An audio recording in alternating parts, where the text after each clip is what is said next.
on would actually only do 61 damage to you.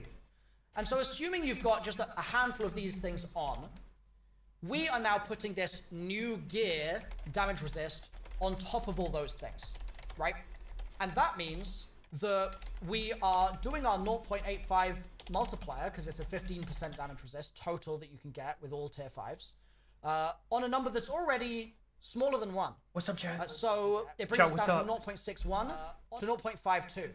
So if we're looking at it in terms of where we're already at with our damage resist. What's up, chat? We're going from, sorry I'm late. for instance, 0.61 as our multiplier, and we're dropping that down to 0.52. So it's like a 9% absolute damage resist delta there. So objection, the math is just wrong. Like, I mean, the math is correct, but it's not 9%, it's 15. Sorry, did you just say the math is correct? That's what I heard. The math is correct. The math is correct, but the sentence you typed below is just wrong. Straight up wrong. What is the delta between this number and this number, Salt? What is the difference between them? What's up, everybody? 15%, not 9. It is. You know what? Sustained. It is 15%. This is fair. This is a fair point. However, it is still 9% of the full 100% of the damage that you should be receiving, right? It's 15% of the smaller number, is what you're saying, correct? Objection, the damage you are receiving is whatever damage you are receiving. If you're receiving 61, that's the damage you are receiving. Oh, do I, Rob? No! Sam, no! Bro, I'm missing the debates! Do I have a prime? Ah! Ah! My favorite rocket team's the Buffalo Sabres. Fuck. Fuck! Fuck, they're debating the new armor system. The bonus armor and weapon damage. You would quantify an individual stack of that as a 100%. What the fuck is wrong with Aster Cross's camera? Because it might bring me from 1%. How do I get rid of this? You wouldn't. Can you repeat that? Like what? If you're already resisting a load of damage. No shot. Let's go. Thank you, Rob. If you're already basically immune. Yeah. Then thank you, Rob. The actual diminishing return that you're getting. Not the way it stacks. It's not diminishing. Okay, thank you. Stacking. Jesus. But the damage that is my camera okay here? Given enemy is doing, right, is already being minimized a certain amount. We agree, right? Yes, but that's not the point. Like, but that's just not how the map works. But how is it not in the sense that you are, if you're receiving your 61 damage from your shot, and then you're receiving your 52 damage from the shot instead, your health is still decreasing by the number that I'm stating. That like the 52 is how your health is being affected. I wasn't paying attention. I have no idea what the fuck's happening. It doesn't matter what the number is. You're just taking 15% less damage. Like even if your HPs was like 1,000 instead of like 200, that's still 15%. If you get it for 50 or you get it for 200 because you stuck the air or not, you're still taking 15% less. Like, it's just 15%. Like, no matter how much things you stack on top of it, there's no diminishing returns in the air. If you're taking 60 damage and then you're taking 52 damage, that's less damage. But it's not as much less damage as it would have been if there were no other resists. Can you agree with that statement? Salt. Yeah, I mean, to be fair, but that's irrelevant. If Salt is going to be making the multiplicative damage weapon buff argument, then he does have to recognize this. I'm not sure if this is how I would have argued it. Reduction from your 100. No, right? Okay. I don't think I would have argued it like this. The you lose. Sorry. How do I say it? Like you would lose. I mean, it's hard to say it in English for me, but like, all that matters is the relative damage you take. Like, yes, if you have like 1,000 HPs and not the R, and you get hit by something that does like. So is the argument here? You take 100 damage but only 52 of it will apply. Is that what you're saying, Milo, with your example here? I'm saying because we stack these things in this game, we've already stacked to a certain degree. I think you got Aegis to help with this, I'm just but saying that I think it's misleading to say 15% in isolation rather than making it clear that it's 15% in combination with a bunch of other percentages. But you can make the same. Oh, he shouldn't have framed it like that. You can make the same exact argument for weapon damage. No matter how he frames, it's gonna hurt him the other way. It's gonna hurt him the other way, man. I yield to the fact that I've worded this last sentence badly, but I'm saying that it is a smaller resist than it sounds. And maybe if I move on to the next slide, I can. It's just not like. So wait, I'll give you a counterpoint. Are you saying that like, if you have 200 HPs, okay, and you have 50% DR, okay? Yep. And you get shot by a sniper and lose half your health, so you go to like 100 HPs. Yeah. But if you have 400 HPs with 50% DR, and you get shot and lose 200 HPs, like, are you saying that's different? Because it's not. You're still losing half your health. Like. The number itself is completely irrelevant. Like, no, you just care about Milo's example is not changing total health. I don't know what Salt's cooking here. It doesn't matter, like, if the number is bigger or smaller. Like, let me go to the next slide. Completely cosmetic. That wasn't a good. I think Salt could easily win this argument, but not like that. I'm saying that the cosmetic element of it is making it sound larger to people, to the general public, than the actual impact is. It is a 50. At the end of the day, 15% is 15%, right? But let's move on to this next slide. This is not what PhD defenses are like. I present for 45 minutes and then get ripped apart for 45 minutes. I love that he prepped slides, and I love that Salt didn't prep slides. That's so fucking good, dude. So another point I want to make, and again, I yield the fact that my math is kind of cooked here. Right, I've kind of cooked the math. I've overcooked it. It's burned. No, the math is good. He just hasn't conveyed what he's trying to say. Which I've talked about. This delta of 9 points on the incoming. I understand what he's saying. Right? Yeah, he's done a bad job at conveying it. Is across 5 pieces of tier 5 gear, but that means that an individual piece of gear is only ever giving you that 3% max. Right? You agree with that, Salt? Yeah, 3%. Yeah. Yeah, and so. On an individual piece of gear, we're not looking at, is it 15% better than everything else? We're just looking at, is it 3% better, right? Like if there's another, let's say you've got like a chest piece or what have you. Okay, I like this. I like this method of thinking. Stats, and then you've got this new gear roll. If the original one, the non-new gear, is just 3% better overall in its overall output in terms of the resist. So for example, if it's got higher health stat in the new system or higher class stat, it's still better than this piece of gear. It doesn't need to be 15% better. It just needs to be 3% better. I think Milo's going to get there, and they kind of already discussed that.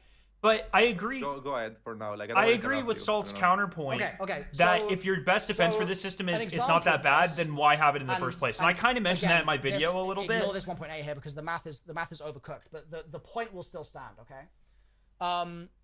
In the Edge of Fate, there's this new class stat, right? And if we level the class stat all the way to 200, it gives us a 40 HP overshield. Now. I'm pretty confident that Guardian Health is set to 200 in PvE. Is that correct? No. I don't 230. know if it's 200 or 220. They changed it so many times. I think it's 230. Okay. It's probably more than that. Is it not 230? It goes up to like 228 max. In PvP, it's 200. I don't know. I think in PvE it's 200. I think it's 230. I think it's 230. So for the PvE 200, you can get this 40 HP overshield, so that's 20% of your health, right? I don't know. Does it work different in PvE and PvP? I mean, I'm gonna just point this out. Not really an objection, but a 40% HP is 160 extra health because the overshield has an intrinsic 75% DR. So to remove a 40 HP's overshield, you need to take 160 damage.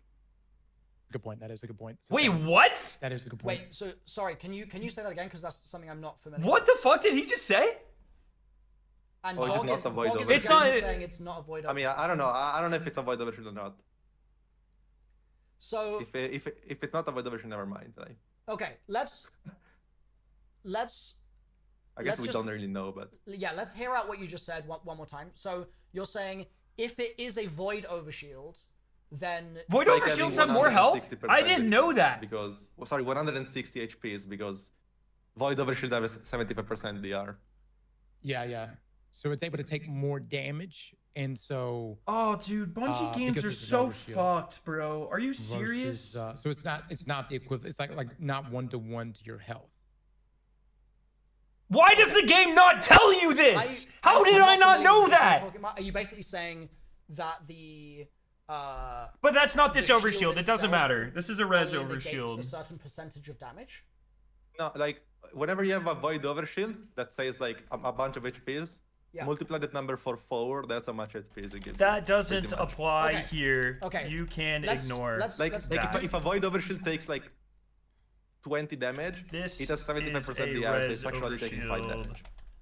Okay, I think in this case we don't need to worry about that, but if that is the case for this, then it actually makes my point stronger. So I'll take it. No, it doesn't. It doesn't apply here. It doesn't apply here. It doesn't apply here. It doesn't apply here. So let's run with the assumption that it is not a void overshield, and therefore it is just at max stat investment of 200 stat investment. It's a 40 HP overshield. Bro, fuck me. DMG, if you're watching this is why the game needs fucking percentages in the game. Again, does something mysterious. You know what I mean? Just take this as 3, okay? Take this as 3. So in order to they are in court debating right now. Yeah, the equivalent. I would have framed this like a political debate, not a courtroom.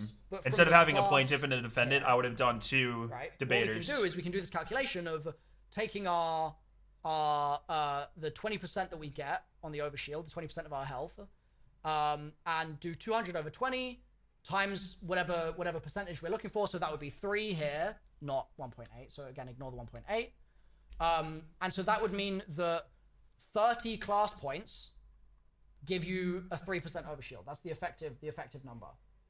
Okay? Do you follow? I'm a bit lost. What's the 200 divided by 20 like? This is the health that you as a guardian have divided by sorry. No, I'm lying. It's just that there's 2 200s. The 200 is the max stat investment. So this is 200 class stat points. Okay.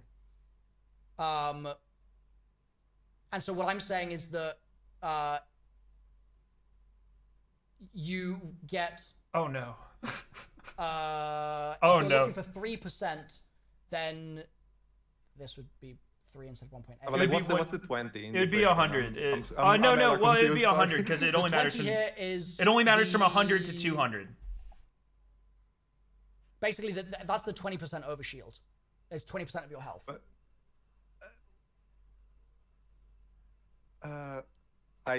I can't say I get it. I'm sorry. Okay, let me see if I can explain this differently. Basically, the long story short is the class stat bonus gives you an overshield that goes up to 40 health. Right. Milo, call me in as an expert witness, bro. If you were, I've fudged the numbers here, right? Just for the sake of it, for the sake of the conversation. So I've made it as if you start getting the overshield at This is a good try, but which is not the case, right? Like you start getting it actually at 100, but just for the sake of a pretty different. It's actually it's more in my favor, I think, this way round. Oh, sorry, the other way round. This way round, I think, is less so. So it's, don't worry, I'm not fudging it in my favor here. But basically, you if you wanted put it this way, if you wanted 3% more health, right? So effectively, your damage resist was 3% damage resist. If you wanted 3% more health, you would need 30 class points. No. You need what? You need 15. You need 15. An investment of 30 class points. Right? Because you need an overshield of so 3. 40 divided by 100 is 30 class points. It's not that many class points. That's not really a big. No, you need 7.5. You need 7.5, Milo. 7.5 points. DR and. You need 7.5 points for 3 extra health. Are you saying like getting a 1.8% overshield is not getting DR? Like, Milo, you're getting an overshield. That's health. Milo. Yes. That's Milo. just. Milo. But what I'm saying is that if you are taking less damage or you have more only health, increases those are 2 different things, right? from 100 to 200. And I'm saying that we can't. 100 points divided by. I'm trying to find an analog total to damage resist equals that is 40 a similar system HP. that affects your survivability. It's just not similar. Like you I want don't think it is similar at all. 3 Having more health It's like way weaker. So Like. Why not? 100 divided by 40 is equal to 0.4. Like 50% more health or like 50% DR. Like 50% 3%, DR is like 3 50 divided times by stronger. Like it's 0.4 just not is equal to the same thing. 7.5 points needed. So I think more DR also means all the 3 healing you extra get has intrinsically more value. You have more effective HPs. Okay. Guys, Okay. Like- In that case, guys, do we I think will yield is this this math point. correct We can in move chat? on. We can move on. This is fine. Let's talk about weapons. Aren't you in a suit? I can go run for a Right. suit. I can go run for a suit. I have some cookery that is very scuffed, but I think it's scuffed in a way that will at least be illustrative of a point. Okay? Does anyone so, see anything wrong with this math? The max weapon buff is 10%, as we said, right? We agree that the max weapon weapon buff is 10%. All right, I'm gonna go. One second. I'll be right Is back. that massive? And your argument, Salt, is that it is massive. second, is that chat. correct? It's not as impactful as DDR, but I think it's impactful enough to reduce build variety a good bit. Okay. Okay. Let's address both of those points. So what infernal math have I put on this next slide? Dear Lord. Let's see. Let's talk about a couple of different sources of damage that you can find in the game. Damage buffs, stuff like that. Forgive me if any of these are slightly off. Some of them might be the enhanced version, some of them might be the regular version, I don't know. But you got damage perks that will do things like 40% on surrounded, 15 on frenzy, like those sorts of things, right? And a typical damage calculation might be you have your well 1.25 times, your surges 1.22, assuming you're not using you're just using regular surges, 3 surges, and your tether, and that'll give you your 1.98, and then perks can then multiply that also further, and get you up to like a so like a 2.6 times damage multiplier. Yeah. Dad, I'm coming. 1 second. And so then the new gear buff would be a 1.1 times on top of this. 1 second. Which would bring you up to like a 2.8. Yeah? 2.8 times. And so my question is going from a 2.6 to a 2.8, is that really that big a deal? Right? I mean, so, 1 second. it's my objection again 1 is second. that it's 10%. It's not that 26 you typed. It's the same 1 second. Yes. mistake you made on the DR map. 1 second. It's just 10. And I yield that is a mistake. Okay. But I will Oh, good. question. Oh, no, that's right. No, that's wrong. Is that once we are at that level of damage, I think this is where it comes back to it for me, is like you're saying 10% is 10%. This was long stuff tie to tie. No, this one's longer. In your favor, probably for this point. Yeah, I agree. Okay, Right. it's like it's in isolation, but in you need to include the rest of the sandbox and where the sandbox don't. damage. Like, are you okay? Question: are you saying we're gonna be doing 90% next damage next season because they're lowering the power level and so the number is visually lower? Like, no, we're gonna do the same damage. Like, how big the number is just irrelevant. The boss has an amount of health, right? And the boss doesn't care if your multiplier. Oh, it's title. Oh, the boss God, cares about how much absolute damage you're doing. Give me a sec. And if you're doing 2.6 times, give me a sec. Right? And that means that you're. I don't know if I've tied a tie since my defense. Like, on God, I don't wear. Well, when I do wear a suit, I'm a chemist. I don't wear a tie. It's dangerous to wear a tie. The boss is still dead, right? So that's why I'm that saying. Depends.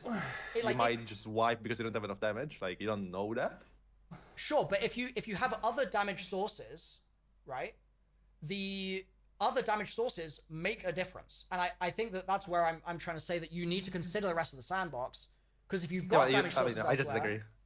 Okay. What do you mean you disagree? No, you can't disagree with that. He's actually cooking. Milo's cooking. What the differences between damage here can sometimes look like. So I did some very, very scuffed testing today, like exceedingly scuffed.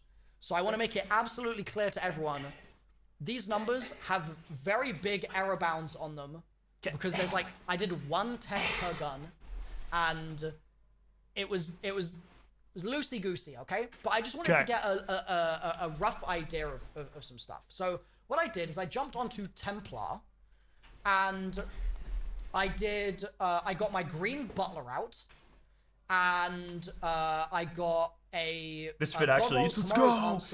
I'm such a big fan of like without the tie, but I'm such a big fan of a metal T-shirt and a jacket. I'm gonna stand up. It's too hot for this shit. Trash perks, Apex Predator, okay? Oh. And I did the exact same like mechanical testing with each one, which is that I would basically try to proc my envious bait and switch, which obviously the good ones have and the bad ones don't. Fuck out my way, chair! Again, it's scuffed testing. I'm doing a rotation on the bad ones that is not good for those guns. Okay. But I just wanted it to be consistent across all of them. Sanguine. Sanguine is on the tie. What difference the perks make, right? Just so we can sort of visualize the difference that these perks make. And when you're using a green butler, and you just have terrible rotation. What the fuck is green butler? Your overall DPS is like 19. Is that tie from when you need to return some videotapes? That's a terrible butler. I need to return some bad videotapes. mechanics. Do you like Huey Lewis in the news? They're early like work. A better rotation with the butler, which is just like too firing off more optimally. You can get it up to 29k just through not being a silly sausage and just shooting the gun better, basically. Then when you start going to some of these other weapons here, like Milo's cooking here. I like Milo's argument here. And doing like a rotation that is not optimal for I only know the Iceline Kills version. Do you like Iceline Kills? So you're getting up there in damage. It's a little bit too seen for and then if we jump but to when the silver screen the God Roll came Hezen with the correct rotation. I think there's been some hits or misses on both sides. You can get up to 67k, which is a massive, massive jump. I think Milo's winning currently this point.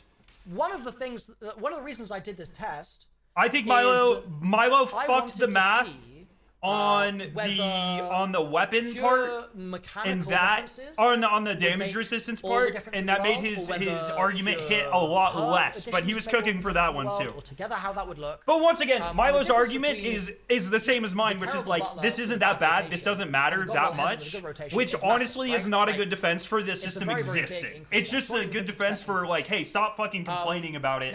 People who would never interact with this. If Bungie wants this to truly matter, the numbers got to go up. Correct me if I'm wrong. Which I don't really care. I have no dog in this fight. I really don't care about this system at all. I just wanted people that weren't going to be affected by it to shut the fuck up. Which is why I joined the fight. Your opinion on that as well? Yeah, I'd say so. Yeah. Okay. So that was a thing. And that then got power crept basically by. Yeah, Bog, I'm down. I'm down, Bog. Various reasons. Sure, you can talk about the artifact. You can talk about all the other reasons that contribute to it, but ultimately it got power crept. And my argument is Milo asked me for something yesterday, and I'm wondering if he's going to use it here. I don't know if he will. That we see of the good perks. I saw my work pants on too. I mean, this fit kind of goes hard, man. Is pretty. It's very slimming. I like it. 67k DPS. The Apex is doing 36, which is significantly less. So, if there are already other sources of power creep in the game, are we really that worried about something which is just getting a 10% buff? Like, I don't. I keep going back to instantly make something. This was my defense of this. It's not even a defense. This was my argument about the system too. Like, if your best defense is it doesn't matter that much, then why does it exist in the first place? Nothing here. No one is like, this makes me want to play the game more. It's just not true. Which is the problem.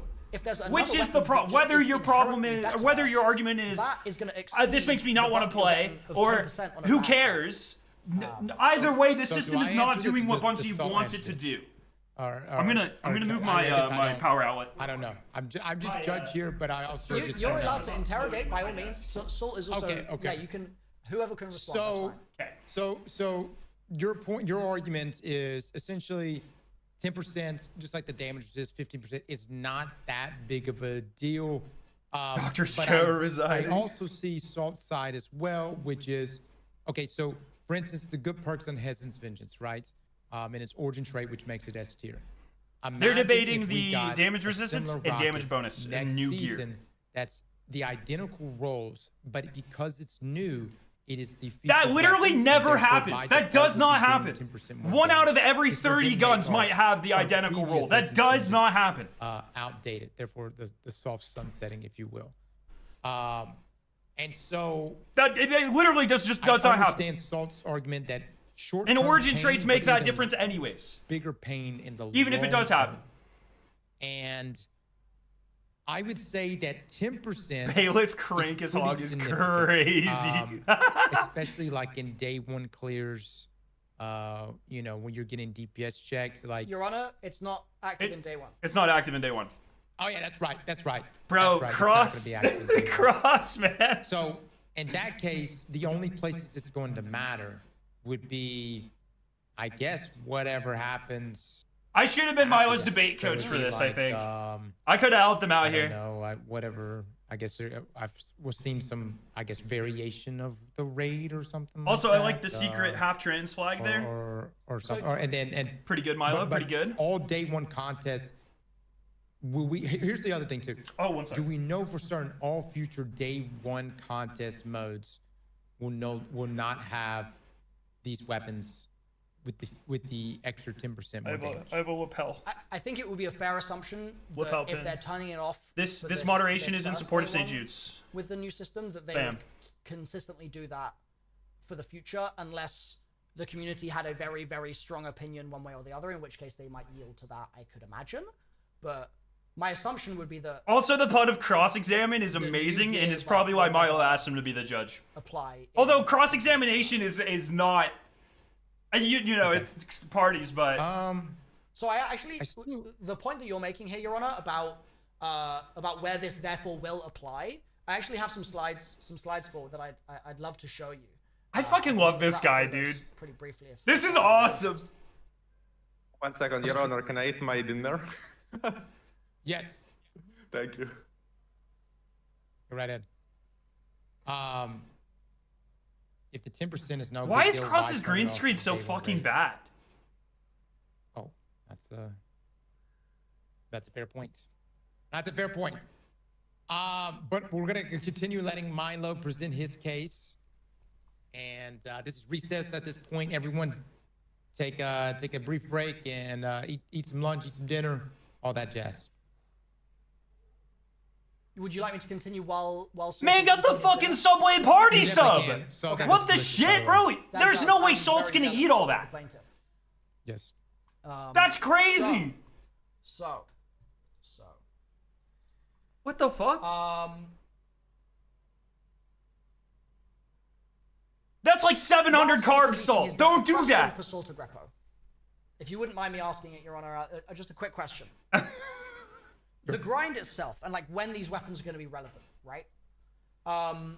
What is your current assumption for when you'll have all your DR, your 5 tier 5s, right? Which is it sounds like you're more worried about the 5 tier 5s than the say the armor instead of the weapons. It sounds like in your view. All right, Milo, I'm your debate coach. Sign me up, bro. Sign me up! So when do you think... I love this idea. This is so fun.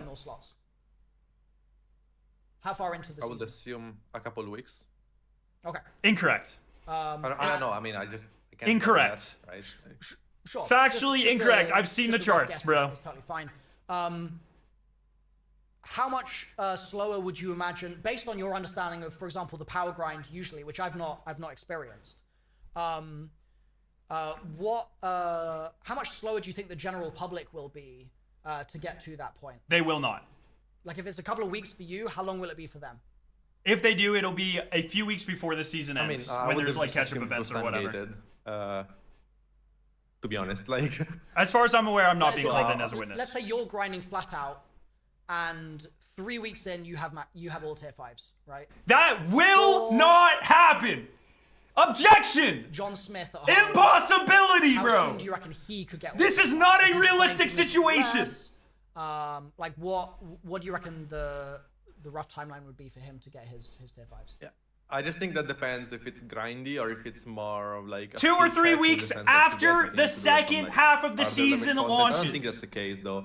So, you will have a few tier 5s in the first half. I just don't know. Most of your consistent farming will happen in the second half. For me to guess, I don't know. That's not a problem. It is a problem because it can't exist. Now is to help make the system a little clearer for everyone in chat and perhaps for yourself as well. This might be of some interest in terms of how you actually get there and whether there's a skill check.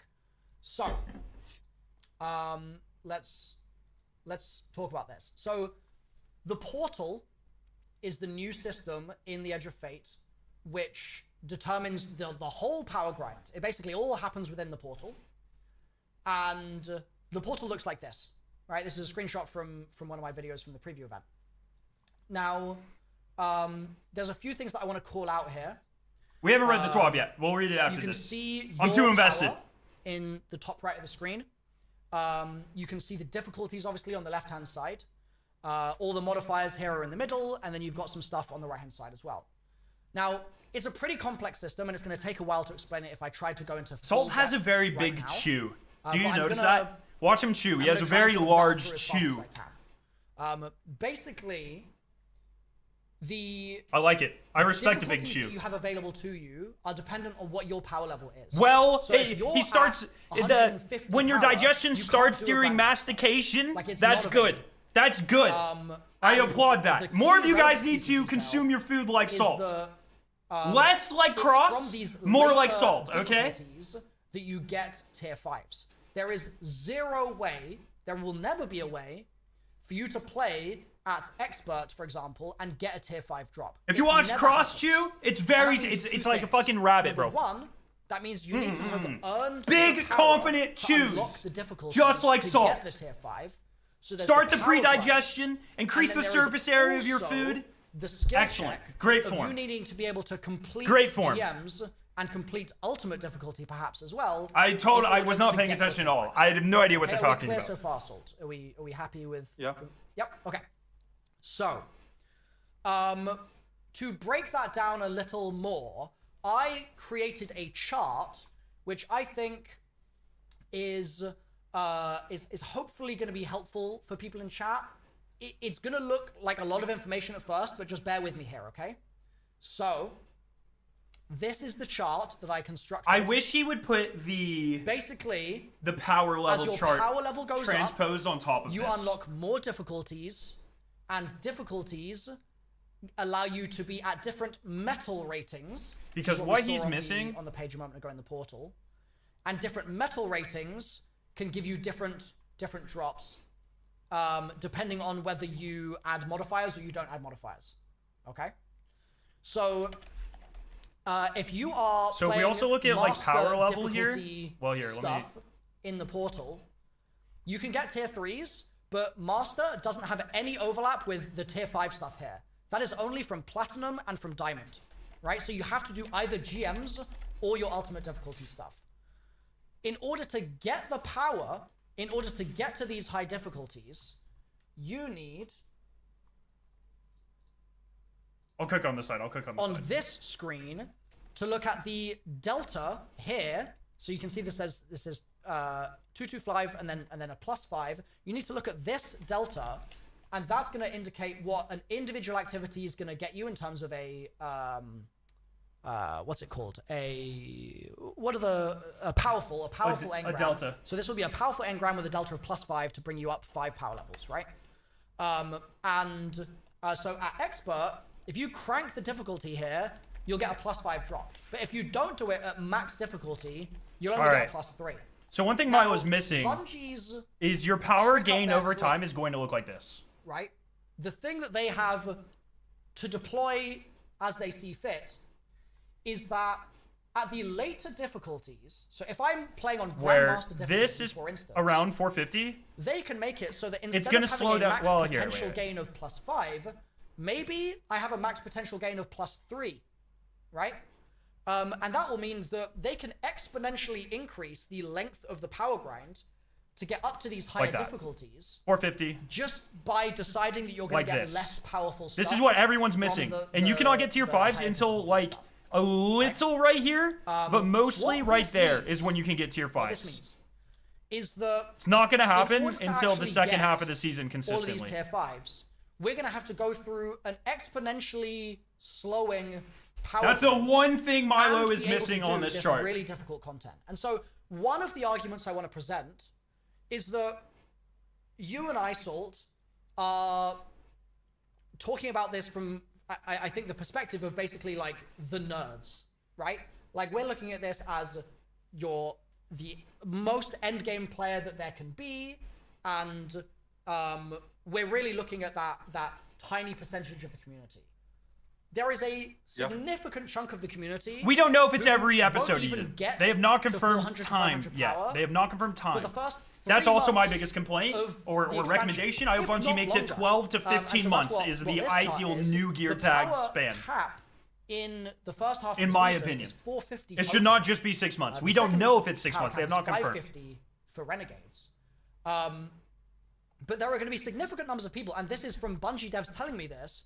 There will be significant numbers of people if you just play like once a weekend, and you do, let's say, 10 activities in the portal, then maybe that's going to get you 10 of your powerful engrams. Yeah, Milo's cooking. But it's going to take you a really long time to get up to the difficulties that actually drop you your Bungie, from my talks with devs, they expect a very minuscule amount of people to hit 450 before the mid-season. We're talking single percentages of people to hit 450 before the mid-season is what they're planning for. Affect them. Almost no one is going to hit that number. I can proceed, but I want to check whether you guys want to make any comments at this point. 1 second. Sure. Let me swallow. Yep.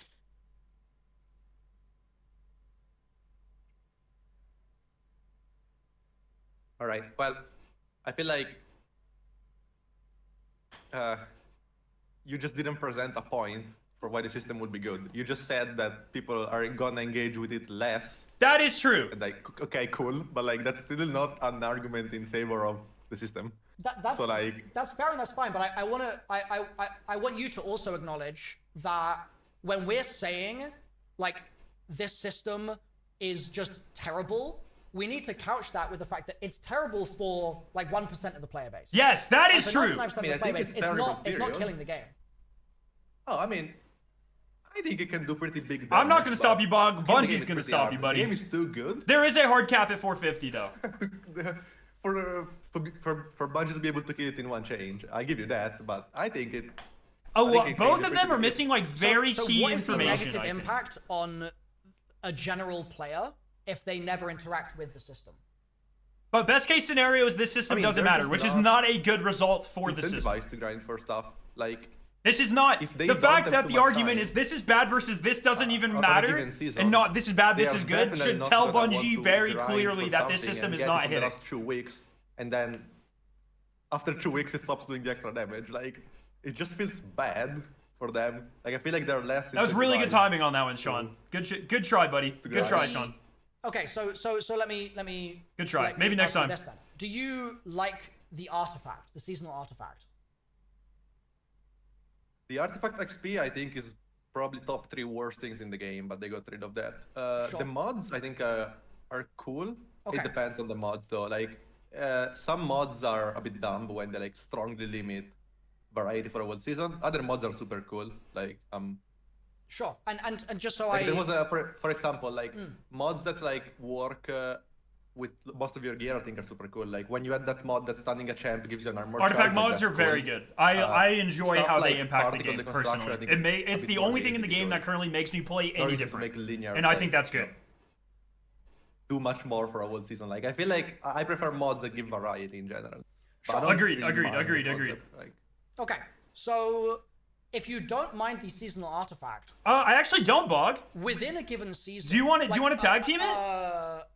An example I can maybe give right now is there's a lot of stasis stuff in the next seasonal artifact, right? And a given, I mean, we don't know how exactly it's all gonna work out, but a given player now might be like, oh, I want to grind for let's say like a god roll Tenacious, yeah, because I think that it's gonna be good with the other stasis stuff in the artifact, and like maybe that's something that they anticipate being useful, right? Should have said Salvation's Grip. Once that Grip. seasonal artifact goes away, it's gone. So your argument is that you don't like the fact that you would grind for something and then have a limited time to use it, and then it would go away. But in the seasonal artifact, is that not exactly what we already do, and you like it? I mean, there is a very big difference between knowing that after 6 months something is not gonna be the best forever, to having a good weapon with good utility that could at any time and in many different seasons be made good by either patches or artifact. Like with this system, there is no chance something that loses a 10% gets it back. Right now in the game, a weapon that's good is just good. Like it could be good next season, then it can be bad for 6 months, then it can be good again. Like you just, the unpredictability is extremely important here. Like let's do it, Bart. Let's do it. That's what makes it like interesting. Is the same applies for the gear that you're saying is going to fall off. It could be good, just because it loses. It's going to be 10% worse though. But what if the thing is what if it's one of the new gear is like a solar shotgun that is just like a really Unvoiced. good. Just use Unvoiced. Unvoiced is the only example you need. And then in the next season after, Unvoiced is 7 billion% better than the next option. With or without 10%, it does not matter. Like that is the only example you need. You're seeing the pessimistic outlook of the scenario where something is only good because of its 10% buff, and then it falls off, and no happenstance makes it good ever again. I'm gonna reply to this saying that I see your point, and yes, it's possible that something is good even without the 10%, especially if unbelievably overtuned, but that's extremely unlikely, one, and two, that really only applies to some crazy gear that's really like top of the slot, because for any gear that's not like god roll best in slot, that's just not gonna happen. Do you ever use weapons that are not best in slot? I mean, yes, I do a lot of challenges, so like I use a lot of things that are like. Okay, excluding that, because like you could do a challenge and choose to not use the new gear buff. Like the challenge. No, I don't mean that. Like I'm also, using so many guns are just good because they do unique things. Tenacious is not good because of the damage it pumps out. Fucking Velocity Baton is not good because of the damage it does. You know what I mean? These sorts of things.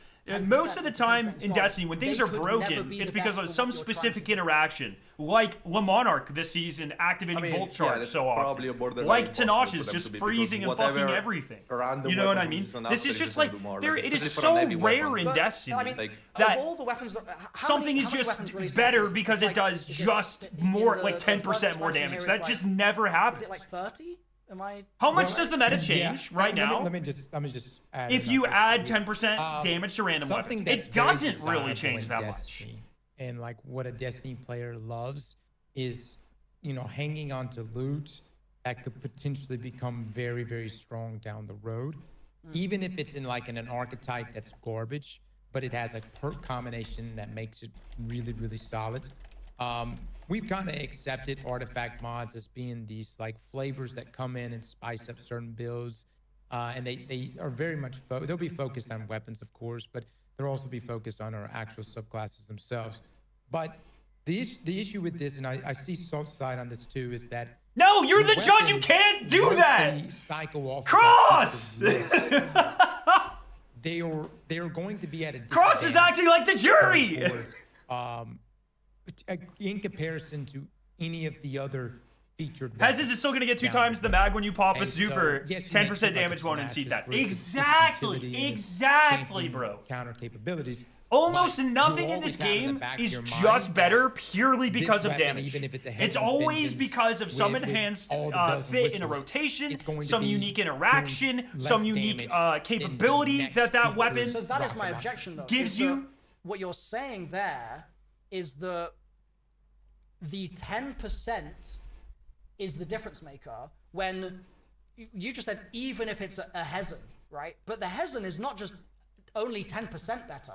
The Hezen is like 250% better. Yeah, exactly. Sure. Because it does other the things. The is just broken. Like, that doesn't work for 99% of items in the game, right? Like, but we're only talking about the best in SWAT here. That's the only reason this matters, man. That's the point. Like, there are so many cool items in the game. You know, so I would suspect that you use maybe 0.5% of the guns in the game, or 1% of the guns in the game. 1% might be too generous, to be honest. I don't know. Salt literally only melees things with a trench barrel shotgun. Crazy amount of guns. You know what I mean? You know? Because they're just. I've seen him play, bro. And I don't think he abuses Strand Titan exclusively. If there maybe are consecration new guns that are added, it's like, what are we talking about here? Salt doesn't. He uses one gun. End up being in the same pool as all the other guns that have already, for the last 10 years, ended up in the pool of just being okay. Like, everything is power crept anyway. So, what is the concern with this relatively small 10% compared to like a Hezen situation? Power creep. Yes. Which specifically. Cook King! Milo hit his stride, man. We're cooking right now. We're cooking. So as to not blow the whole sandbox up and mean that we end up with infinite Hezen situations in 5 years' time. Yes, bro. Yes. Yes. Like, surely it's better to keep it in control, and rather than implementing a gun and the devs over-tuning it at first, which they already do, right? Rather than needing to do that, the devs can tune it appropriately, but the buff can be the thing that makes it somewhat over-tuned. Yes. Right? But then that goes away to keep the power creep in control. And it slows down power creep. Yes. Why would that be a bad thing? I mean, because, like, again, for the season where that weapon releases, that's just the only weapon you use, and I don't like to be, so to say, told by the game. Can I object? We are told in 50 ways by the game what to use, man. Are you kidding me? Exact number. I think it's somewhere between like 25 and 35. But let's say there's 30 weapons. Like what? Surges, champion shit, interactions between your weapons and your exotic armor and your subclass and your fucking the artifacts every season. What are we doing? Origin perks. Power creep from new perks. If you're using anything other than Envoys, you're throwing. What are we talking about? Stasis shotgun for some reason. What are we talking about, man? Forego all of these. I want Salt to tell me right now that Hezen's Vengeance, he is disappointed that Hezen's Vengeance power crept Apex Predator. I need him to say that right now. Of course, there could be some situations where old gear is still used, but there are just gonna be way less. Like, without the net gain, like, you're just losing build crafting options with no positive gain. Let me just one more point on this, if you don't mind, Judge. Okay. Just Sure. Losing the build crafting options would be, I would agree. Where are we losing build crafting options? The sole thing you were looking at with build crafting was, in isolation, the damage that the gun does. But it's not. It's the fact that you can combine things with other things, and it's the overall combination that makes it shine, right? And what you're saying is that in isolation, almost nothing is a big enough problem that you would stop thinking about the there are so few examples in the game where something is just better because of pure damage. That's just not the way you're going to play. Not for every weapon, just from for a single weapon. Good bunch where I didn't have a reason to do that before. Not for every weapon. Like, of course, generalizing is stupid. You're right. Like, I explained at the start of my point how the issue is also more impactful on heavies because, again, no one is at clearing in this game with weapons anymore. For Jake example, Thresh, that's so, like, awesome. I don't know. So let me just add my point on this, okay? No, you're the I get where you're coming judge! from Milo on the we get all these weapons and think of the weapons that we never even return to use and potentially We already don't. You know, Apex will never be better than Hezens. To use the new gear. Hold on one second, baby. Oh. Or the judge left. I don't think you can do that. So the thing is, this 10% buff to the new weapons is what's going to incentivize us to use those new weapons. Is that right? Is that kind of that would be, or one of the incentives to use those new weapons? Correct? Are you asking me or Salt? I'm asking you. Yeah, Milo. Yeah, I think it's designed to make new gear attractive and crucially Slightly more attractive. New gear is already attractive because the devs overtune it. So this is an opportunity for them to keep it in like the 10% is already there, right? It's already there because stuff is OP.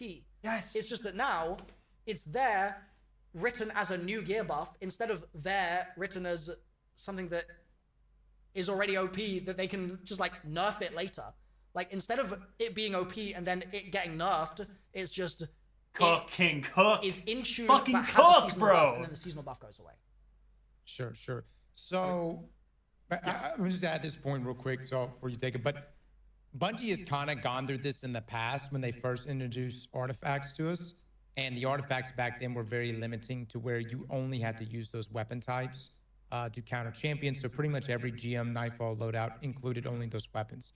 And then essentially what the conclusion was after a while was people didn't like it. And so they finally allowed for subclasses and different verbs to be able to counter champions and also, you know, weapon surges and stuff to match the overcharge. Are you using any of the Right of the Nine weapons if they get a 10% bonus right now? No, you're not. No, you're not. Are you using any of the fucking Revenant weapons if they get a 10% bonus? No, you're not. No, you're not. Bad loot is still going to be bad loot. Good loot's still going to be good loot. Is if I farm, let's just say Tenacious, or even like a Chroma What are we doing? I farm a Chroma Rush right now with Kinetic Tremors, okay? But then next season, another Chroma Rush or a variation that in the same archetype. You're not using Chroma Rush in PvE, bro. If I'm matchmaking, you're using Chroma Rush, you're off the team. Another version of that same auto rifle with Kinetic Tremors, and so even though yes, it's only a 10% difference, I'm going to constantly be discarding, and I don't feel like there's any longevity in the loot that I'm keeping season to season. Josh, can I ask you a question? Yes. In the past... Is your question, why the fuck are you using Chroma Rush? I'm not actually familiar with Chroma Rush, so... yeah, there's a reason for that, Milo. Just pick the it's fine in PvP. I'm talking PvE. Okay. It's a weapon if you're using a primary weapon in PvE, you're throwing, okay? With the Apex Predator, it's a... Correct me if I'm wrong, it's a solar rocket, and now the Hezen exists, and it's also a solar rocket. Is that right? Yes. Okay. So...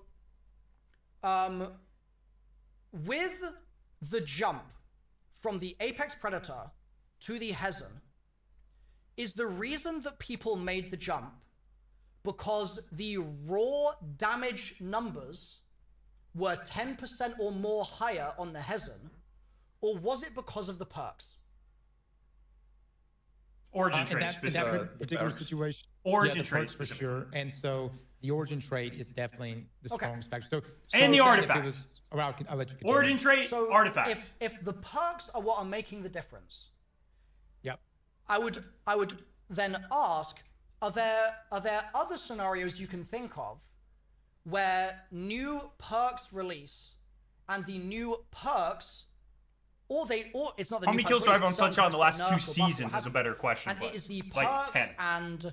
and things in that vein that make the difference as to which gun you're picking. Is that something that you would say happens frequently, maybe, in Destiny? Is he watching me? That perks make the big difference in my choices? Yes, absolutely. That happens every time. To the extent of Isen, though, I want to point out, like... Hezen's obviously a unique case. It's just like next season doesn't matter what rocket they release, we're still using Isens if we're using rockets. Like it's just that overtuned. Yeah, so it's like, again, same with weird Unvoiced. to use it. Same with Tenacious. The challenge is just it's literally the only gun. Same with Velocity Baton. My game knowledge. It's the only gun I can name that is an example of an elemental weapon archetype that I know like what the next meta one became, if that makes sense. It's just stocks, like, bro. I just like the stock. I don't know what okay? like the stasis sidearm of choice was before Tenacious, for example. I just don't know. But so that's why I'm using the Hezen. But if the Hezen was half as strong, I think it would still. My point would sort of still stand here. Is that it's best in slot, right? I'm not talking about the crazy extent to which it's best in slot. But anyway, just to get back to this point and really hammer home, because I think it's important. The perks are what are determining the choices that you're making. And the artifacts. About which and the artifacts. That's important.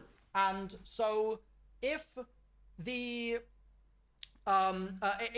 season, so if in Renegades something releases that, oh no, sorry, not in Renegades. If now there is a weapon that we get from this season, what's this season called? Heresy? The Heresy season, something drops with specific perks, and then next season those perks get buffed. You're not even gonna blink about going, okay, well I'm using that then because it's got the meta perks. Like you're gonna be completely fine with that, and you're gonna ignore the fact that some other random gun has 10% damage buff. Like that's not gonna be relevant anymore because you're gonna want He's the cooking. perks. He's cooking. He's cooking. Always, as far as I've seen in Destiny, He's cooking. people Unvoiced PV God rolls never redirection in either bait and switch specifically or go, elemental honing, what depending is on the your raw build. DPS of this weapon without any perks. No one does that.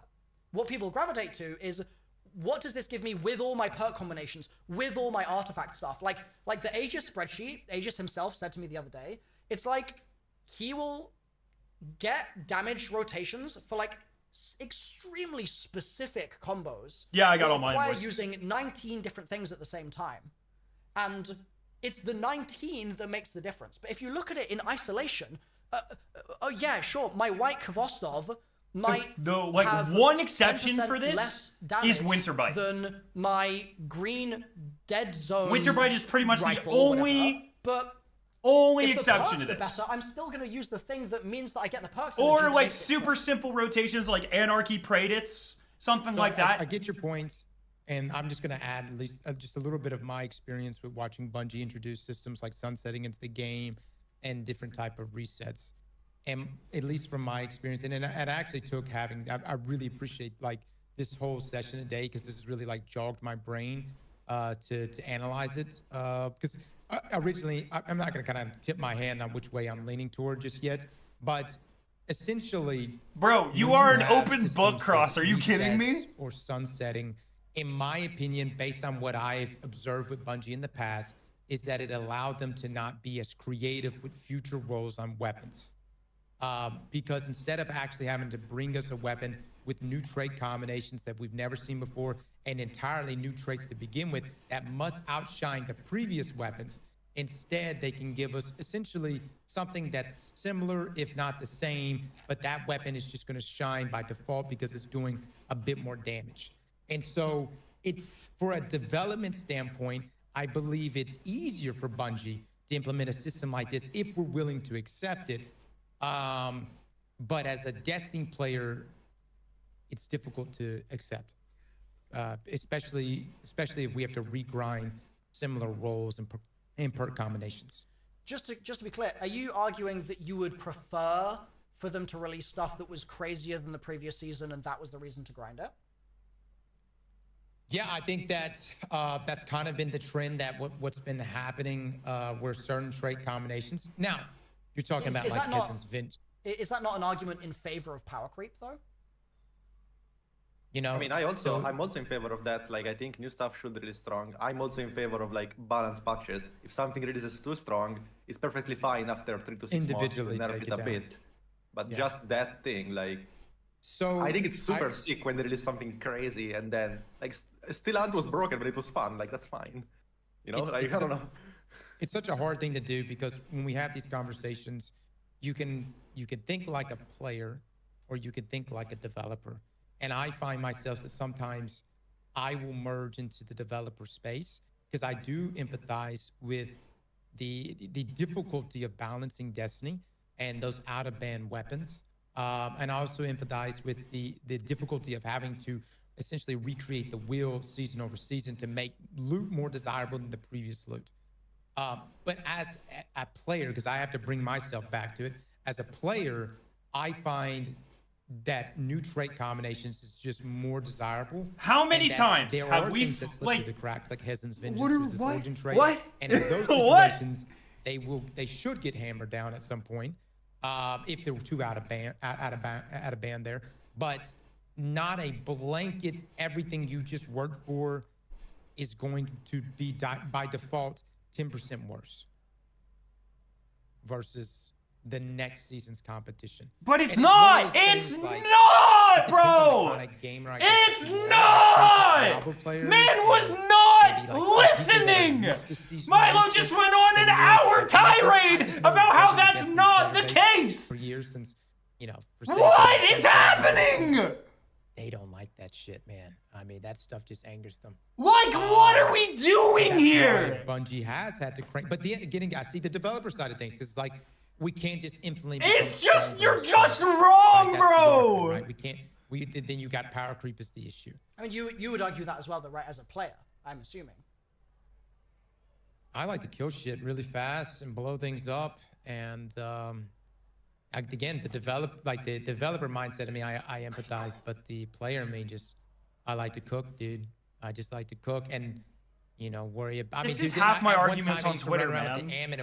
Cross is reading Chat GPT right now. Like, I could have lived with that for a good couple months, man. I was having a good time with it. So I like busted shit. So I'm probably not the guy to talk to on the whole balance side of things. That's still happening. I know gets into the balance talk a lot, as well as you might. But I'm also like different from what people think. I'm Davey, also thank you for the sub. Broken shit releasing. I just don't like when something broken releases and then its best is not for 4 years. That's just boring. That's my main thing. But I really like when new things are strong. So you like when new things are strong? So as if for a limited amount of time? What are we doing here, man? They're 10% stronger, maybe?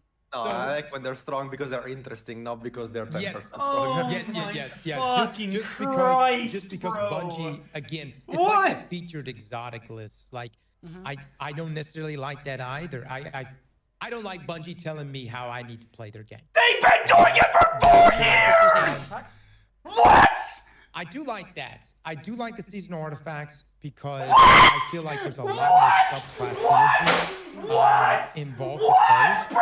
But at the same time, are you serious? Where it's like, all right, you have a seasonal artifact that really is happening? Strand and am I speaking a different language? Second encounter, what? I'm still gonna rock. I haven't done it yet.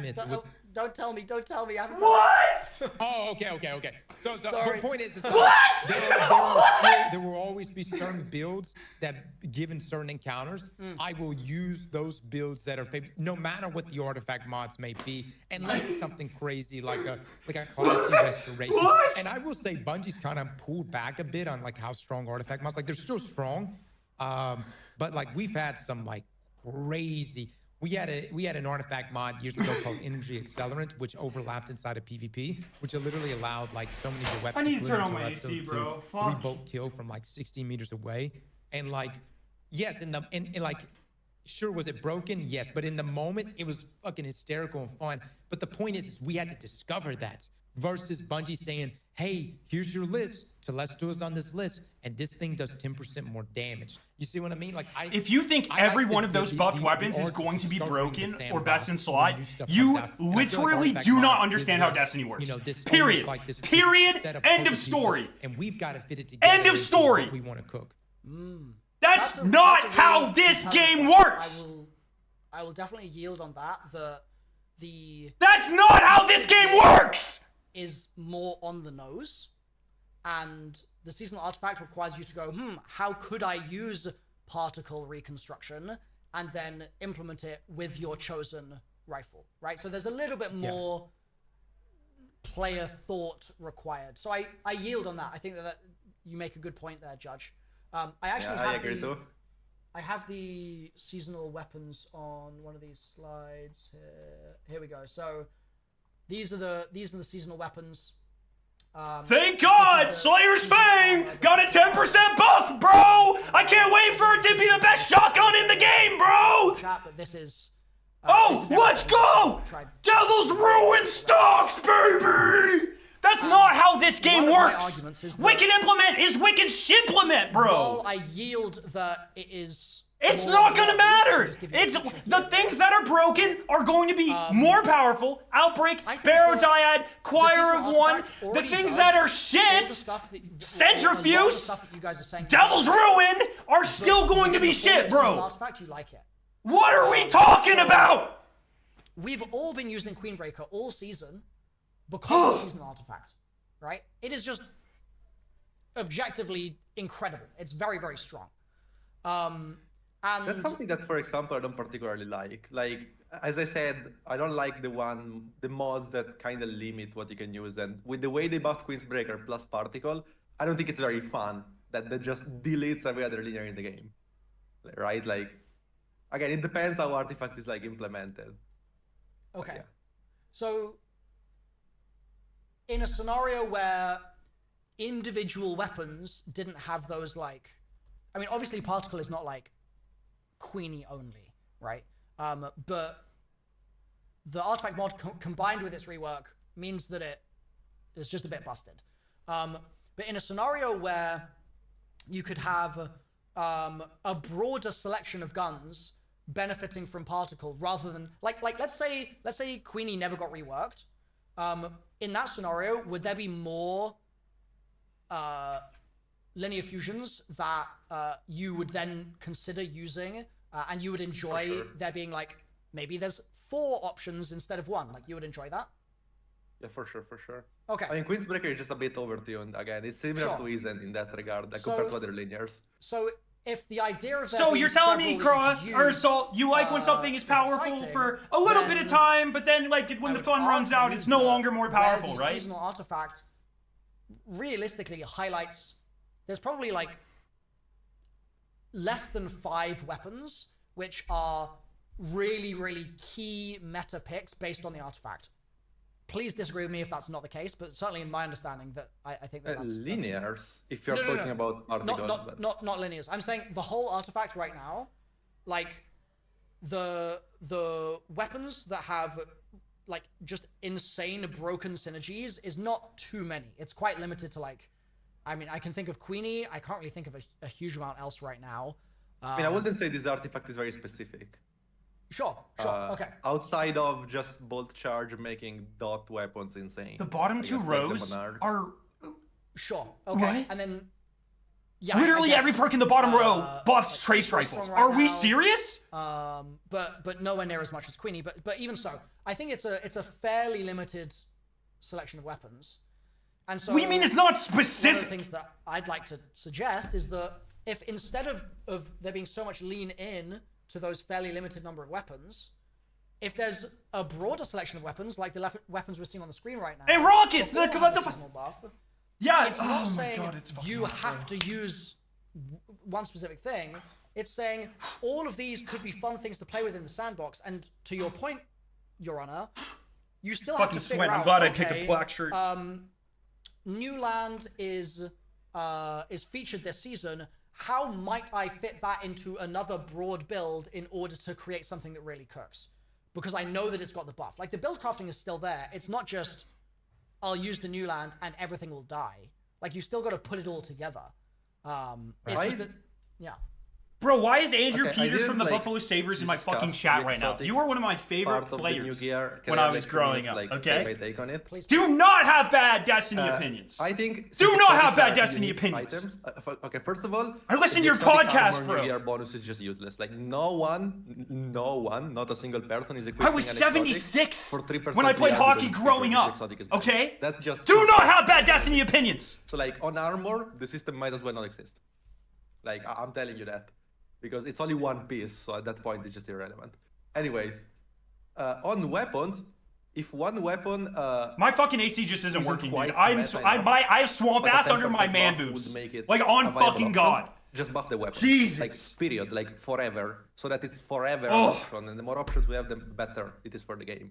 Like, there is no reason to buff it for a season. Why would you make it go back into oblivion the season after? If it's bad, just buff it. Like, permanently. There is just no reason to do it all in the season. And also, 90% of those weapons will still be terrible even with a buff.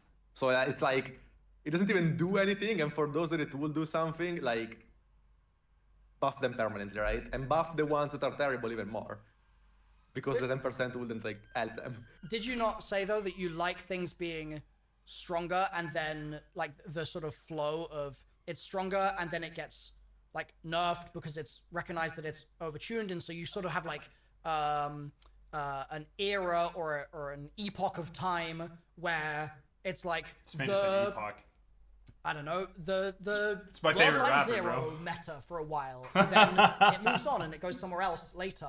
Like, no, I mean, I think they should only nerf things when they are so broken that it's the only thing they use. Like, I don't think they should nerf something because it's good. Like, Outbreak has a very big place in the sandbox when you're out of ammo. Yep. You shouldn't nerf it. It's good. I don't know. Choir is a very good weapon, but it's not like you only use Choir. Bro, so I didn't even know what Avoid Over. I didn't know Avoid Overshield had DR. Like, you should never nerf something to the point where it's not an option. Sure, like, but you like things being strong for a window of time and then no longer being like the thing that everyone is using forever, right? I'm like, when something new ships, I'm okay with it either being pretty balanced but good, or even a bit broken. And in case they can touch it later. I don't like when something ships bad, I guess. But if it ships already balanced, that's probably even better, because if it ships balanced, but already it already has a place in the sandbox, then that's perfect, because it's a good weapon that Bungie doesn't even have to waste time. Does anyone understand what the fuck is happening anymore? Best case scenario? That still sounds like an argument in favor of the system, because you're saying you like when it ships balanced or slightly better, and then if it needs to be brought back in line with things, it gets brought back in line, and that is how the new Milo's fucking cooking. But they don't need to ship it, like, so to say, broken on purpose. Like, they try to ship it where it should land. If it's too good, they nerf it. If it's bad, they buff it. And it's like, if it's in a good spot, then nice. Like, there is no point in shipping something that's okay and give it 10% more for fun. Like, I don't know. It's like, if it's in a good spot, why would you overtune it in a way that limits the variety? Just like, you know.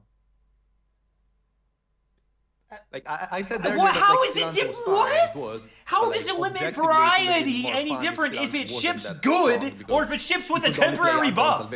How do either of those limit variety? Like, it's not more or less than each other. That overtuned, right? Like, it has its downsides. So let me, if possible, let me address a point that you made a moment ago, because I think this is also illustrative of the point I'm trying to make here. So you just said a couple of minutes ago, nobody is equipping exotic armor just to get the 3% damage resist buff. Is that correct? Yeah. Yes. Okay. I would agree. I think the likelihood that someone is like, I'll give up my I think it might help though. Exotic just because I think, like, for instance, you might be more likely to pick Boots of the Assembler over Speaker's Sight. One of the things that we have in the because of an additional damage buff or damage resistance buff, right? And so I think it helps. I think it's a mild push in the right direction. Which means that you will be juggling those bonuses in the same way that you juggle which exotic you choose to equip. Like, it's almost the same headspace of having to kind of make difficult choices about, like, oh, I want to equip my exotic headpiece right now, but I'm gonna have to equip my exotic chest instead, right? And so or Worm Gods over Synthos.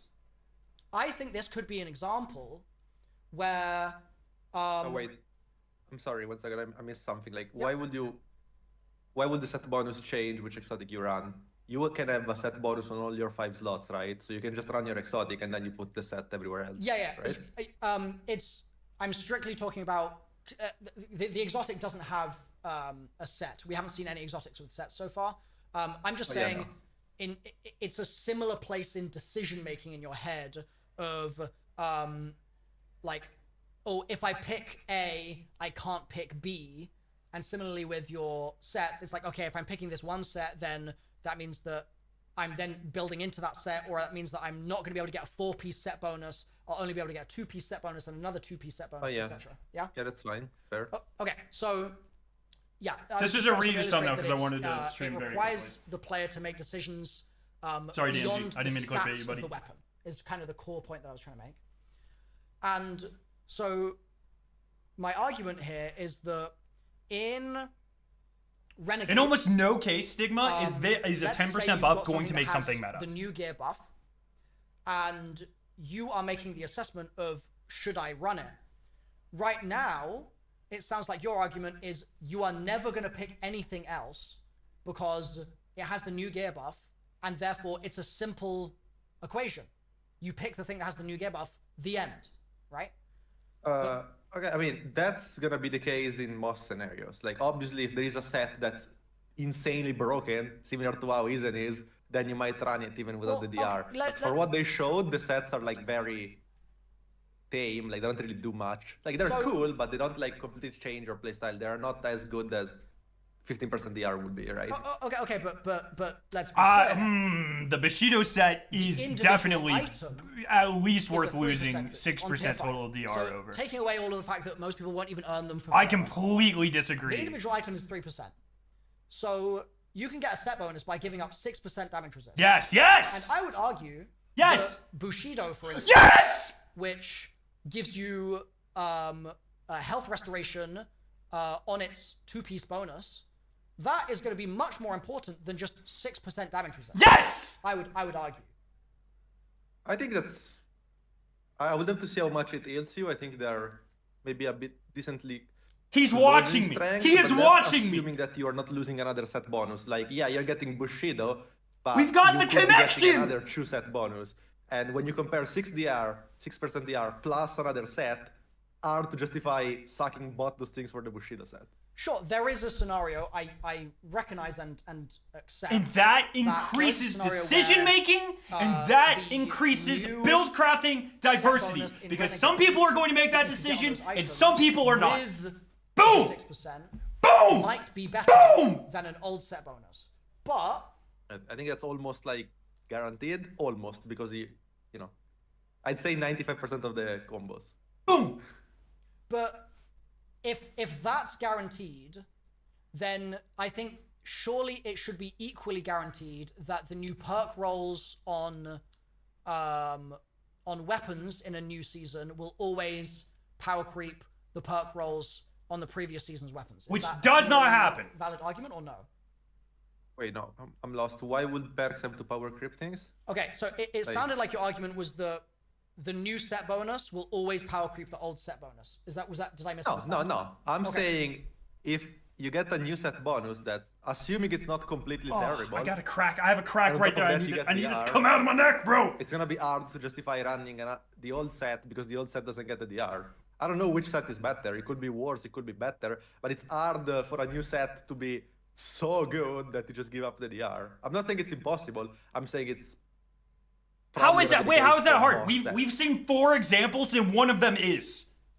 Okay, obviously we're projecting into the future, so we can't say. But Salt is making completely being nonsense and arguing in circles constantly here, dude. Like Bushido might be, I don't know, but might be. I think that there is a genuine possibility that what happens is we get into Renegades, and because you won't be able to get Bushido on the Renegades stuff, right? Like that's going to be specifically old gear at that point only that will roll with Bushido as far as I understand it.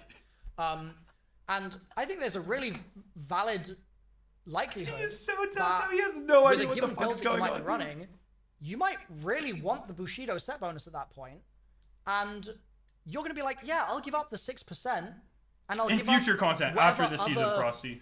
Unsynergistic set I could go for because I want the thing that synergizes. Like it goes back to, that's why I was questioning it with relation to perks as well. It's always about the synergy. It's not about the individual, like this gives me plus 1% this, or plus 3% this, or plus 5% this. It's about the synergy in combination.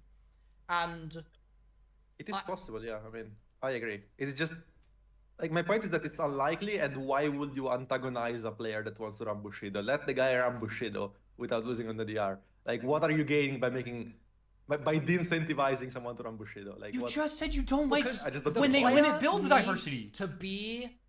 Was antagonized the word you used? Like the player needs to be antagonized ultimately to make different choices through their time in Destiny, or they will by not limiting it. They are effectively limiting build diversity. Antagonized to use old ones. That's different. By letting something be that powerful. New sets give DR shouldn't be their like escape for making lazy sets that are undesirable. They should be making good sets so that I'm like, oh, Bushido is pretty good, but I'm gonna run the new set because it's good. Now we're back to power creep. Then when the new stuff comes out, you'll never use the old stuff anyways. To get that is good. So you get the same. It's like I think it's the result is the same. Empty thing almost, where it's like at the end of a season, you can either look at the new season and be like, I'm looking forward to getting a bunch of this new gear that I know will be good and strong. Yeah. Or you could look at it as I'm mourning the old season's stuff. And I think that your argument is more focused on the old sort of sadness and mourning of the lost stuff, whereas my argument is that this gives you. But he just said they need to make new stuff that makes the old stuff irrelevant. Right? Saul immediately contradicted himself. Should be the set being good.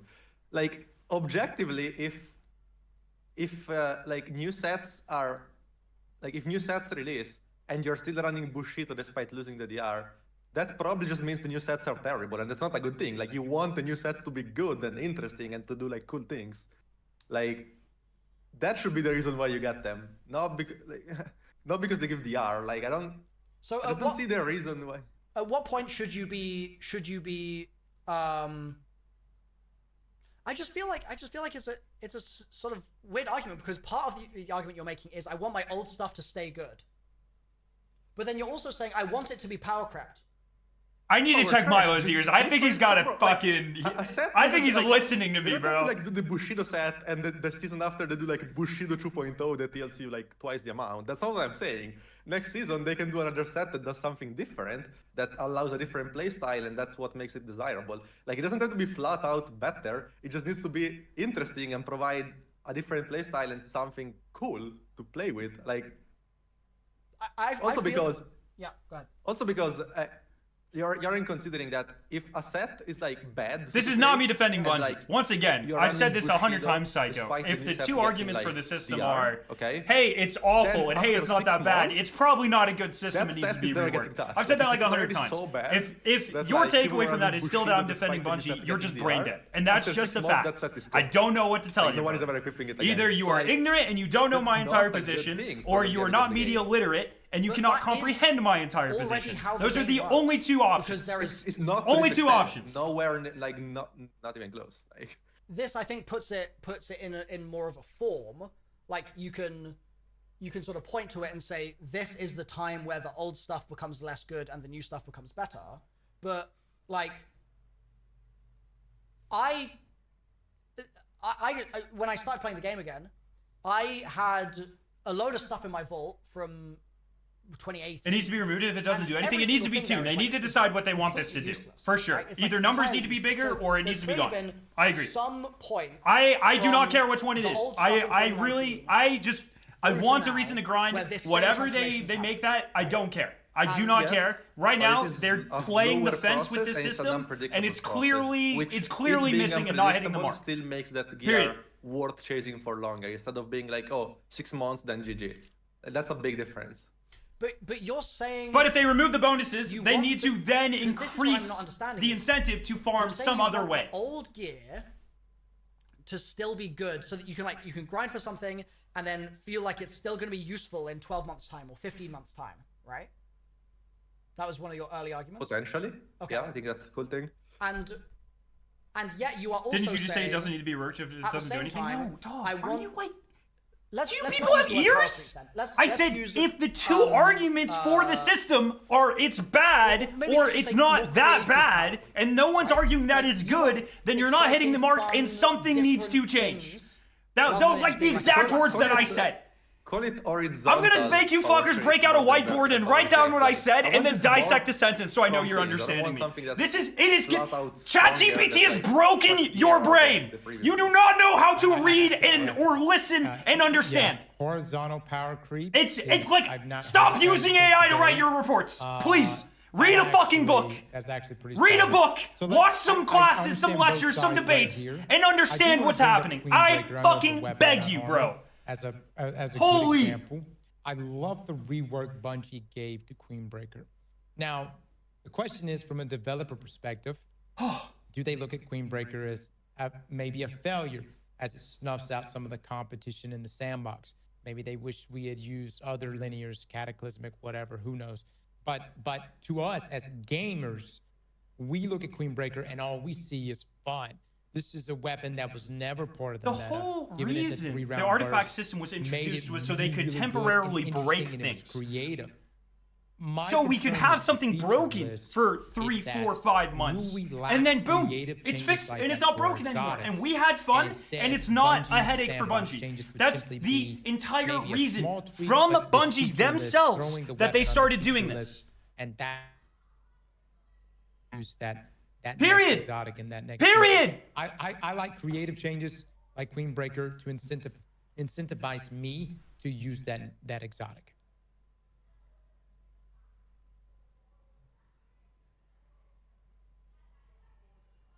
Any thoughts? I'm with Milo, man. I mean, I love exotic reworks. Like, I think they are a super cool thing.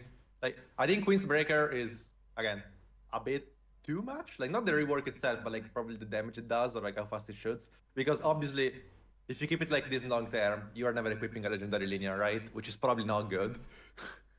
But outside of like, you know, the specific like number values, like I think the rework is very cool. Like it does something unique that other weapons don't do, and I'm super happy when they rework exotics in general. I think it's actually often more valuable than adding a new exotic, especially if you're gonna add a new exotic that is maybe gonna be forgotten right away. When you can, you know, rework something that has like a place in the game and make it like actually viable. Can I ask a question? With exotic reworks and things along those lines, would you be in favor of this, the 10% damage buff, for example, if we go back to that? Would you be in favor of that if instead of just being a 10% damage buff, it was a little bit more scattered? So for example, let's say it was like snipers get 10% plus 10% reload speed, shotguns get 10% damage. This is I like this idea. I think this is fun. 10% more range on shotguns. Projectile velocity. That would change the slug landscape a lot. For example, something like a little bit more scattered in that way. Would that be like, how far down that path would they need to go for you to be then in favor of the system? I mean, no, that's just different, because if we're talking of an exotic, I think the change should just be permanent. Like, I don't want Queenbreaker to be back to terrible next season. I'm talking about all of those. So do you want Bungie to tell you how to play or not, Salt? What's happening here, brother? Like, in general, if a buff is needed for an archetype, like, it should just be permanent. Like, when they do a patch note, I think they should do a patch note with the goal of, like, nailing a decent spot for that archetype or weapon. But you like, there is no point in doing it seasonally. Like, but you like the seasonal artifact. Yeah. Yes! I mean... Yes! Again, depends on the mod. No, he knows! Like, He knows! Look at that face, bro! That would be such a long combo, like... we like the artifact because it is creative, though. Again, it's like we mentioned earlier, it's puzzle pieces that kind of challenge. Oh wait, but Queenbreaker's not in a good spot, right, and it doesn't like, matter because it gets fucking this damage bonus and the debuff bonus is gone in 2 weeks because it's a temporary change. To make something that's terrible good. Like, if something is terrible, it should just be buffed. The artifact should just be like a cherry on top. Like, they shouldn't have made an artifact mod that makes Queenbreaker how it is, and then the season after Queenbreaker is dead. That's terrible, I think. Because if the gun is bad, you should just buff it. Like, the artifact should help things that are already good, in my mind. Like, it shouldn't just be like... Give an example. I don't think it's a replacement. Give an example. Needing a buff. I think, at least if we go back. Give an example. About the dev motivation. I think what Bungie is trying to do here, and I could be wrong, but I think what they're trying to do is they're trying to say, we introduced this seasonal artifact already, and this seasonal artifact motivates a type of play within that season, and it sort of pushes you in a couple of different directions to play in a way that looks a certain way for a season, and then in the next season... He said he didn't like Queenbreaker, dog. And that might be... Solar for one season is kind of a little bit more of a focus, and then Strand is the next season, for example, right? Yeah. And yeah, but like things that push a certain playstyle element-wise has also a lot to do with abilities, and that has no harm in like, or almost no harm in like what you want to farm. Like, if Stasis is better because Frost Armor is better, that's not gonna change much like which weapons I use. Maybe a tiny bit, but like it's mostly gonna change which subclass I use, and that's harmless. There is no like harm in pushing a subclass up or down a bit a certain season. Again, mods like Particle though that make all fusions just better on a whole season, I think that's pretty bad. Sure, like, there is a very big difference between... No, I'm just saying there is a very big difference between trying to buff like weapons or specific weapons or something that like decides what you should grind, between buffing the way you play the game in creative ways, especially to your subclass or to your like mods. That's different. Like, it's not the same thing. Okay, in that case, can I summarize what I just heard from you and tell me whether or not I've understood it correctly? So, the key distinction that you're making is that you like the seasonal artifact because it's motivating play with things that you've basically grinded for once, like unlocking your subclasses, and then you're not grinding for again. Whereas with weapons, you are doing new grinds for those things. And so you don't like your grind being meddled with by things which are like seasonal artifact related. Is that a fair way of understanding it? I mean, I don't know if I would use your words. Like, okay. I like when the artifact makes me play in a different way without limiting how I play. If the artifact pushes me to use a subclass that's if the artifact pushes me to play a subclass in a different way, for example, when they had that mod that like tangles did way more damage, like that's cool, right? I'm gonna play around like spawning more tangles and stuff like that. I don't like though when they're not stopping doing that, but they can buff Strand next season and give Matadoxia a 3% damage resistance buff, so it makes you even more likely or inclined to build into that. Gameplay-wise in general, it's not changing this. Can I ask you a question? He's acting like the artifacts are going away. How much of your playtime, and this might go nowhere, but how much of your playtime is on Strand Titan? The last is on Strand Titan has been spent on Strand the Stasis subclass. Oh, okay. Well, he's going the same way. I mean, probably very little. I think Stasis needs like insane buffs. Right. It's like you probably played it for like 5 minutes, right? Like no one's really. Yeah, I don't know. I don't. If I have to use Behemoth, I'm using it on Prism, I guess. Probably so. Right. I guess, yeah. So in that regard, like, I think there's a lot of people in the jury that are probably saying to themselves, like, I don't like to be told what to use. But surely you're already being told what to use by things like the seasonal artifact, because Stasis is completely ignored. Like, no one's using It's not ignored because the artifact, the subclass is just terrible. Like, there could be 20 Stasis mods in the artifact and you wouldn't use Stasis.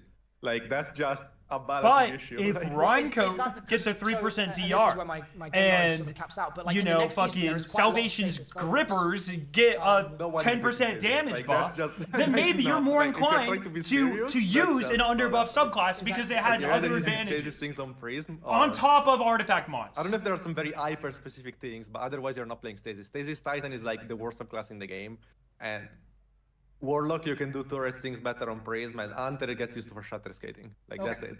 Fair enough.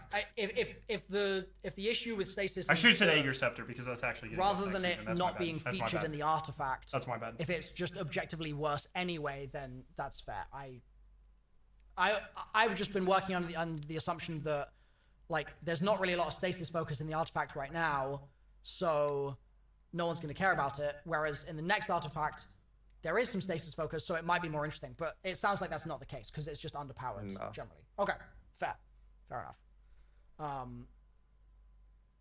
I think as far as I'm concerned, I can sum up the end of the argument that I want to make here. Stasis Hunter has one of the highest damage supers. Stasis Titan can do some pretty crazy shit with certain combinations. Stasis Warlock gives you insane damage resistance. I think Bungie, if damage resistance is that big of a deal, fucking Salt, I've got a great source of like 20% or something for your entire team. Right. A 6-month window. Just it's not that much worse. I mean, the mid-game, certain things are that much worse. But there are builds where small buffs to certain things that are compatibilistic could push it over the edge to make it usable. In the Destiny sandbox, there's going to be a chunk of them that are going to be a bit more interesting this season, and that's going to motivate build crafting in that direction. And then I swear to God, he doesn't have an earpiece, bro. Right, I think that is the goal. Or if he does, I'm not aware of it. It sounds like what you guys are arguing is that works when it's subclassy, but in the weapons department, that type of intention is not being realized by this system. I don't know if I would sum it up like this because the artifact and this bonus are just so fundamentally different. Because again, this bonus is once it's gone forever. Artifact mods can always come back and go. They're just two fundamentally different systems. But they can. Exotics can be buffed multiple seasons. They can pull in. Only for exotics. They're not gonna feature like a linear that comes out next season, right? They haven't said that. So sure, fair. Wait, what? But okay, so yeah, just to wrap up my point, I think that is Bungie's goal. I think all exotics that come out next season are focused. In terms of the damage differential that you're going to get from new gear, that 10%, I still just don't think that it's enough for you to use an off-meta weapon just because it has the 10%. I still think that you're always just going to go to the perks. Oh, legendary, and my the bad. And the 10% is going to be, like, it's always going to be like this. It's going to be, you'll look at the weapons, you'll look at what has the meta perks, and then only where's a raid exotic listed? The same Graviton Spike's not a raid exotic. The same element with the same perks. It's a post-campaign. The new gear will win. But outside of those scenarios, I don't think that's going to be the difference maker. Third iteration season pass. I agree, but Graviton is post-campaign. So basically, it's either not helping, or if it's helping, it's killing the other 5 different like good weapons of that archetype that otherwise could be used. Sure. Okay. Sure.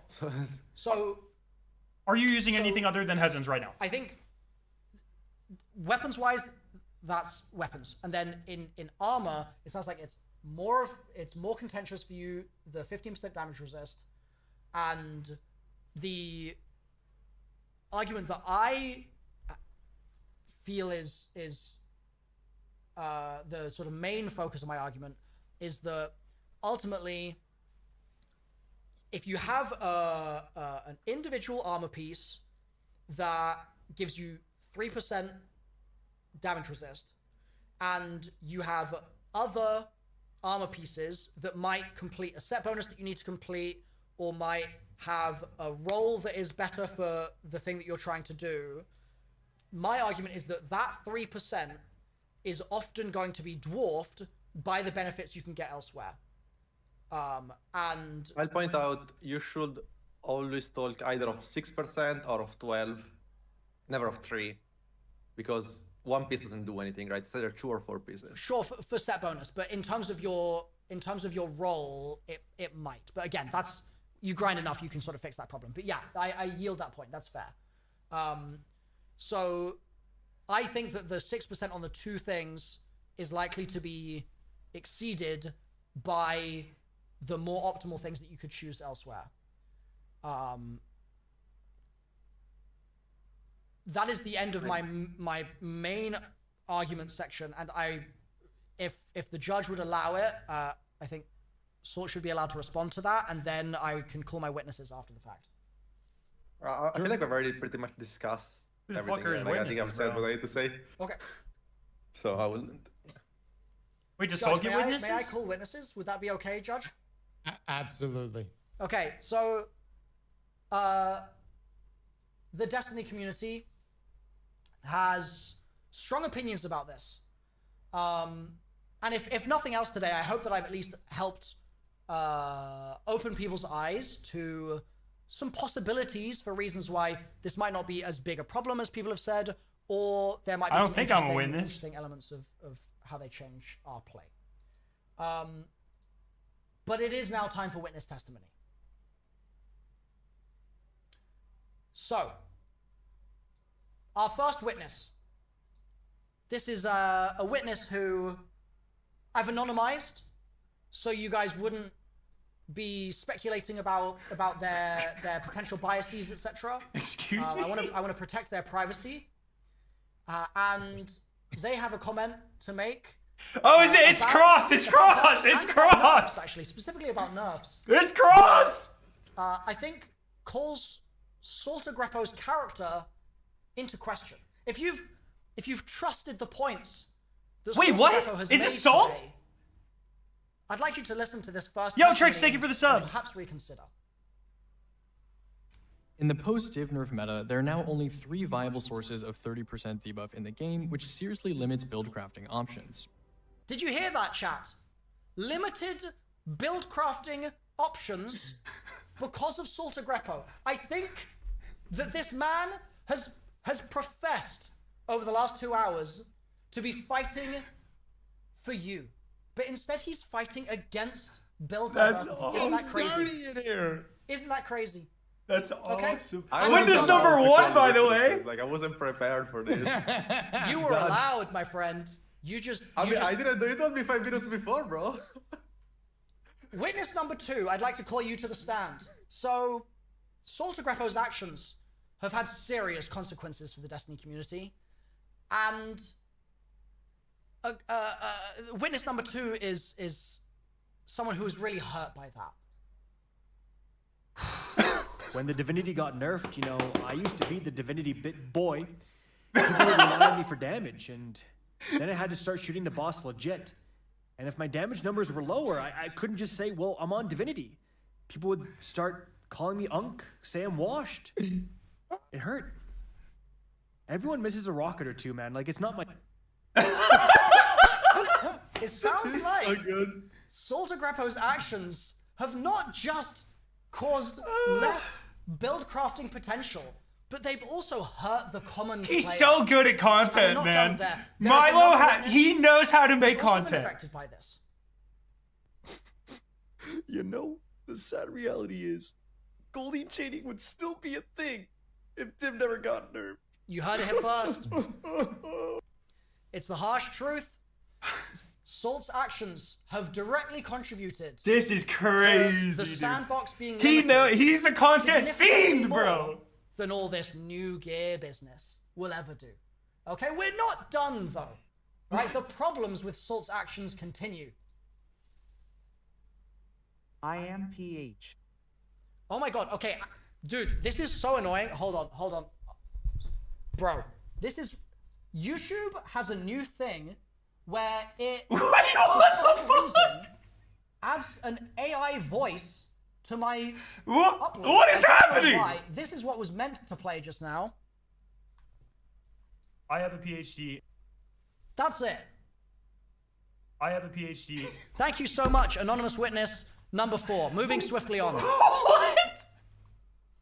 Look, all I'm gonna say is 2402 never would have happened if Divinity didn't get nerfed. Oh my god. Maybe one more time. Maybe one more time for the jury, just to understand what's happening here. Look, all I'm gonna say is 2402 never would have happened if Divinity didn't get nerfed. So, Salt's been saying, oh yeah, I'm fighting for the end game player. You know, I'm trying to make the end game more fun. But here we have a victim of true end game tragedy. He is so good at content! Is to blame. It's unbelievable. Okay. Let's proceed. Let's keep moving. I honestly can't believe it, but this is the divinity lore after it's been nerfed. What's this? We were going to write some cool lore here, but we had to redirect our resources and delay our next 13 expansions because we were busy nerfing divinity on behalf of our benevolent king, almighty ruler, and omniscient voice of the people. Holy shit, dude. Salt's getting cooked. He's in cahoots with them, chat. The rabbit hole goes deep. You think he's fighting in your interests, but look at the impact he's had. Let's keep moving. I'm not done. I feel a judgment coming. I'm glad. We're approaching the final witness, but we're not quite there. Divinity was the only thing stopping them from taking away my kangaroos. His kangaroos. Bug! Think of the kangaroos, and Your Honor, I would encourage you to think of the kangaroos. Right? Yeah. As much as so good. My math today was overcooked. As much as that may have been the case, you know what is not overcooked? My love of wildlife. And I'm thinking about those kangaroos every day. And mourning their loss. Oh my god, dude. This is a character assassination. Divinity got nerfed and all my horses ran away.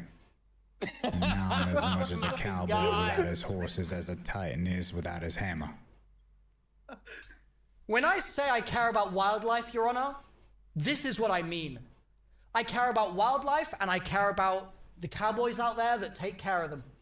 And does that guy even play Destiny when anymore? His horses ran away, to be honest, I shed a tear. One more time from witness number 8. Divinity got nerfed and all my horses ran away. And now I'm as much as a cowboy without his horses as a titan is without his hammer. Oh my god. It's tragic. It's so weird because he asked me to record that. He didn't tell me what it was for. He just told me what to say.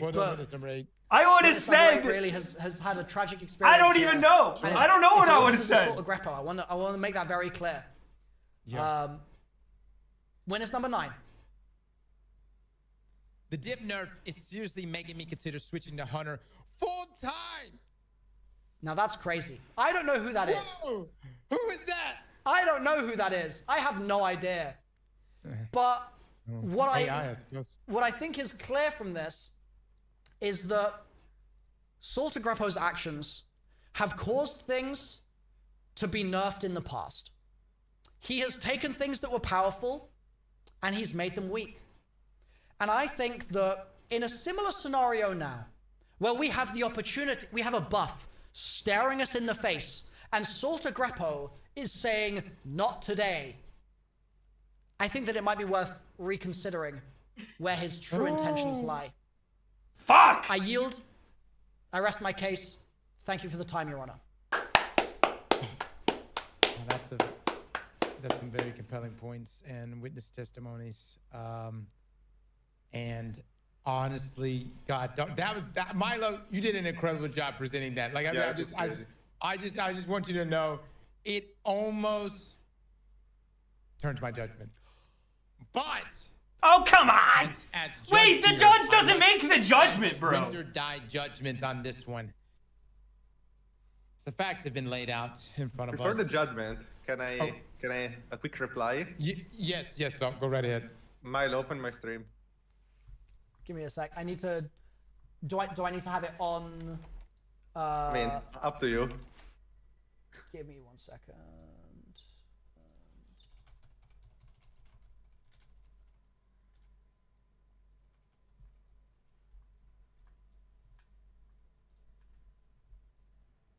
Sure. Hit me. Shall I mute it or shall I? What's? No, it's fine. So like, you know, I feel like I was winning the conversation, but then the witnesses like appeared, and like I felt like I was losing my edge. But I have one final card I want to play. My final counterpoint. Okay. One final card I want to play. My final counterpoint. Okay. One final card I want to play. My final counterpoint. He wants to nerf everything so he can win more raid belts. Oh wow. Oh, he went there. Oh wow. Oh, I mean, went there. Hey, that's my belt in the back, though. What are you talking about? That one, the green one. There's mine up there. I left it at your house last month. Yeah.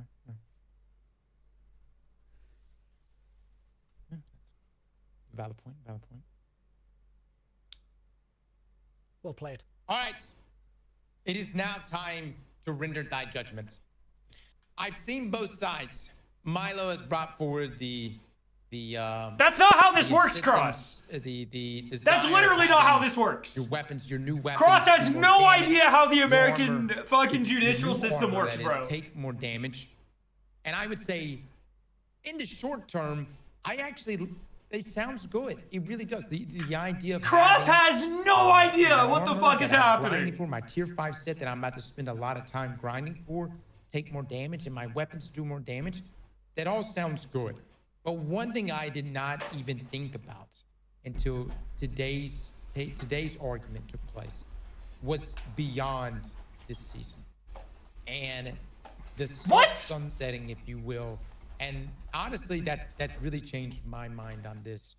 And that going into the next season, I'm going to be losing out on those previous weapons. We do not know that. Without a doubt, armor perks are still going to be the most desirable thing. We do not know that. You know, having armor with different gear sets and different combinations are going to be super desirable, especially if they're really, really good. We don't know about the raid sets. But I don't like having things artificially boosted for no other reason, because I feel like, in my opinion, it takes away from the creativity of when Bungie actually goes in and do reworks. But as I brought up earlier today, I see both sides where you see things from the developer standpoint, but you also see things from the player standpoint as well. And I have to side more with the player side. At least this is how I view as a player. I have to side more with the player side of things, which does align more with Salt's take on things. Would that change if it was a 12-month buff instead of 6, just out of curiosity? Or an 18-month buff, like Salt suggested? I mean, that's, I don't think it's gonna be, but 18 months could actually, like, be fine, maybe. Like, I still think it's not an ideal system. I'd rather not. But, like, I personally 12 wouldn't months. be too mad. 12 months. Leapfrog it. 12 months, maybe 15. To give people time so they can use it for the new day one. It's so difficult, especially when we don't have any type of, like, sequels. Like, I feel like an easy way to... Are we making this a fucking Destiny 3 conversation? Are you serious? Is if we did go into, like, a D3. And I know that's, like, a conversation for a whole nother video. But we're not going to that. We're sticking with D2. And I do love the systematic changes coming in Edge of Fate. Yo, Tropic, thank you for the sub. But I think that, yes, we do end up in a situation where things continuously get powerful, but it also puts it back into Bungie and their hands to continue elevating the content for us and creating enemies that engage us in that new level of power. And I know from a developer's perspective that's difficult, but I don't know. That's just what I prefer.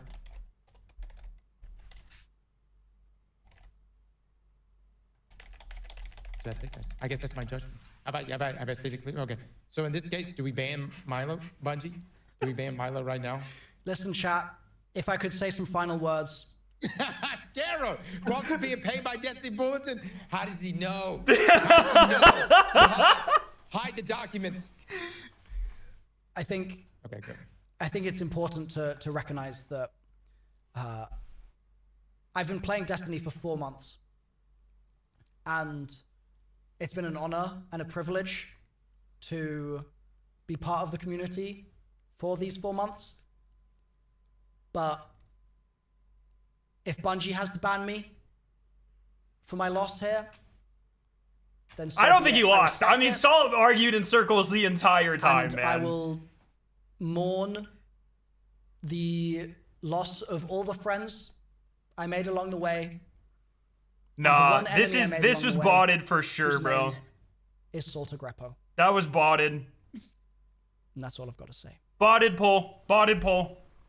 Good stuff, guys. Good stuff. Salt, anything you want to add to close things out? So, I mean, nice conversation.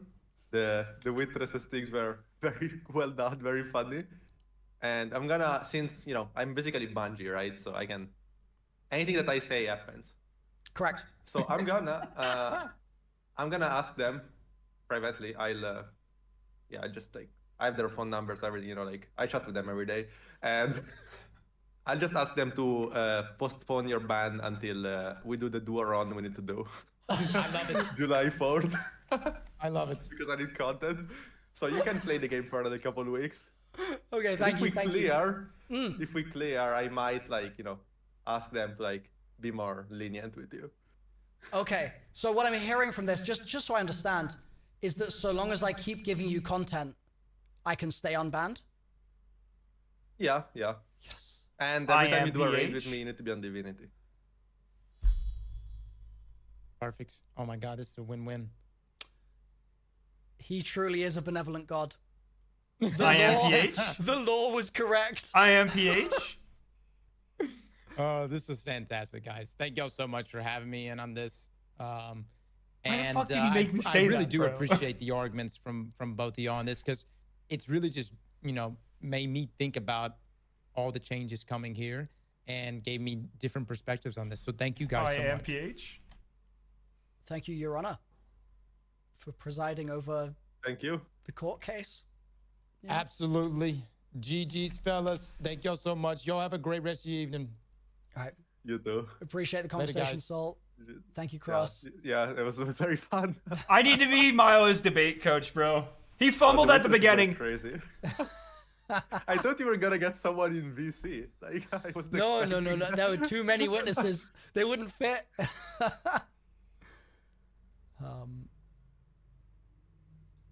Yeah. So July 4th, we're locked in for duo run. All right, I'm gonna call Bogathan.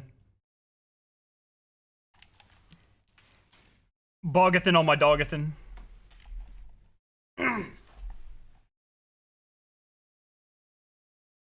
Bogathan, answer, bro. Bogathan on my Dogathan. Bro, he's not answering. Is he streaming?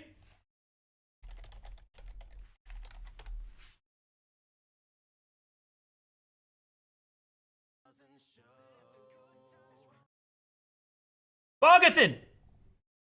Answer me, bro.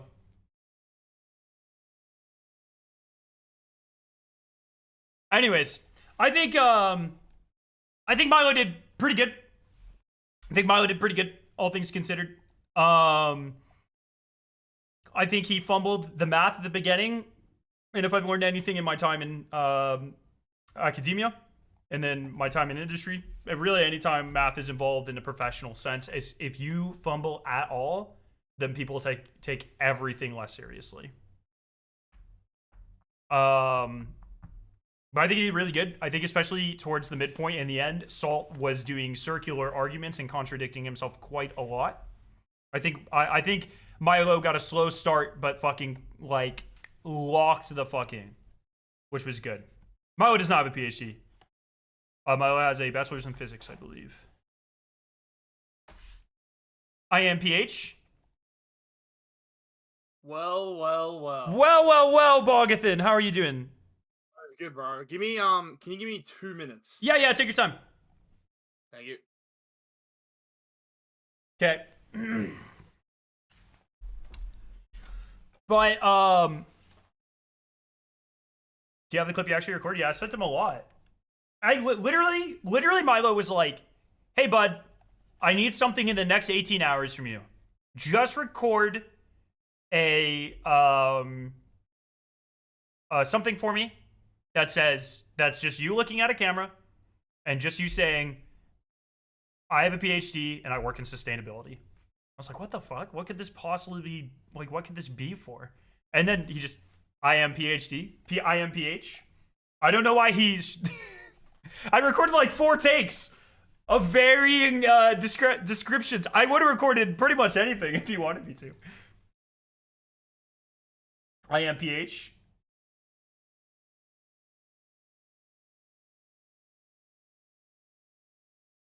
I am PH. Holy, that was fucking good though, man.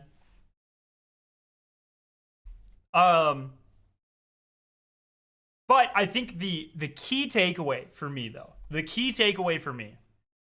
at the end of the day, is the two arguments for the system are it is a very bad thing, and then the other side is saying it's not that bad. No one is arguing this is a good thing and we're excited for it. And I think that therein lies the actual problem. That means that this system is fence sitting. It is trying to push you towards something, grinding new stuff, but it is not doing it in a very meaningful way, in a way that impacts gameplay and even a decent chunk of the community in a very meaningful way for a good chunk of the season.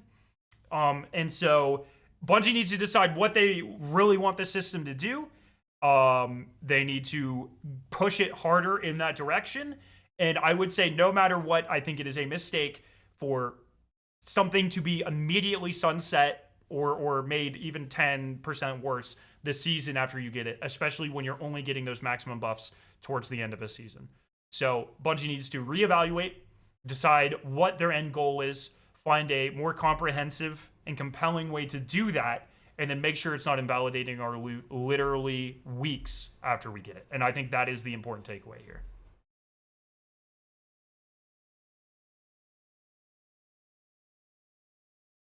I think the idea is interesting. They just picked the wrong bonuses to push it. DR and raw damage. I like Milo's idea of just stat buffs. I like stat buffs as well. Am I the only one that thinks this is a good system? It's just not. It just doesn't.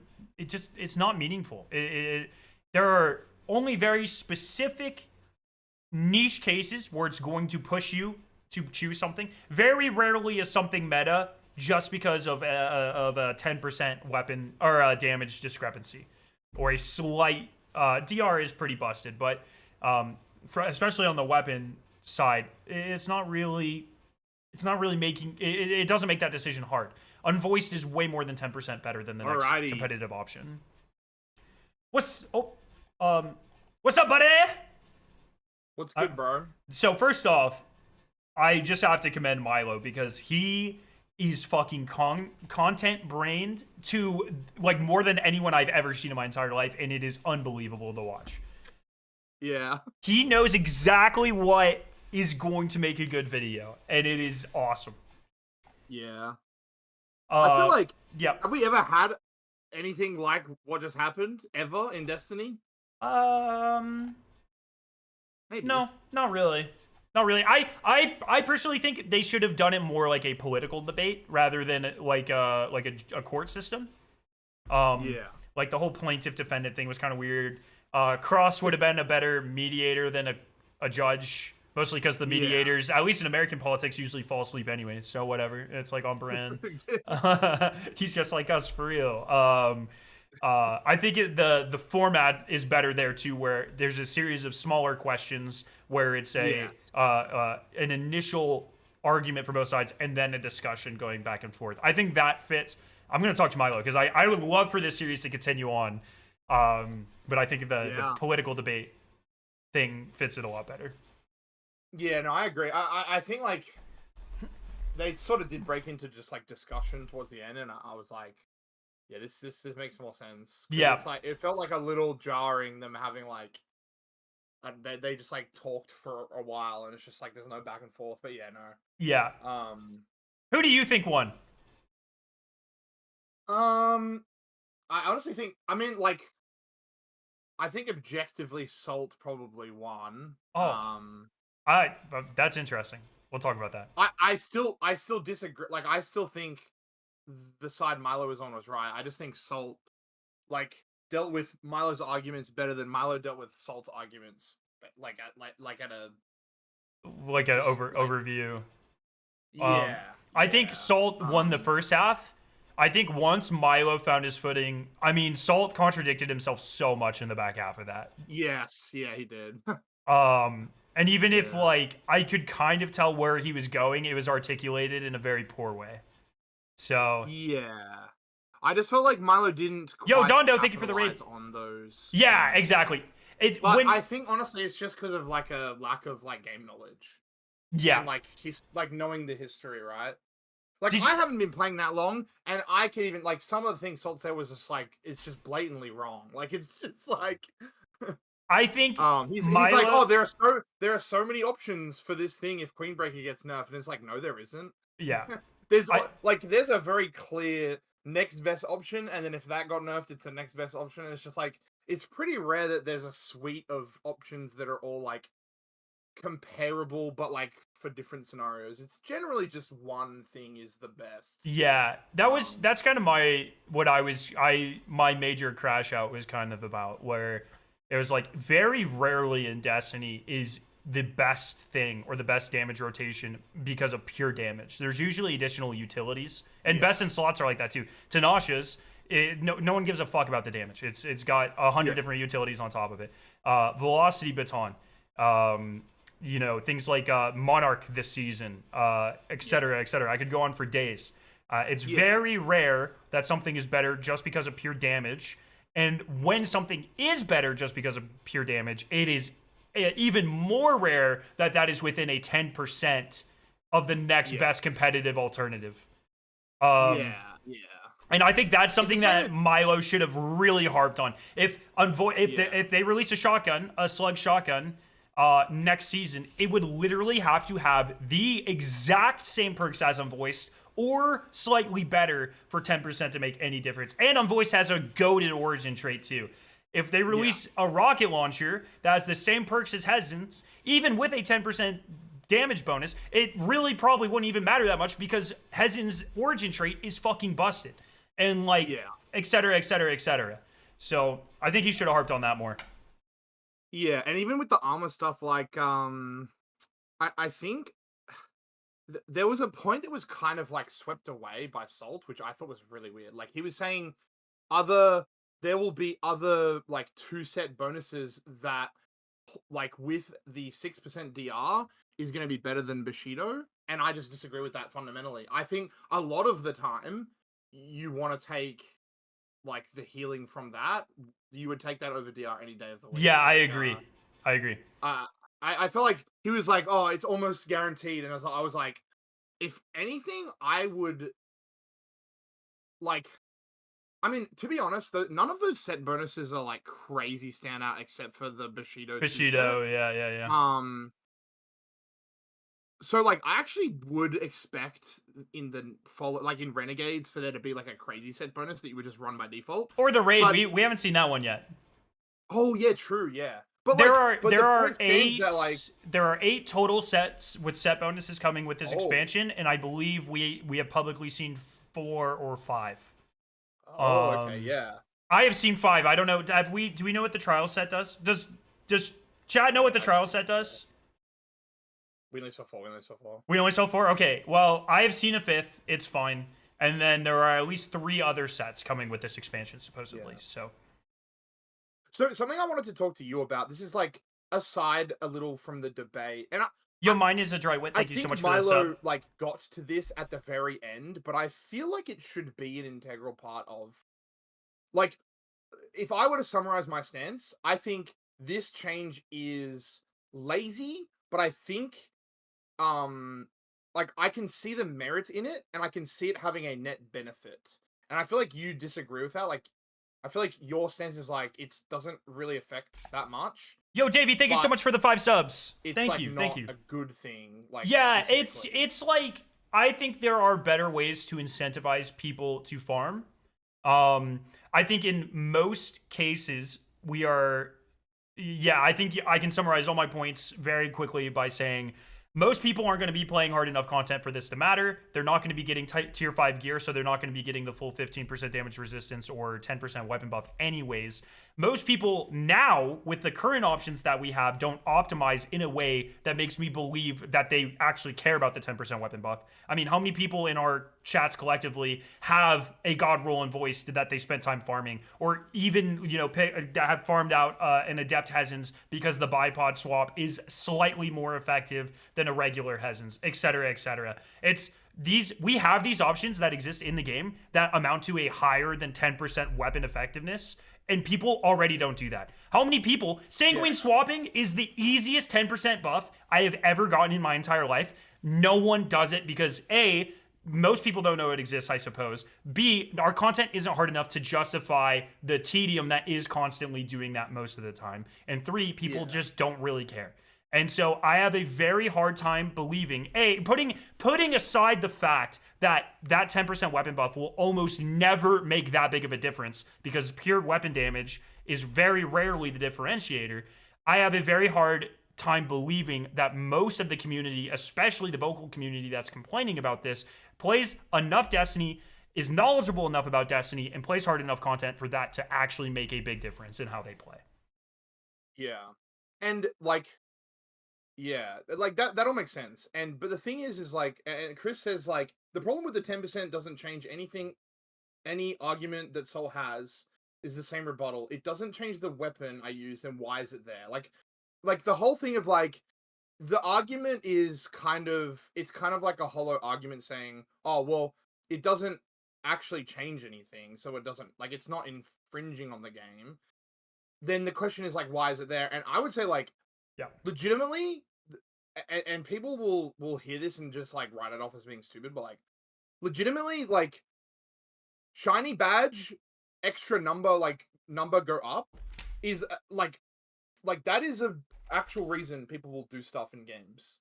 And I actually disagree that putting like a flat damage bonus or a flat like DR buff on higher tier gear doesn't make people want to get it more. I guess I'm saying it is once again, this is about what percentage of the community will actually, most of the community doesn't seem to be aware of how much of a grind that is going to be. Yeah. I think that is going to turn off a lot of people from it. But once again, like most of the community right now in the game, the only times where you would need a bonus like that is for stacking damage resistance and stacking weapon damage, which primarily currently only matters in low mans and some speeds and day ones. And it's most of the community does not compete in those things or partake in those things at a high level. And like I said, like I see people on Twitter saying like, oh, I'm worried my weapon's gonna do 10% less damage. And it's like, dog, you're using a fucking pulse rifle in PvE. You clearly do not care about how effective you are in general content. And that's just like, it's just how the Destiny community plays. And there's nothing wrong with that. My entire perspective with this has just been every time there's anything that can be even perceived as slightly negative in the Destiny community, so many people take it as a personal slight against them, even though it likely will not affect them in the slightest. And that's kind of like, I don't think this will affect most of the game. This will affect players like us in very specific situations like the Epic Raid or like Ultimate Content or Lowmans towards the end of the season when we can actually attain this gear effectively. We learn which interactions actually benefit from a small increase like 10% when you stack the damage bonus or DR. But for most of the content, you're not 10% away from clearing it effectively. We can do that with rocks. I run GMs sometimes with PvP loadouts because I'm too lazy to open my inventory and hit a loadout button because it just doesn't matter, you know? And that's where I land ultimately with this issue, that's why I think, you know, I don't like this system for the fact of the two main arguments are it's very bad, or my argument, it doesn't really matter. And I think if Bungie wants it to matter more, those numbers have to be slightly higher if that's what they're going for. Or if they can address this in a more creative way, like Milo was saying, hey, maybe per different weapon types and archetypes, it affects them in slightly different ways with different stats or whatever. I just don't think it is important enough or big enough to do its intended job. And it's kind of fence sitting in a way that's just kind of, instead of not being, you know, being an incentive for some people and other people not caring about, like Bungie probably intends, it's really just pissing off everyone or most people. And I think that means it's an ineffective system or implementation of such a system. So that's where I am. Yeah. I would honestly just say like it's I would say that it is not what's the word? It's like not offensive. Like, it's not as offensive as people are making out. Agreed. Which is, like, that's par for the course. Like people are gonna overblow like everything, no matter what it is. Yep. Like Salt's big thing. Like one of the things that I hate when he says it, he's like, after this season, your weapon is going to be completely useless, and it's just like just not true. That's just not true. If they don't release a new like, if they release a rocket sidearm that is better than Tinashe's, because of the 10%, then after that season, now you have two options. You have Tinashe's or the one that was better than Tinashe's, but now it's the same because you lose the 10%.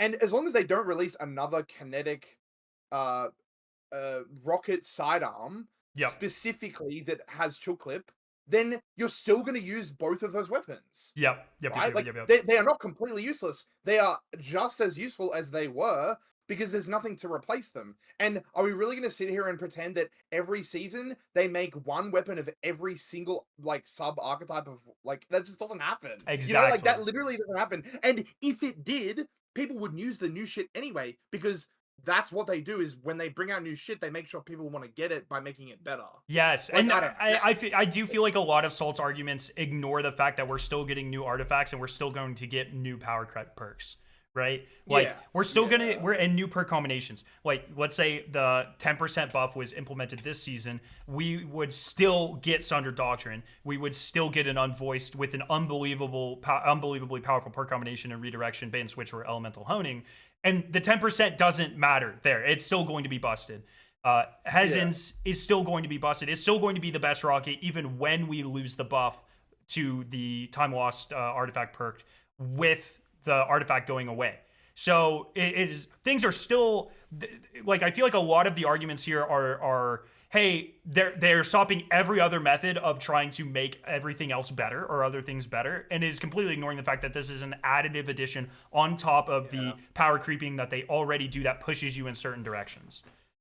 Yeah, that is legitimately why I like it. Because look, when I'm grinding my new armor and I get a tier 4, like I've got a tier 3 chest piece, let's say, and I get a tier 4, that's plus, what is it, 0.6% DR?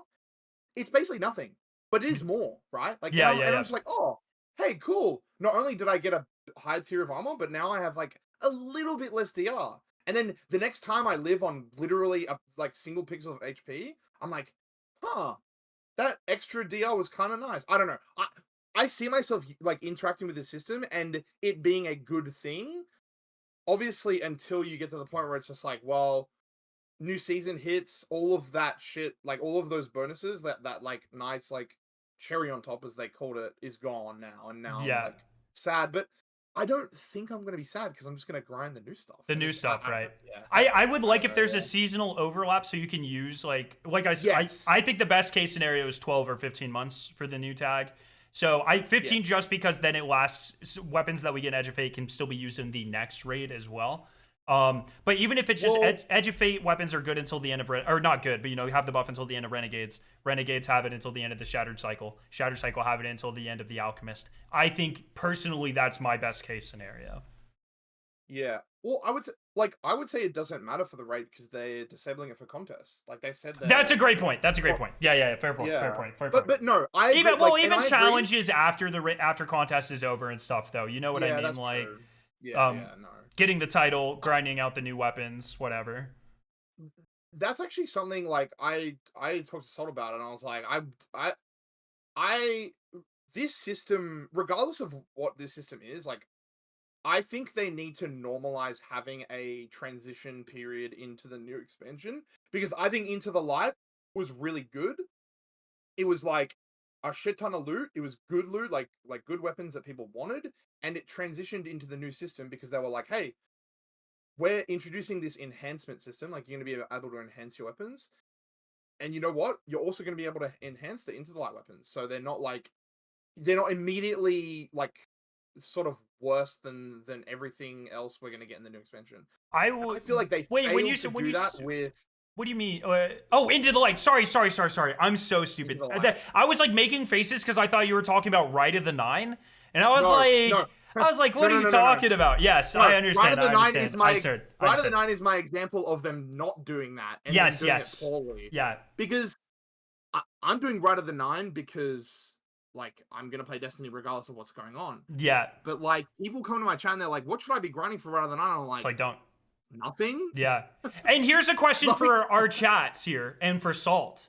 How many of the Rite of the Nine weapons become meta if you give them 10% more damage? Maybe one of them? It doesn't actually change that much. Yeah. How many of the Revenant weapons that no one liked become meta if you give it 10% more PvE damage? None of them. It doesn't. Yeah. Maybe the Bittersweet might. Or Bittersweet was already kind of meta, and they got immediately power crept by Chill Inhibitor. So in that case, maybe Bittersweet actually, because they have the same exact purpose. I think they're the same archetypes, or they're similar. In that case, Bittersweet would have actually edged out Chill Inhibitor still with the 10% buff. Not Chill Inhibitor. They're the same. They're different frames. They're different frames. Okay. Okay. Well, although there was artifact mods that helped Bittersweet, so Bittersweet actually probably would have been better in like most cases. It's an incredibly niche instance of that. For the most part, this 10% buff doesn't actually make that big of a difference between what is generally, except in very specific situations, between what is meta and what is not. Yeah. And again, like, people will say that, well, people take that and go like, well, if it doesn't do anything, then why have it? And my whole thing is, it's literally just like a badge thing. It's like, it's the same reason people ask me like, what adepts are you going for? And I'm like, I'm not going for adepts. It is useless. It's just it's just a nothing burger. Like, adepts fundamentally are completely useless compared to their like regular counterparts. But I would be way more inclined to farm adepts if they just did like 5% more damage. Even if it doesn't matter, in 99.9% of cases, a bigger number better for like my brain, you know, the dopamine, like I legitimately believe a lot of people are inclined that way as well. Like I legitimately believe people are gonna be like, ooh, wait, if I get tier 5 armor, I'm like taking less damage. Okay. Yeah. Maybe I'll try and go for that. I don't know. Maybe I'm tripping. Like I'm kind of weird when it comes to stuff like this, but I mean, I agree with the actually, I think you were saying you don't really care about adepts. Is that what you're saying? I don't care about adepts at all. Yeah, that's interesting. Yeah, I do just because the slightly better mods and the +3 in every stat or whatever you get from adept.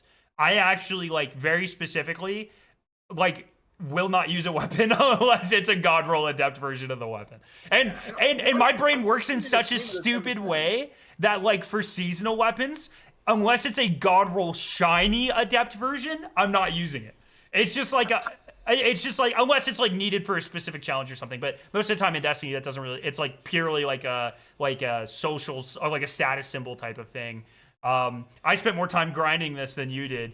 That's actually like. That sort of thing actually does cause me to grind. But I'm much more likely, like, I would grind for the tier 5s. Personally, this is my brain disease. I would grind for the tier 5 weapons just because they're shinier, with or without the 10% bonus damage. Like, I do not care. I just want, if there's a rarer version of it and it looks cooler or there's a way to identify it, I'm grinding for it. But I do recognize for some people that damage might be the thing that pushes it over the edge for them. Yeah, the tipping point. Yeah. That's my whole thing, honestly. Like, again, I'm not saying the system is perfect. I think it's just lazy more than anything. That's my gripe with it. Is it's just lazy. Like, it just feels lazy. But again, like, I don't know. I just think I'm gonna enjoy interacting with it because it's gonna feel nice. Like, look. Here's the thing. I feel like. I don't know, if you play a lot of like role-playing games where like you level up your character, right? Like there's such a like there's such an aggressive like change in like the numbers of like the damage that you're doing and like the amount of damage like you can take and like you know all of that stuff that happens like with like very small like I level up and now I'm doing like 30% more damage and it's just like holy moly like what I'm doing actually has like a huge effect. Whereas like in Destiny, it's just like I grind for Artifice Armor for 40 hours and I get +3 in a stat, and sometimes that literally doesn't affect the game at all. And it's just like, well, man, and I'll still do it. Like I'm in the group of people that will do it no matter what. Like you, like, but I can see what Bungie's trying to do, where they're just like, well, we want more people to want to do what these like, like goblins are doing. Essentially, like that's all we are, goblins. And I feel like just adding flat damage buffs and DR is kind of like not a bad way to go about it. I mean, I think the time period does. Yeah. I think people are then immediately, if it is 6 months, which has not been confirmed, chat. If it is 6 months, then I think that is very counterintuitive to what you just said, because people are immediately going to be turned off if they only get that buff for a couple of weeks. If it's only available, because you're only going to be able to, most people are only going to be able to effectively farm these at the very end of the season.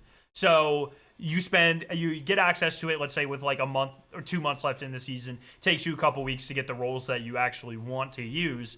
That leaves you with a few weeks, a month, a couple of weeks left to actually use them before they lose that buff. And if that buff is the only reason you're farming that stuff, then you're turned off because you only get to keep it for a short amount of time. But if you get to use it for the entire next expansion season cycle, next 6 months, then you are, I believe, more inclined to keep that motivation if that is truly the tipping point that makes you go and farm it. Yeah, and again, I will, like, 100% I admit that, like, this system, like, the player drop-off at the end of a season already happens in this game, I believe. Like, it totally does. There is a bit of an uptick for, like, players that are preparing for the next expansion, for example. Yeah. But in general, like, there is just, like, a steady decline in player count, and it's, like, pretty aggressive at the end of a period. And this will necessarily, like, increase the speed of that decline, because you know that your stuff is going to be worse, like, strictly worse in the next thing. Which is why, like, I think they need to have, like, standardized into the light type things, which is like, Yosefiro, thank you for the sub. Appreciate this stuff's not going to have the 10% buff in the next season, but it's going to have something else, like, that you can use in the raid, or I don't know, whatever, right? Yeah. Anyway, yeah, I don't know. I think we're pretty. Someone said, you say bigger number better neuron activation, but then you say you don't care about adepts, which is literally just that. No, I have a thing about adepts. Like, the thing you said about the +3 in each stat is not true. Like, that is, like, an adept versus a masterwork, like, enhanced weapon they have the same stats. It's literally just the adept perks. Wait, and what? I think in 99% of cases the adept perks are not worth it. Like, adepts definitely used to have additional stats. They don't anymore. I'm almost certain they don't anymore. I'm pulling up Dim. I'm pulling up Dimothy. The reason I know this is because I have, like, adept Heathens that I needed for witness, and they have the same stats.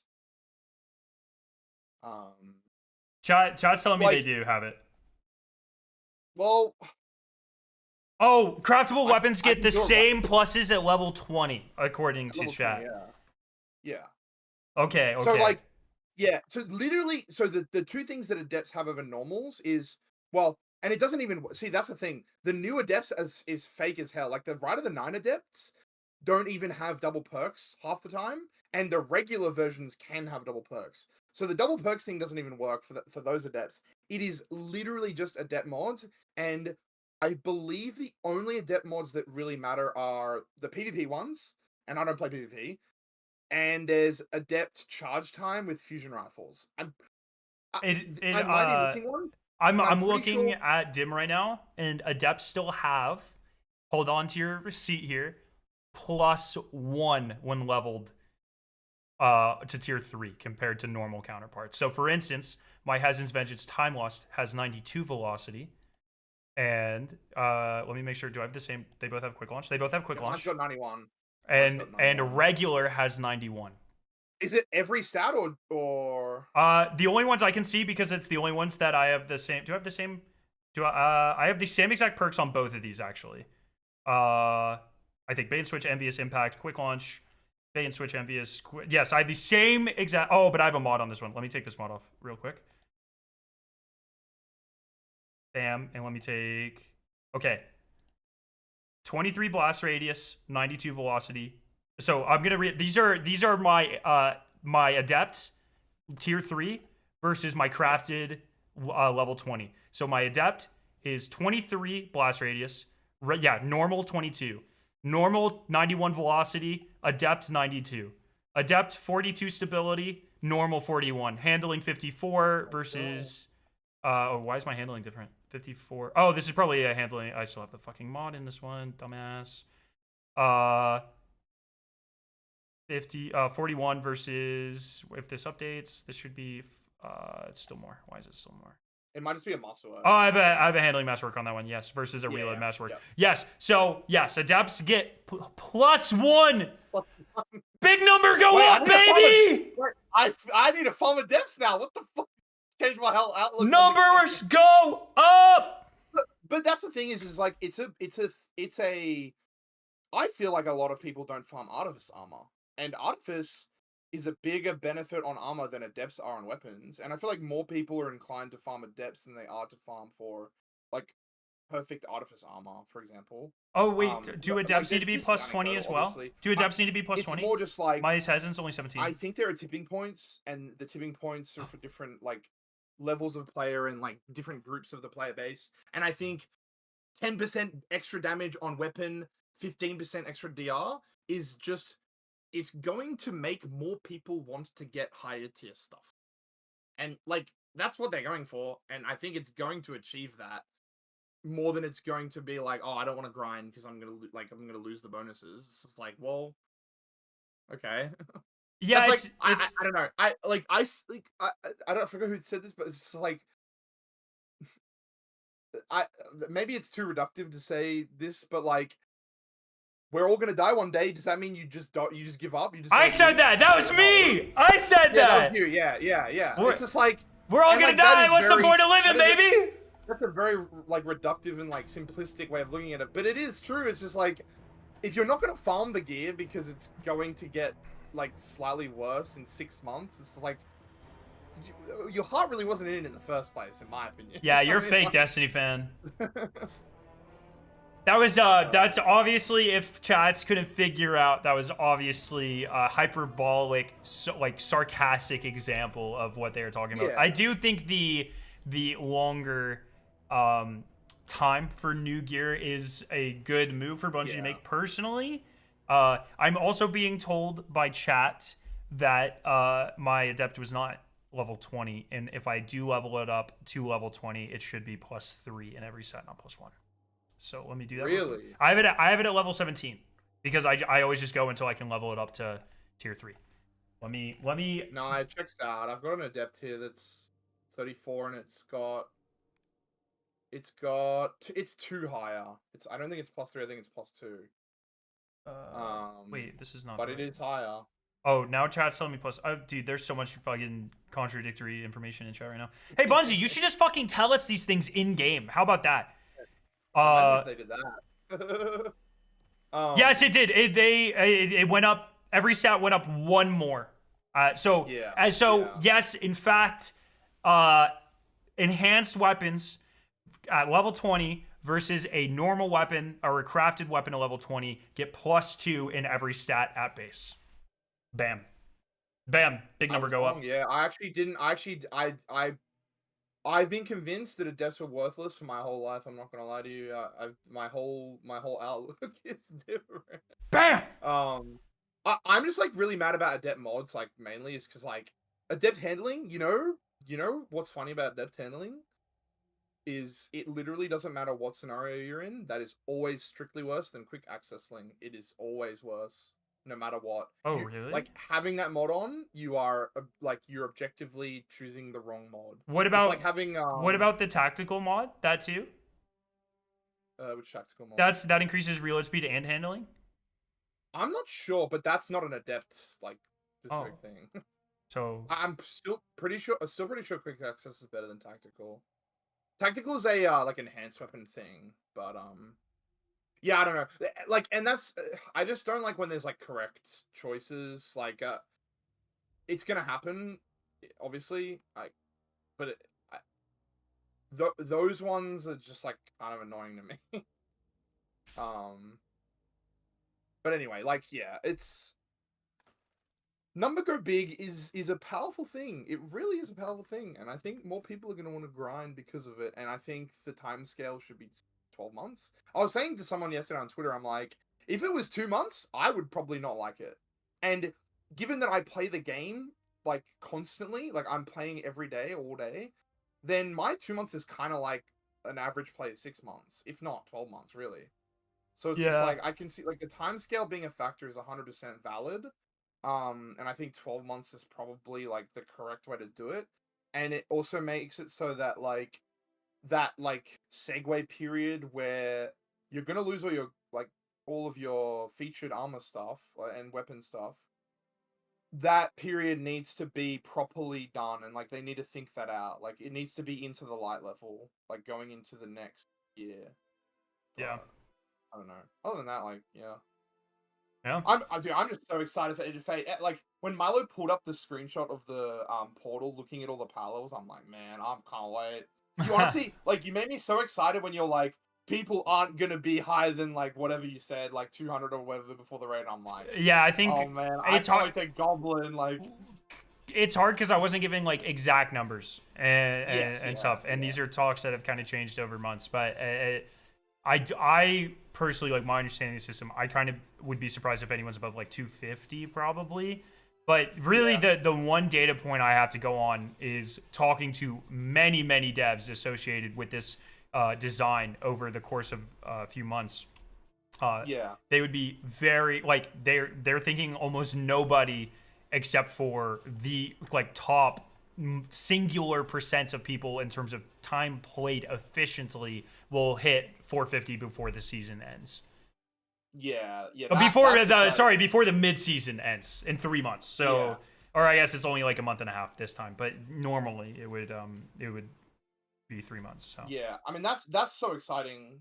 Like I love that because you know, like in the past it's like, well, first of all, getting the pinnacle cap takes a week, if maybe 2 if you're unlucky.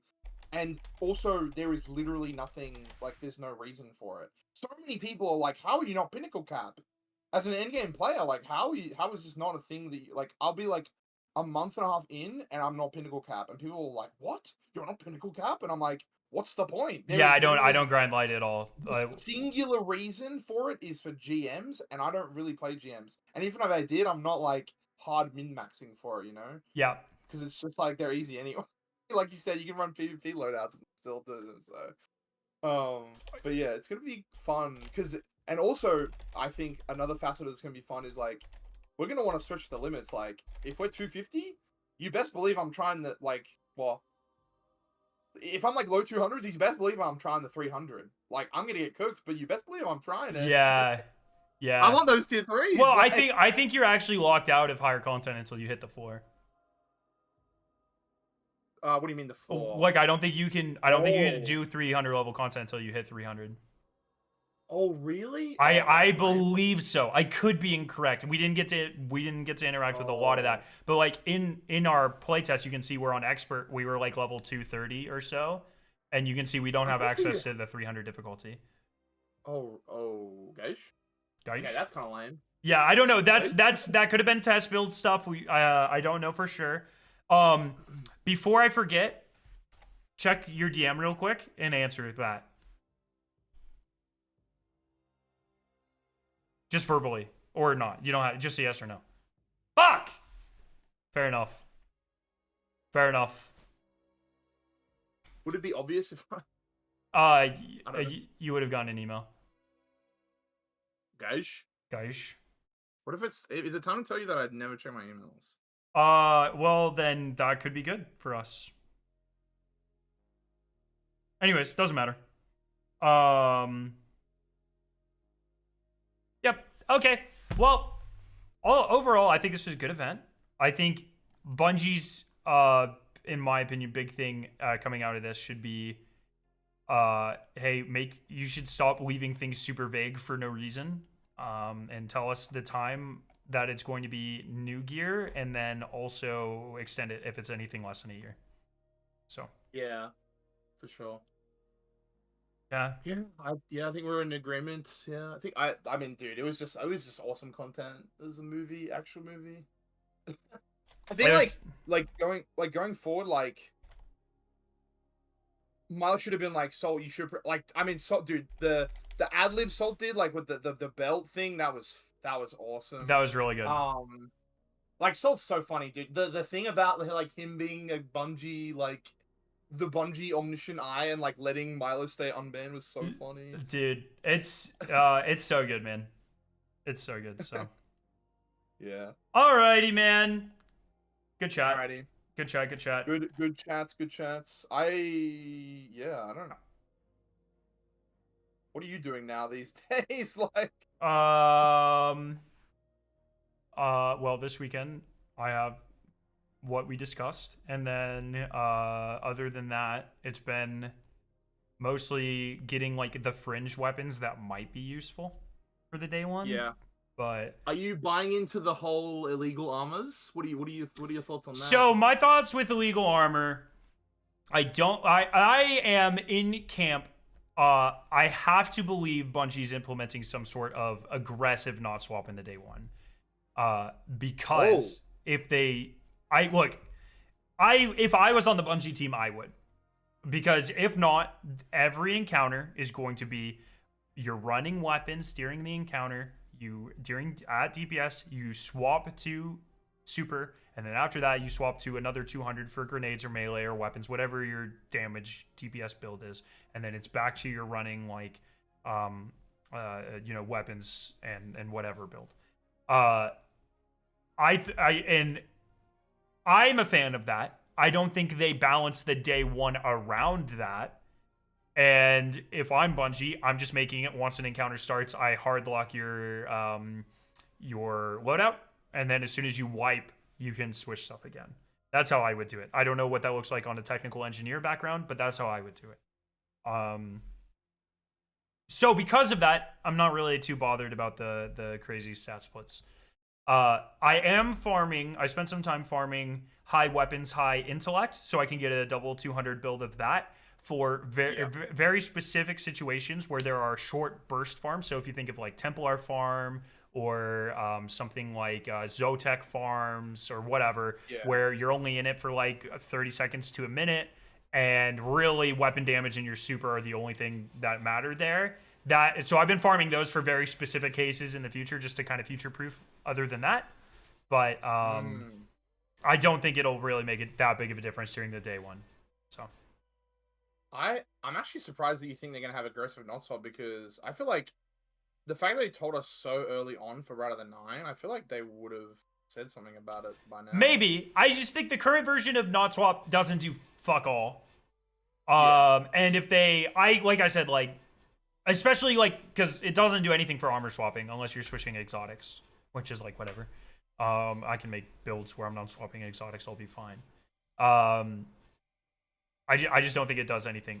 Like, okay, I guess what I should say is, if I was Bungie, I would lock loadouts, but like historically Bungie and making like decisions that make a lot of sense to me, like, right? So it's like, maybe saying I expect them to do it is a little strong. But I think it would be reasonable for Bungie to do it. Right. in a way of like balancing what day one is, because it's either you make it, I mean, like, loadout swapping now is a big deal. Loadout swapping in the future, when you're doing 45% more damage with your super and 10% more heavy weapon damage and whatever the fuck, like 40, 50, 60% more damage with melees and grenades, whatever, I forget what the exact number is. It's like, that is so aggressively more broken than anything we have right now. And it's either they balance the day one around that, and like most people are fucked because they don't have 200 stat builds going like ready, or people like us blow through that content. And I think best case scenario for the integrity of day one is, hey, just lock the fucking loadouts, make it so we don't break everything. So, but like, Bungie. It's so funny when they first said not swap was going to be in Rather Than 9. I was number one not swap hater. I'm like, this is terrible. Like, first of all, it just really like clamps skill expression. But second of all, it's just it's just lazy. Like, I've noticed, like, ever since then, I've really noticed that like a lot of the stuff that Bungie does is just really lazy. Not to shit on them, but like, it's just like, I feel like locking loadouts when the encounter starts is like a way better solution for what they were trying to do.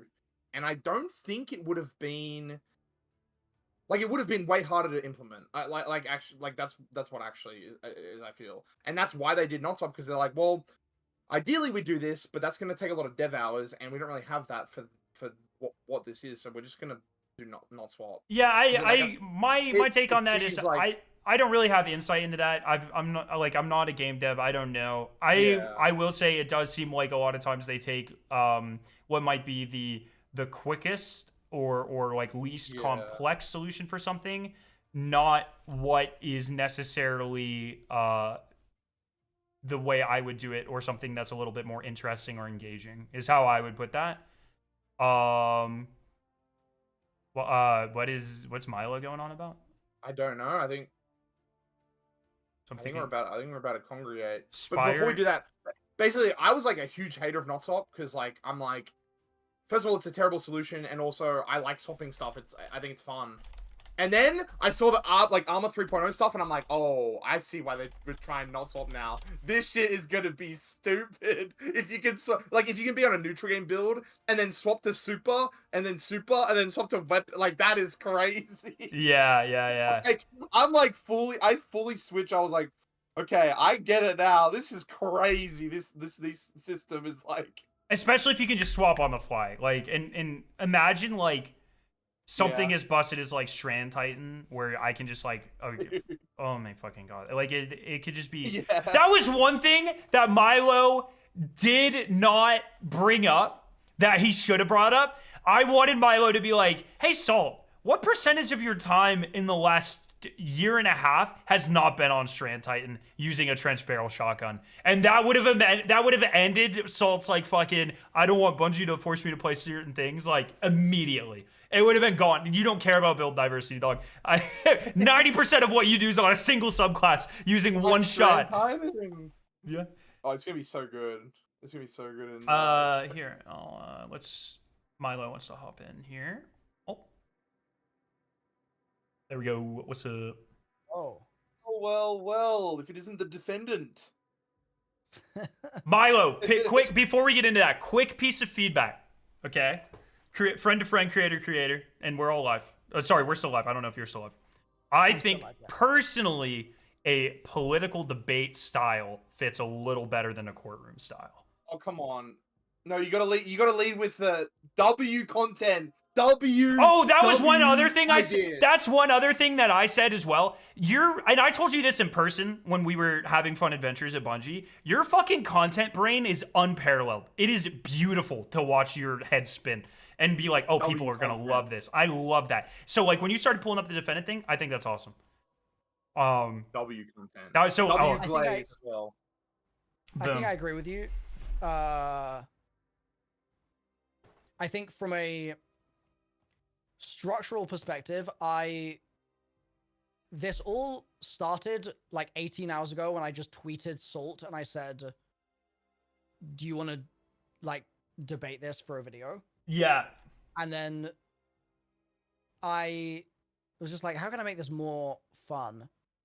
And then it was like, oh, it would be fun to have a moderator, so we'll get Cross involved. And I just happened to say, do you want to be the judge? And then it was like, oh, well, we're doing we're in court now, but it doesn't really make sense. And that's why the structure that I had intended for there to be of like opening argument, cross-examination with Cross, as opposed to like we cross-examine each other, but just letting Cross kind of ask us questions or what have you. Like that was the sort of intention, which was more debatey direction. But yeah, it ended up, I think my personal stance on how it turned out is with a little bit more planning time, because I spent most of today editing together the witness testimonies. Yeah.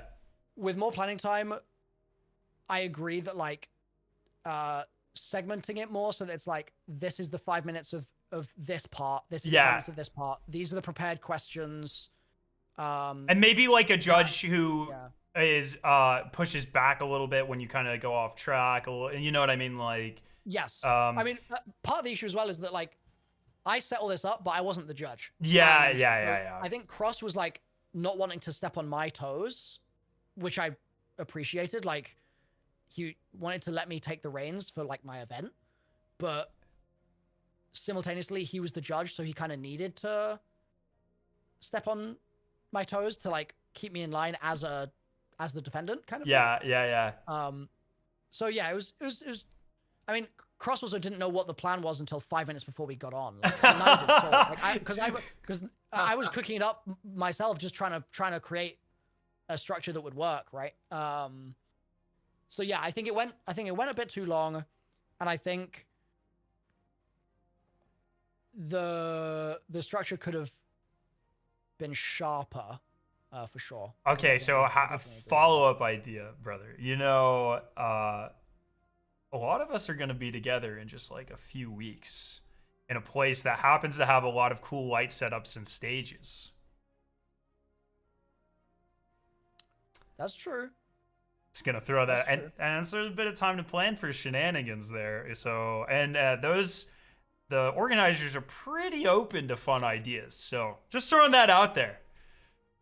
Yeah. I mean, I think in a scenario like that, like a challenge for me today was that I just do not have the game knowledge to have this kind of debate. Like Salt starts mentioning, I don't even remember what it was called, like, or maybe it was Cross that it was like a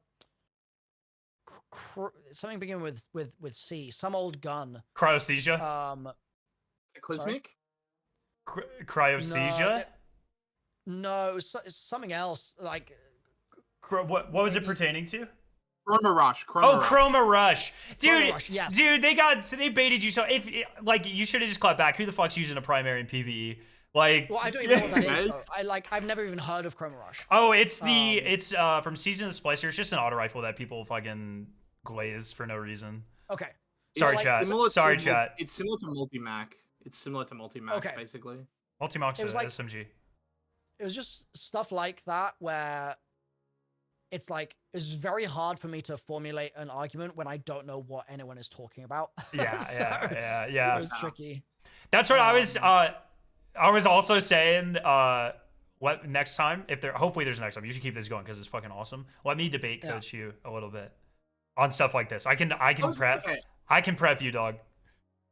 I was gonna say, like, you could be the mediator, because I think you would fill that position really well, Milo, where like people are like, they're kind of like talking about stuff and they're like really specific points, and you can like break it down and be like, okay, explain it to me as if I've only played the game for 6 months, because I have, sort of thing. Yeah. You know what I mean? Oh, that's true. I agree. I think it would have made infinitely more sense for me to be the moderator today, and like for example, if it was one of you guys versus Salt, because I know that, or at least I think that both of you have a similar stance and would have been a good opposing party to Salt's perspective. Yeah. Like that would have been great, and then I could have heard you both out, and I could have then interrogated you from the more naive person. Like it would have really fit as a moderator. But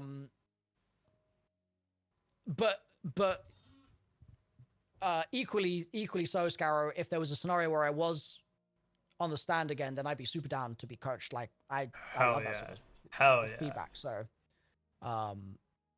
yeah, I mean, overall fucking fantastic though. Really fun. I think also for a sub 24 hour like sub 24 hour turnaround is crazy. Yeah. I think I also the highest of praises. Go ahead. I was just gonna say the highest of praises, and also like I think Salt and Cross and you all like riffed pretty well as well. Like when it went off script, it was really good. But yeah, it was good. I don't know. I was a big fan, especially when the witness testimonies came out. That was so funny. I want you to know, people are already tweeting me, and people are already in my chat going, I am PH. Dude, Scarrett, do you know what? We figured out why it did that. So your video was shorter than everyone else's. Yeah. And so there's less data for YouTube to understand what it is. And so YouTube thought you were speaking Japanese. And so when I do the language selection, it says Japanese (original), and then the one it defaults to for me is the like American translation. And so it's giving me an AI dub of what it thinks your Japanese is saying. Hell yeah. For some reason. IMPH. Insane. Yeah. Very odd. Also, what made you decide against doing the like Salt mashup thing? He just didn't send it to me in time. Oh, okay, yeah. Yeah. I was gonna say, someone would have been happy. Like, I say someone, like, I honestly would have done it. I would have gone through his videos and done that. Like, that totally, you could totally go through and find, yo, it's good Salt. You could totally go through and find the phrase. Like, let's change the subject real quick because he doesn't know what that was. So oh, okay, we can save that in our back pocket for future nefarious activity. Hell yeah. Hell yeah. The loadouts. We have the loadouts now. Yeah, literally we have the loadouts. But I agree, Bog. I think if I literally I had to cancel a doctor's appointment and cancel another thing I had today just so I could prep to make this work. Yeah. With even like 3 more hours, it would have been Mickey. But yeah, time, no, sadly. Yeah, and the whole riffing thing, like, dude, Salt showed me the belts thing before, and I knew he was gonna do that. But then, like, the whole, hey, since I'm like, you know, obviously a Bungie, like, you know, Bungie and I, we talk every day. You can be off the hook as long as we do content. That was so good, dude. That was so good. Was Salt eating a fucking 3-foot Subway party sub on stream planned? Yeah. A friend of mine won like a chess tourney, and they gave him like a wall prosciutto as a like a prize, and he just gave it to us. So, like, you showed that plate, bro, and my jaw was on the floor. I was like, that's an insane amount of food. Oh my god, the sustenance. Oh, it looks so good though. I saw Yeah. that and I was like, damn, I'm so jealous now. I'm spoiled. Like, I got like the food cards midstream. So good. Crafted from my mother. Dude. Yeah, you asked for. People asked me the other day, like, what do you eat? I'm like, I like my sandwiches and stuff. Like, this Salt guy's rocking up with like some like 3-course like Italian like gourmet meal, and I'm just like, bro, come on now, bro. Oh man. Were you, Scar and Bog, were you yelling at your monitors at any point? I haven't watched the clip back, but I had a solid 1 minute, probably 2 over the top crash out that chat is losing their minds over. So I don't even really remember what was happening at the time, but I kind of blacked out for that bit. I just remember getting very angry about something. It's so funny, even though Scarrow and I like I feel like Scarrow and I are on the same page more than the 4 of us, like any other combination of the 4 of us are. Yeah. I was bouncing between you guys and Scarrow, just like, and we were at like a point in the debate where I'm like, oh, it's pretty quiet. Let me check in and see what Scarrow's saying. And he stood up screaming in anger, and I'm like, what? I don't even remember them saying anything like that bad. I think he was crashing out at something Astacross said. There was a lot of times like towards the middle of the stream where there were a lot of like circular like, I don't like when Bungie tells me how to play, but I love this thing that tells me how to play. The one thing I like about this thing is that it only lasts a limited amount of time, and that it makes certain pieces of gear more useful than they normally are. I think it was something like that. And just like, I think Cross just said something that like just pushed me over the edge. I was like, what are we even fucking talking about? I need to watch this clip at some point. It's a good clip. I saw the clip. I'm like, damn, that's crazy. I was having a lot of fun. I was just laughing. Early on in the stream, I ran upstairs and grabbed a suit and a tie, and I just threw it on over my my metal band t-shirt. So I'm rocking some pretty sick drip right now. Anytime I get to dress all dapper on stream, I'm a big fan of it. So, but yeah. Yeah, the suits is a must, by the way. Like, maybe we do this more in the winter for the northern hemisphere, but yeah, suits are fire. I'm so glad that they both had like, Salt had like full suit and Cross found a jacket. Like, I feel like it. I stole it from my father. It was so oversized, dude. Oh, perfect. It elevates it so much when we're all in that formal wear. Like, it's so good. Yeah. Dude, I think, okay, I had an idea for like one time, like, you guys should do like wrestler LARPing. Like, you should pretend to be wrestlers, because Salt, like, the belt literally fits perfectly. Like, you have the belt like over the shoulder, like pretending to be like a wrestler. It's like a wrestling belt. Like, dude, that would be perfect. That could work, I'm telling you. We're gonna get you a belt though, Milo. Yeah, I need a belt first before I can. Edge of Fate Worlds first, bro. I've said for a long time, Milo, that Bungie should send customized Rubik's Cubes for people who solve puzzles first. I'm a little biased because I've solved a lot of the puzzles, but I think that would be fucking awesome, bro. That would be sick. Yeah, like, I mean, yeah, it doesn't have to be a belt, but I'd take a ring or a necklace or like a Rubik's Cube, or I'd take a custom chess set for like true chess theme, like whatever. The custom chess set would be crazy. That would be so cool. Like a jade chess set would be sick. There was one time when Vicarious Visions helped Bungie. There was a ARG that crossed over into real life where there was a geocache in a nature preserve in New York, which is near Vicarious Visions headquarters. And so the end of the ARG led you to coordinates, and the first person that found the coordinates got a real life replica of the artifact that season, which was like a giant war mine spear. So fucking cool. Okay. And then there were only 3 of those made. The person who went there first got one. There's one in Vicarious Visions headquarters, and then there's one at Bungie. And then there is a specific Easter egg that could only be solved using a series of letters on each one.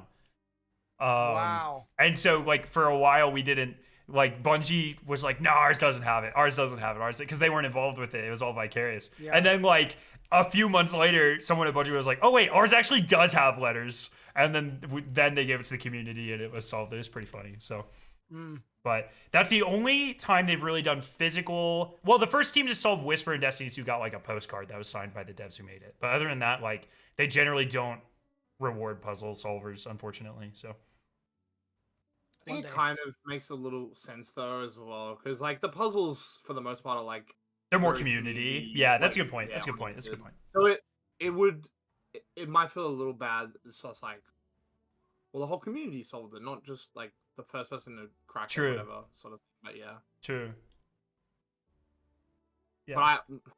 But at the same time, like the cool custom chess set would be cool. I mean, you feel me? Like, I mean, Bungie. Oh yeah, bro.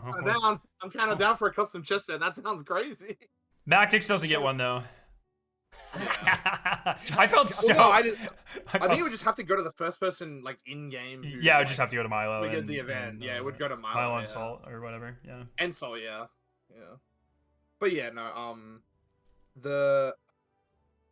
One thing I was gonna say, yeah, like about the screaming at the monitors. I think there were a lot of times where, and I don't want to harp on the whole, like, inexperienced thing, but I think there are a lot of times where, like, there was a gap or something in Salt's argument. I'll say, I don't want to get into it because I don't want to start arguing, but, like, and you could have just, like, gone, like, yo, but what about this? But you just don't even know that it exists, sort of thing.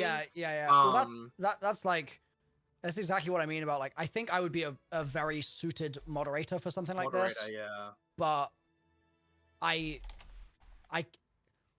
if Salt is going to bring up something, or anyone is going to bring up something from the past that I happen to have not heard of, it doesn't make sense for me to limit what they can and can't use as a point. Yeah. And equally, like, I need to be able to respond to the point. And if I just don't know what they're talking about, I just, like, I'm cooked, like, from the outset. Yeah. Right? Like, on the other hand, there are times where you would like, for example, when you kept using He's as an example for things, like Salt rightfully said, like, well, this is kind of an outlier. And from your perspective, it's just like, well, it's like, that's my sample, right? Like, that's what I have like a sample of like 2 guns. Yeah. So it was kind of, hard, but. There were a series of ones where you could have, went a little harder, I think. Whereas, like, I think Hezin's is a really good example of, like, yeah, it is better for very specific reasons, but usually best in slot weapons, especially for damage rotations, they're not just better because of pure damage. It's because they do other things as well, or they fit into a rotation a certain way, or even just like certain best in slot weapons, like Tanasha's isn't better because it's got goated damage. It does extra stuff. Monarch this season has an insane use rate, but that's not because of pure damage. It's not because it's really good. It's because it activates bolt charge more consistently. There's like a lot of instances of that I think, like, no matter if there's a 10% buff, a 20% buff, a 30% damage buff on something, it's still not better than those weapons because it doesn't fill the exact niche that those weapons fill. And I think that's why I was trying to certain ones are just utility weapons. Yeah, sure. But utility now in Destiny, where most of our damage and stuff comes from abilities and specific rotations or just utterly fucked weapons like Unvoiced, it's like it becomes so much less about, you know, in vanilla Destiny 2, it was like just what rocket launcher has a perk that makes it do a little bit more damage or whatever, you know. But now it's our builds are so much more intricate, and we know so much more about damage rotations, and we can sacrifice weapon slots for utilities now, because really that's what weapons pretty much are nowadays. And it's just like, I think there were a lot more examples if you were a little bit more familiar with the game. Yeah, well, that's why I pulled up I did the Templar testing today, because I was like, I can tell from gut feel the reason why Hezin is good is not because its core DPS is better than the Tomorrow's Answer. Like, it's not just because it does more damage per rocket or something. Mm-hmm. It's because of all the other stuff, right? And that's why I tried to lean into making the perks point. But again, I don't have the knowledge of the sandbox to articulate that point in a way that I think is actually clear. Yeah. So it all just got a bit lost in what I was trying to say, unfortunately. And I would say a further extension of that is especially a lot of like how Cross was talking towards the end. Kind of seemed like he was making, I don't think he was, but kind of seemed like he was making the argument that Bungie, the only way Bungie was going to make new weapons meaningful or meaningfully more powerful was via this buff. But that's not true. Like, they're still doing new artifacts. There's still going to be new perks and unique perk combinations and new origin traits. This is just something additional tacked onto it to make certain things potentially more compelling. It's not like all the things that people like are going away. And keep in mind, I'm not arguing for the system. I think the fact that most of the arguments are it's either really bad or it's not that bad. Like, not a lot of people are going like, oh, this is great. To me, that indicates that some change to the system does need to happen. But like, the whole reason I got into this, and it's fucking Twitter, so it's so hard to communicate this. I wasn't like arguing or defending the system. I'm just sick of people hopping in my fucking chat after reading a Destiny Bulletin article and being like, I'm quitting the game because of this. Is like, dog, you're using a fucking pulse rifle in PvE. You do not care about 10% extra weapon damage. Like, I was mostly just telling people that play the game 3 hours a week to calm the fuck down, because this wasn't affecting how they play at all. And of course, if you don't have the full context of my video and my tweets and the memes, and I'm like a really bad tweeter anyways, like, it comes across as me like being like, leave this system alone, it's great. But it's not like, I'm very apathetic towards the whole thing. Like, I don't think it's going to affect how I play or how most people play 99% of the time.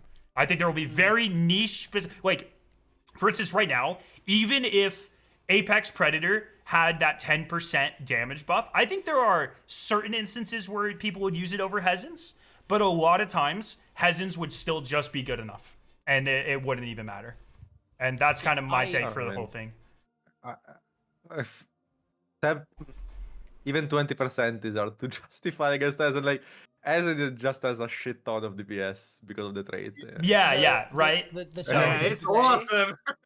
Yeah, the numbers I had from today is, 67k DPS on Hezen and 36 on Apex. And like, granted, Go ahead if you want, but then I have to say something just about that. Granted, like, that's me doing, like, not being perfect, but a lot of players are not going to be perfect. They're going to do what I did. They're going to stand in a well. They're going to cycle their weapons so they proc their envious bait and switch, and then they're going to just brain AFK and shoot the boss with the gun, right? And the fact that which many people are going to do, with weapons with identical perks, by the way, they both have envious bait and switch, and one is doing 67k and the other's doing 36k for DPS, is crazy. So yeah, in that scenario, your 10% or your 20% or 50% is not going to make a difference. You're still going to use Hezen. Does Apex have envious? I thought it was Recon. No. I think it's Recon. Is it? But Tomorrow's answer has envious though. Yeah. So the thing about your testing. I misread. I used the Tomorrow's answer as well. Yep. I misread. Yeah. I don't know how you tested it, but your numbers are that far apart simply because you're probably just emptying your reserves. That's not how a damage phase works, right? The damage phase is longer than that. So yes, Ezen is gonna fry while you're firing the rockets, but unless you're like looting bricks, which is not realistic, you are probably then following up with a special weapon, which is worse DPS than the rocket, right? But it's DPS. The gap isn't that big. The gap. That's a but I'm saying DPS across 30 seconds of a damage phase, the gap is nowhere near that big because the Ezen just has front-loaded damage. You do the damage first, and then it like falls off hard. Yeah. I'm emptying the mag, and the Hezen when emptied did 1.4 mil, and the Apex Pred with reconstruction did 1.1. The Tomorrow's Answer did about 1.4. So were you utilizing the artifact perk? Or no, I had that turned off. It doesn't I feel work. like it's bugged and it's okay. Yeah. So I didn't have that enabled, but I mean, you didn't super anyways. Like the perk only works if you super. Yeah. The reason I bring that up is because if it did work, it would bring it would expand that band even further to a point where that 10%, even if Apex got it wouldn't matter. And that's really a lot of my point with this is like things like Unvoiced that are just fucked.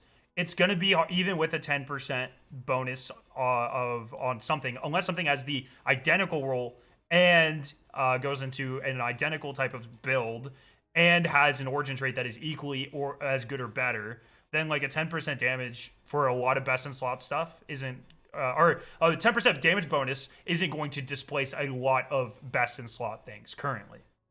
So it's just kind of like, that's why for me, I think it'll be very niche cases that honestly you will only have to take advantage of in the absolute hardest content. And so it's like, for most people complaining, they'll never get there. They won't play that much of the game. They're not going to farm out. They're not going to do that content anyways. So it's just like, that was the whole point of my tweets, was just like, just calm the fuck down. This doesn't affect you. And that's fair, but it's like on like outside of Ezen and Queen's Breaker, if you release a linear that does 10% more, that's just the best linear in the game. If you release a GL that 10% more, that's the best GL in the game. Like other archetypes don't have like, if it has the perk combo.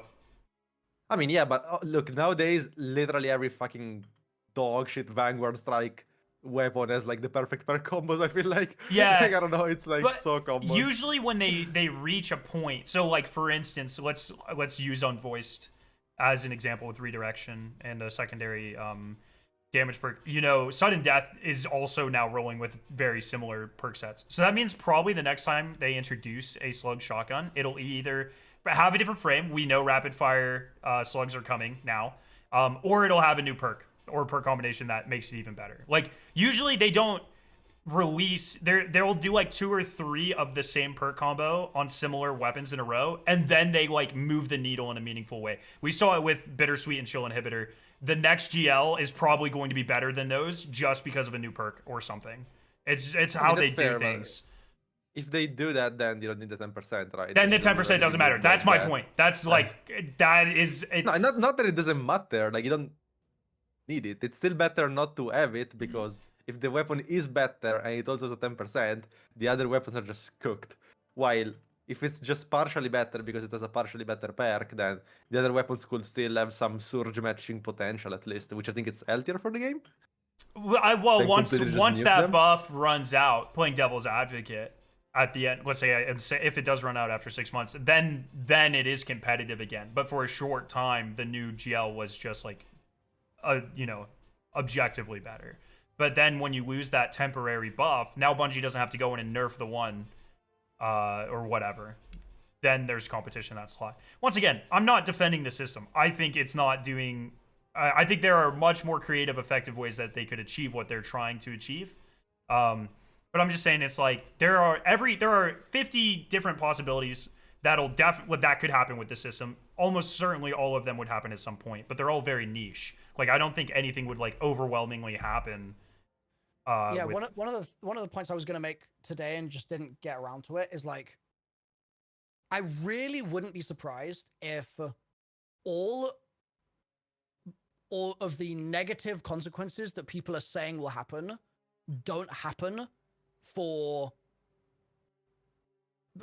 the entirety of the Edge of Fate, and then maybe it happens with one gun in Renegades. Like, the likelihood that we get these 10% buffs that are the difference maker in every slot of every whatever you're using every weapon for, it's like, and it's every time it's like that's the difference maker over and over again over the perks. The chances of that happening are so low, and I really wouldn't be shocked if like we get 4 months into Edge of Fate and everyone's like, what was the fuss about? Like the 10% buff guns are not the best. But so, like, conversely, then I would ask, what was the point? You know what I mean? Exactly. Yes. Valid. Okay. Okay. Here's my take. Right. So I agree. Right. One thing that irks me, one of the things that Salt says is like, okay, after the season, this gun is useless because it loses the 10%, and now all the new guns will have that 10%.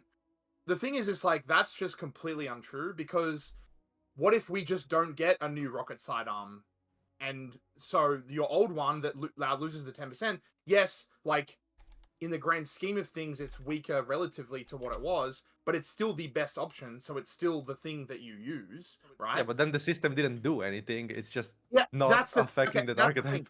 But that's the thing, is if the argument for the system is that it's rarely damaging, like it's not very damaging, but it doesn't really do anything, I would say the counterpoint to that is it does do something. It gets people... Like, it gives people an incentive to get the gear. Even if it's a placebo, the placebo is very strong. There's a reason that people farm adepts even though they're barely better in, like, any way at all. It's because it's a cool, like, I want an adept. Like, people are just like, I just want an adept. Right? Like, people already don't really farm them, though, and I promise you, if weapons would stop being adept 6 months after you acquire them, not a single person would care. Not a single person. I think there's I think there's actually like a sizable amount of people who are like, I want to farm the adept because it's just like a status thing. And adepts literally don't change the gun for like 99.9% of scenarios. If it's a damage buff instead, like I feel like the damage buff, it feels way better than just like the gun has a different name. You know, like me personally, I won't farm adepts because I think they're completely useless. If they had 5% extra damage, even on like a primary weapon where that literally doesn't matter, I'm way more likely to farm an adept. And I think like in the same reason that that's a thing, it's just like when you're farming your new armor, I think when you get a higher tier like chest piece, for example, I think that feels infinitely better if it's like, oh, I'm actually like getting a tiny, like insignificant, but like it's there 0.6% DR benefit from upgrading the tier of my gear. It's like the whole like the system doesn't do anything, so why did they implement it? Is like, well, it's kind of like a feel good system. It's like a placebo system. That's the way I see it. And I just feel the complete opposite. Like that, to me, it makes it feel worse because that gear is just gonna lose value long term compared to whatever is new gear. Like, if adepts had like permanent 5% extra damage, sure. The fact that it's in the system you're proposing it is temporary makes it lose value in my mind, because it's like, yeah, that's cool, but next season the new adepts are gonna just be better. Like, so to me, it just makes it lose value. Like, it makes the item less desirable. But the issue is if they did that permanent thing, right? Then like you get that thing, you get the like 3% DR on your armor, and then you just never regrind tier 5 armor again. Why? There are new armor sets. Like, why would you just not want to get the new armor sets? Like I think I get the it. issue. Well, yeah, I don't get it either. But clearly, there's an issue with like Bungie is finding it hard to incentivize people to get new stuff because it's like we didn't have armor sets, bro. Like, let it cook. You know, like. Yeah, I don't know. yeah, no.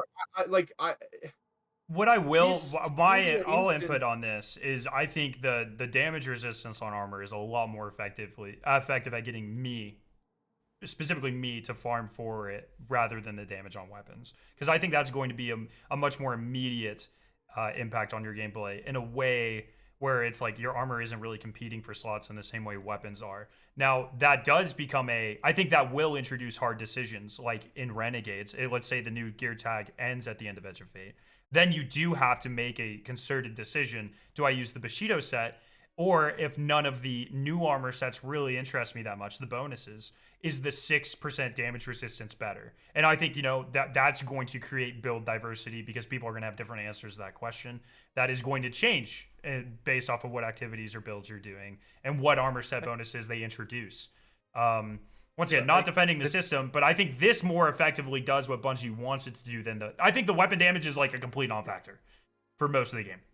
But I think if you're even remotely considering using an old set, when a new set gives you 12% DR, the new set is so fucking terrible that it's like... 6%. You're losing 6% is a lot less of a... Let's also be clear. Some sets are specific to what you are using with your weapons.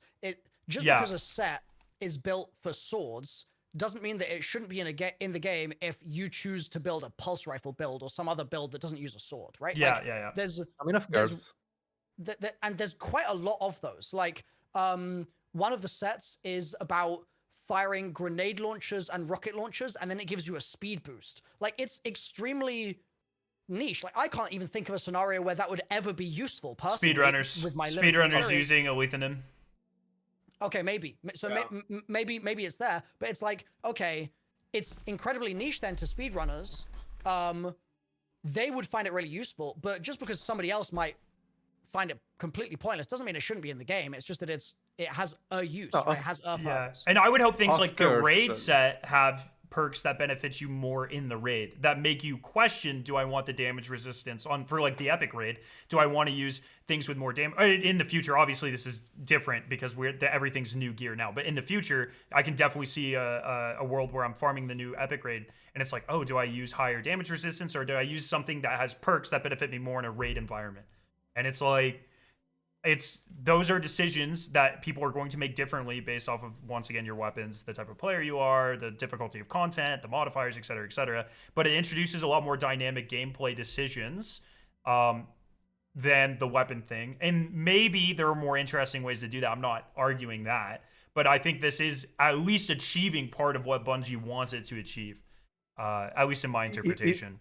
Isn't it way cooler to be like, oh, I need to decide which set to build craft on because both the old and the new sets are good and they're cool and they do good things in endgame compared to, oh, this new set doesn't really do anything for me, but it gives the R, or the old good set. Like, yeah, no, I agree. I'm not saying this is the most effective way to do it. I just think I see what they're going for. Bog, me and you won weapon replicas, baby. Did you see it? Bog? Yo, let's go! Let's go! Oh Sorry, my God, it's Mickey.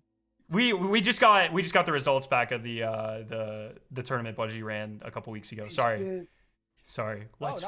Let's fucking go. So we get 1-to-1 replicas of dungeon exotics. Anyways, sorry to cut off our discussion, but I do agree that there are probably more interesting ways that they could approach this than just flat damage resistance does feel very just kind of like the Occam's razor approach to it, but it's at least doing something.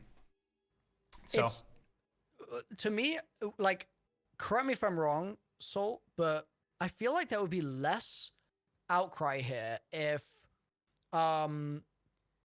let's say there was a set that like Bushido, like that kind of set, the had its effect, whatever it is, gives you speed booster after you get a grenade kill or whatever. But it also said, So let's say, actually, let me restart what I'm saying. Let's say there's the Bushido set as it already is in the game. And then in the seasonal artifact, it said, Bushido, origin trait weapons, or whatever it's, Bushido set weapons gain 3% damage resist this season. Right? Or not weapons, sorry, armor.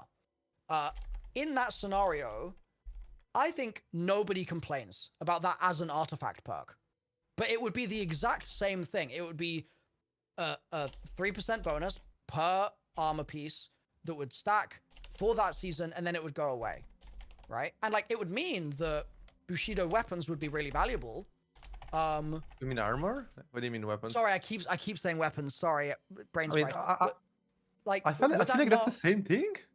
Yeah, that's what I'm saying. It's this. It would be the exact same outcome, but to me, people would like criticize it a lot less because I feel like the criticism seems to be coming from the fact that it's a system outside the artifact, but there's so much of the artifact that people seem to be fine with, and I'm like, I still am unconvinced by that. Like, I recognize your point about subclass prioritization versus weapons, but it still, to me, is like, what the artifact does is it motivates you to play a certain way. It just does.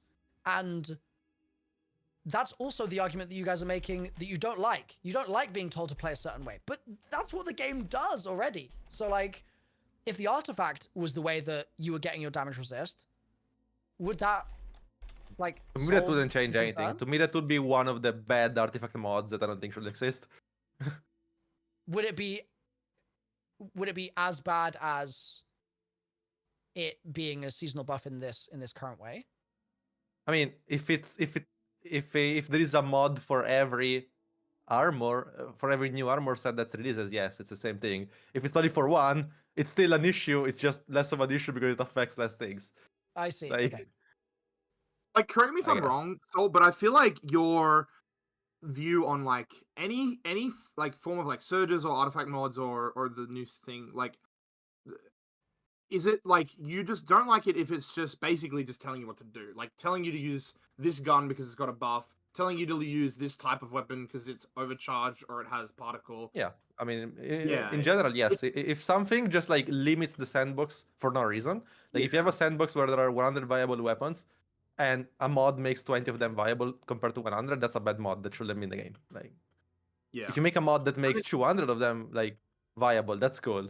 That's not what this new system is doing. This system is making like way less things good, so to say. Is that a universal rule for you, where if there's 100 mods in the game and 20 of them are more viable for a given season, and then that rotates so that in the next season a different 20 are more viable, is that a worse system than the same 100 always being viable season on season with no preferential mod treatment ever? Like, I don't like things like rotating to be good or bad for the sake of it. Like, the goal for the game is for everything to be good, in my mind.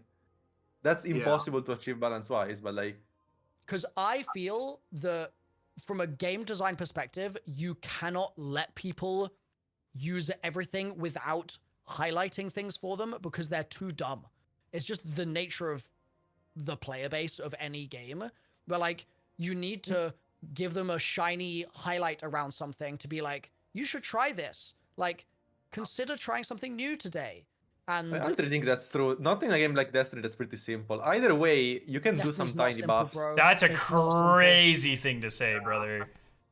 For like what's good and what's bad, it's pretty simple to understand. Obviously, it's a very complex game. It changes way too often for it to be considered simple, man. No, yeah, but I mean, simple. Okay, it is not simple if you are a player that does not like and that's who these systems are for. I've streamed like 9 hours a day of Destiny every day since February. I still don't know what the fuck is going on. Like, I'm cooked, and I'm Like, trying my point so is, hard. in Destiny, you can like watch like YouTube video about like you use rockets and you just use rockets and you're good. Like you don't need to understand what you're doing. Most of the audience, the people that play Destiny, are not doing that regularly.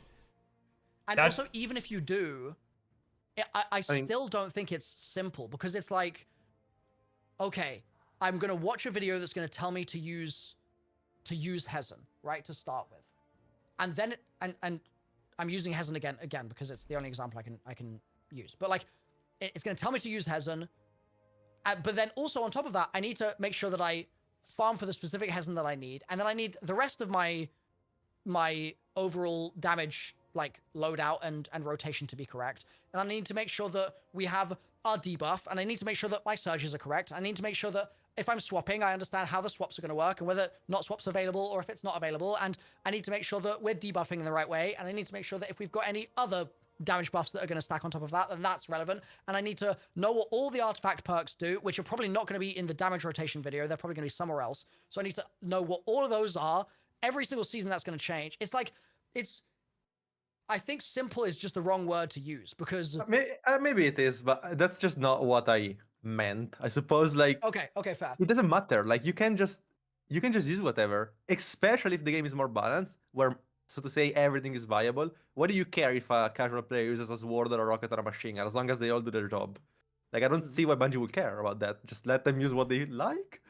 Personally, my perspective on this is the times I have the most fun in Destiny is when something is for a limited time just absolutely fucking busted. And personally, I think events like the crafting and the laser tag weekend show that is an opinion that a lot of the at least vocal player base holds as well.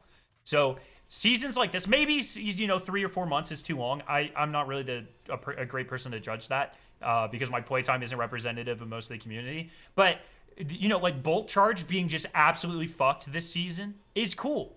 I think that it reaches a point, like Consecration has been too good for too long, in my opinion. Divinity was too good for too long. Well has been too good for too long. But I think these micro bursts of like, hey, this season we're using this and it's just stupid. It is just absolutely stupid. Hopefully it adds some dynamicism to gameplay like Bolt Charge does, and it makes you approach encounters in a different way.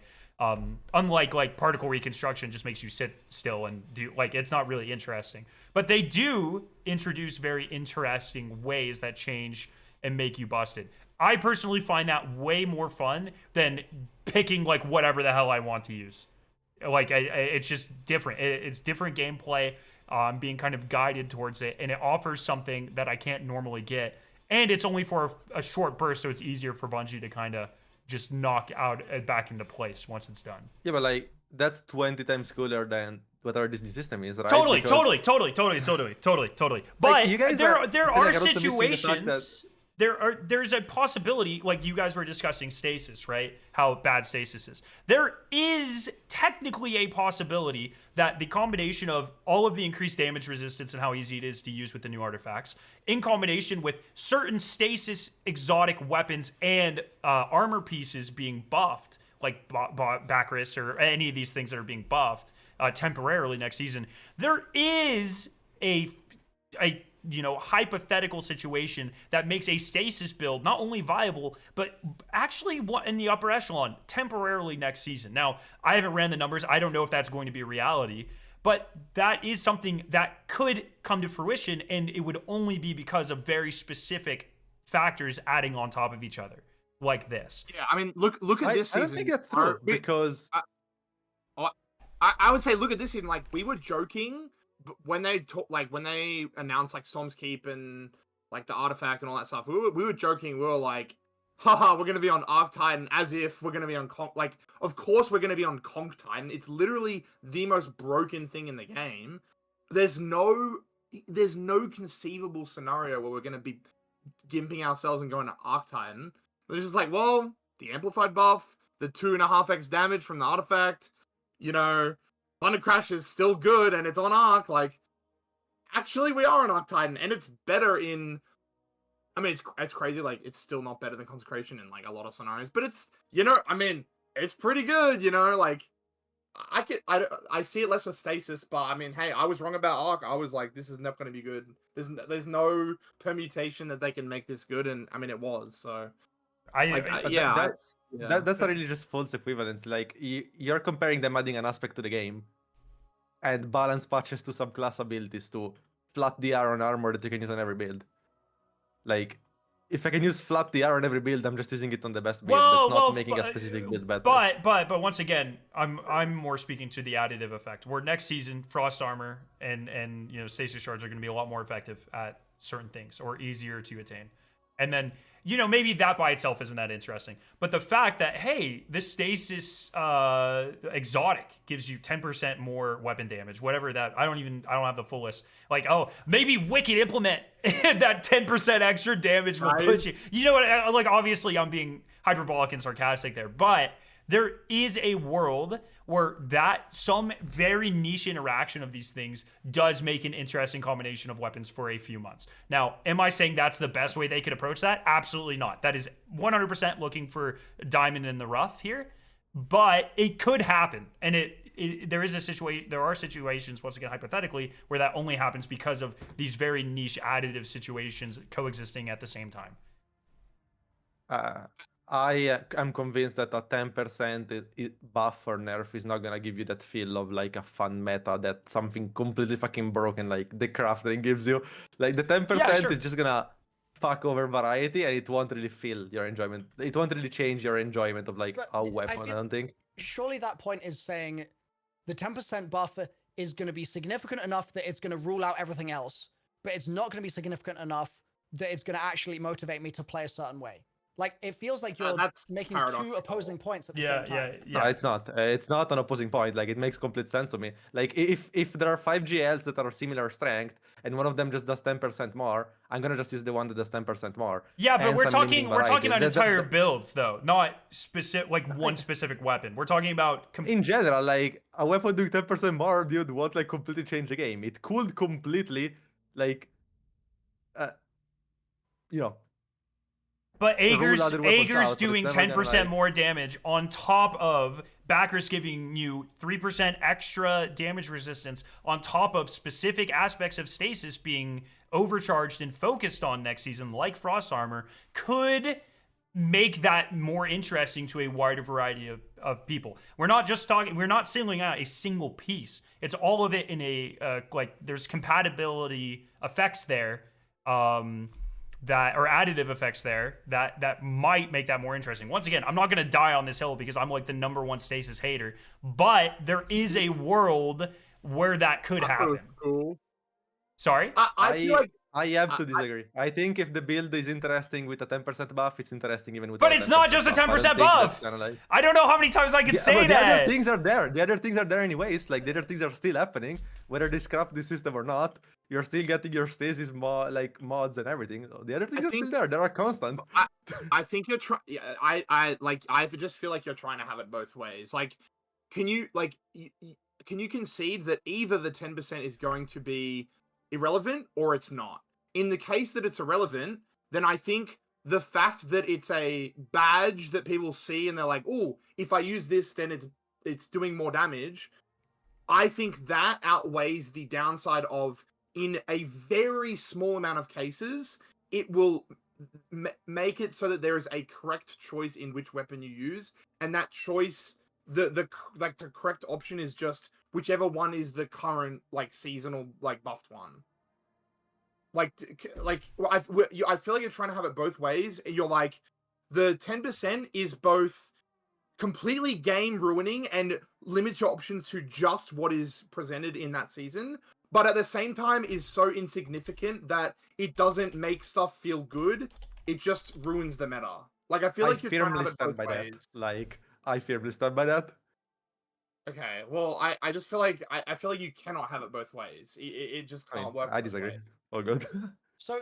And that's fine. That's why we disagree. But what are we not seeing between what Bog is saying and what you're saying, Salt? Because to me, what Bog is saying makes sense. So I'm trying to understand how with also. Yeah, sorry, you go ahead. Sorry. No, just I was just gonna say. I really. I really don't want this to be like a 3-1. I don't want it to feel like we're dogpiling on Salt, but. Well, no, I'm just trying to understand, like, like the thing I think that you want, Salt, and again, correct me if I'm wrong, is the horizontal like creep that you mentioned, right? Where it's like you want more options and more things to be viable, and so what I'm trying to understand is if the 10% is like not that, it's not turning things crazy, then if it's not being like becoming crazy, then that means that other stuff would be viable still, no? Wait, a weapon that does 10% less with no upsides isn't viable, it's just worse. So why would you equip it? And you don't want in the game things that are like, why would you equip it state? That's bad. Well, like there, it doesn't matter if the difference isn't massive. It's still like a difference that's just there. So if there are 5 viable GLs and one of them becomes 10% better, you are in a state where the other 4 are just not used, and that's not good for the game. And that GL doing 10% more isn't a fucking pre-nerf Ikelos Shotty. It's just a GL doing 10% more. What GL are you using right now other than Parasite or Chill Inhibitor? We are perpetually in that state, just by the way. I feel like there's also a facet of your argument that I dislike, that it's like in a perfect world, it would work like this. And we are so far removed from that I feel like it's a disingenuous argument to have. Because what you just said, like, it's bad for the game to have a correct option. We already have that, like, orders of magnitude worse than just 10%. Chill Inhibitor is the perfect option. Using any other GL is incorrect. Queen Breaker is true, correct. I think your butt is just wrong. They're pretty close. They nerf Chill Inhibitor. It's still not close though. It's probably closer than 10%, but it's still like you're still making a wrong decision by using anything other than Chill Inhibitor. Depends on what you're surge matching with. I think it's close enough where like it's valid to use other things depending on your surge match.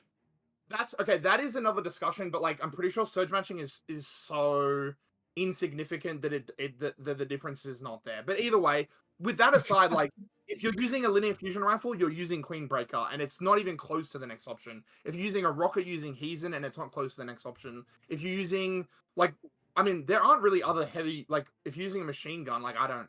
Thunderlord. You're using Grand Overture, and there's not a next. Like T-Lord isn't even close to Grand Overture. No, it's not. No, it's not. Like you see what I'm saying? Like there are correct options. If you're using an area denial, you should be using.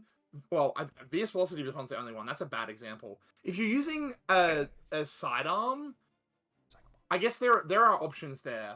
So that's a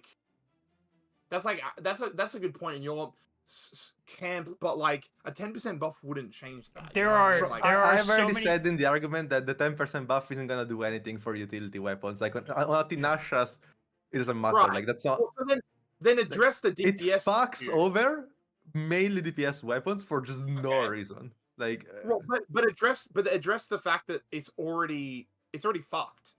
It's not. I generally think it's not. Well, there are GLs that are like pretty close. There are like 4 or 5 that are very close, different elements. Rockets outside of like Eisen, there is a bunch. Like if they're in Eisen, you know, you can use different things. There are even like kind of cope slide shots rockets. Like they're probably not that much use, but they're cool.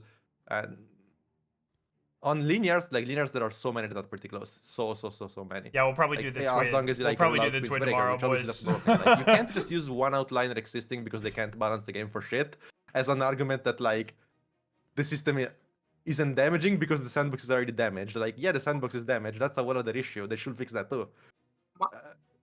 My point is that my whole point is that like your thing of like, oh, you can't use these examples because the can't. That's a very specific window of time in the evening. My whole point is that the sandbox is in the state that it's in, not by mistake. They didn't just accidentally make Queen Breaker 30% better than every other option in the slot, and go like, oops, our bad. Let's nerf it a little bit. No, I am pretty sure they did. Like they really mess up a lot with balance patches.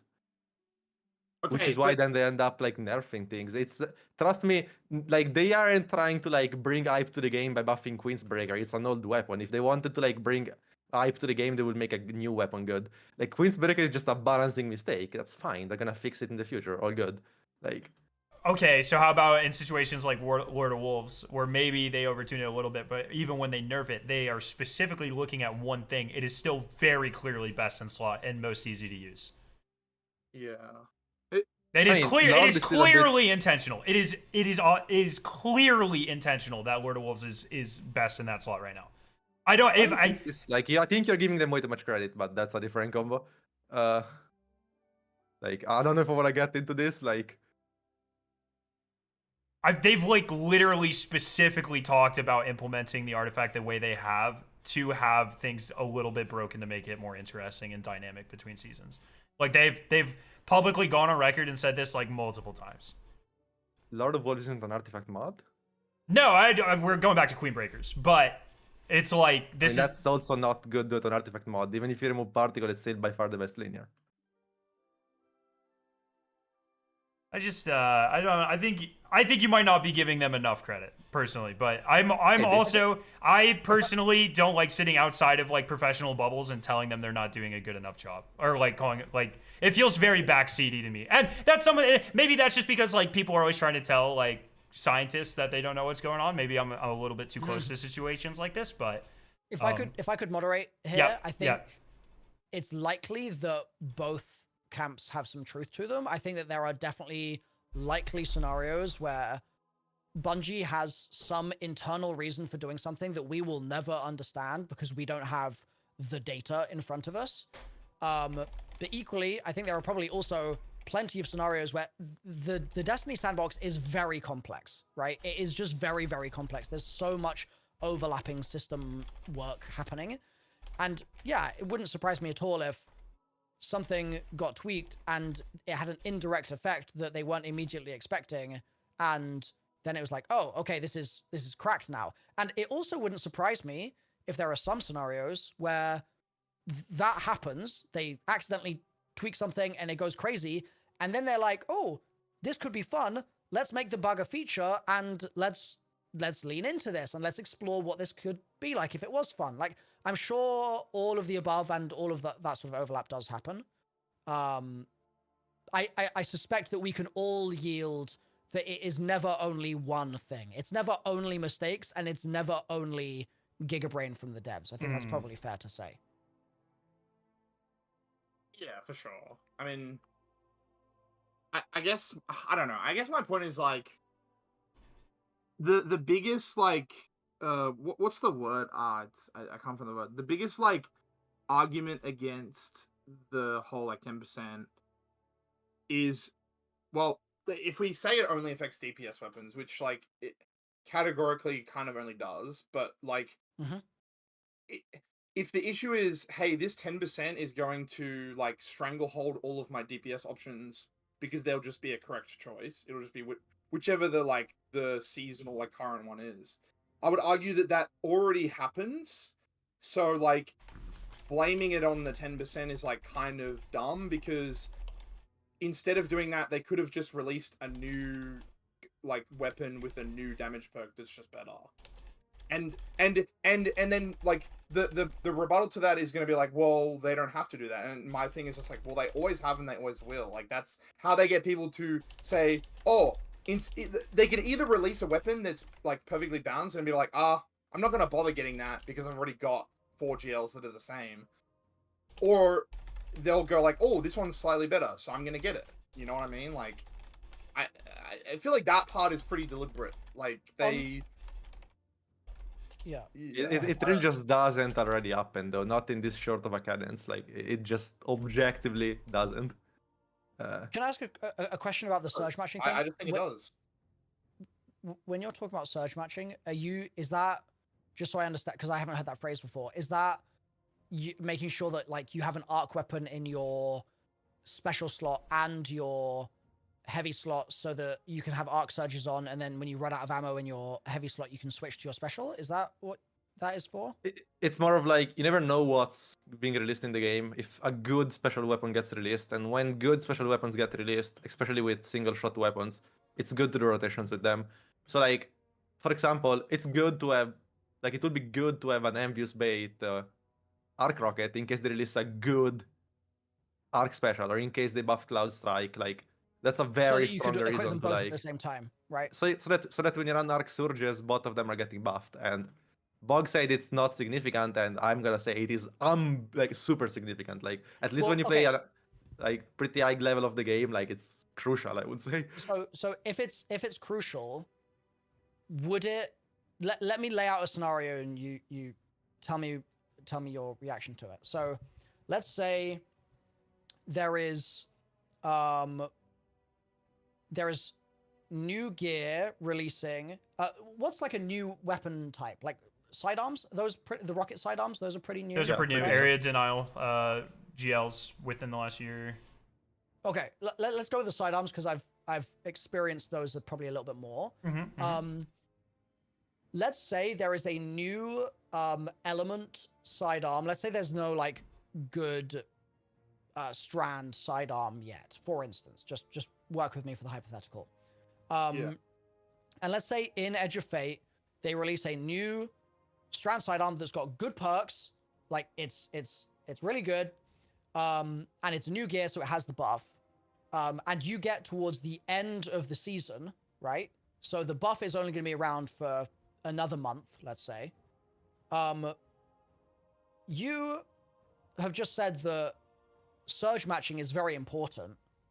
And let's say you know that you've got a surge rocket. Let's say the Cynosia ends up the best rocket in the game for some reason. I actually don't know. but like in that scenario, because you're saying surge matching is so important, surely you're still going to have the motivation to farm this thing, despite the fact that it's about to lose its 10% buff, because it's not the 10% buff that is why you're picking the weapon. It's all the other stuff that synergizes together, right? Like, there's still the motivation there, right? If it loses 10% damage, then surge matching matters half. Like, because you're losing damage, so... But you're saying that surge matching is still really important. Yeah, but definitely not on a rocket sidearm. Also, that's just not a DPS weapon. So yeah, that wasn't a bad. It's fine. Like example aside, I just don't know what gun. Yeah. I don't know the game, but like I think a good example of this, imagine Milo, I picked a good DPS weapon. Would actually be like Psycho Pump being a area denial frame being arc, right? So now you want a surge match with. I mean, we don't really have very many great. What's the best swap with Psycho Pump right now? I think it's actually it's still just Hesence because of elemental honing, right? So that doesn't really surge match. The last piece of this point that I just want to squeeze in here, just the last bit of it, is that the reason I wanted to go with rocket sidearms is because I know that there's not a lot of them. There's not a huge number of options. And so yes, you're saying, well, the surge matching is going to be half as effective because we're losing, or it's going to be significantly less effective because we're losing this 10%. But the problem is that if you don't have an alternative weapon, if there's no other strand sidearm, it doesn't matter. Like, are they going to release strand sidearms 2 seasons in a row? No, Probably I agree. not. But at that point, it didn't need the 10% to be desirable, because if it's the only weapon of that kind in the game, then it's already desirable by definition. It didn't need the 10% for the endgame player, but there are more reasons than just the endgame player's damage evaluation to determine whether or not that system should exist in the game. I mean, again, on your examples, they are utility weapons, and any player would get them for utility weapons. Like, purely casuals are gonna go like, oh, I want to go get. Okay. Imagine I just don't think that's true. I think that's like the gap that like you said, like surely any player would get it, like as the like I think I don't think you're seeing the value in the like little badge that adds a little bit of extra damage. Like I legitimately just don't think you're seeing the value in that. I think the value is basically insignificant, and it's adding a lot of like downsides. That's the whole thing, I suppose. Okay, what if it was 1%? I wouldn't care. You wouldn't care if it was 1%. I mean, a stupid system shouldn't be there, but whatever, doesn't really affect the game. So, well, what's the cutoff for you? Yeah, 3% probably. 3? So like, I guess what I'm saying is just like, I would say adepts right now compared to regular weapons are less than 1% better than, like, they're just less than 1% better. You get like very marginally extra stats in all the stats, which basically amounts to nothing. And you get adept mobs which are pretty much never useful. So I would say like that's less than 1%. Like adepts are less than 1% better than normal weapons. But that is like the fact that they have a different name and they do have extra stats and they do have like different mods you can put on them. That is enough to drive people to want to get them. So I guess what I'm trying to say is there exists like things that you can put on gear that both is insignificant to the meta and even just the average player's experience of that weapon or gear, but is shiny and like bells and whistles enough for them to actually want to go and get it. And I strongly agree with that. I mean, I love the fact that they're adding like skins and kill effects for tier 5 weapons. I've been saying the game needs more cosmetic rewards for years. Well, yeah, well, I guess my thing is like I empathize with Bungie in that the player numbers are down and people just aren't excited about gear anymore, and so they're adding an extra thing to be that thing, you know? I mean, that's literally what this system is. And I get the idea for sure. Yeah. Okay. Like I genuinely think it loses them players, but I do get the idea. Yeah. Well, can yeah.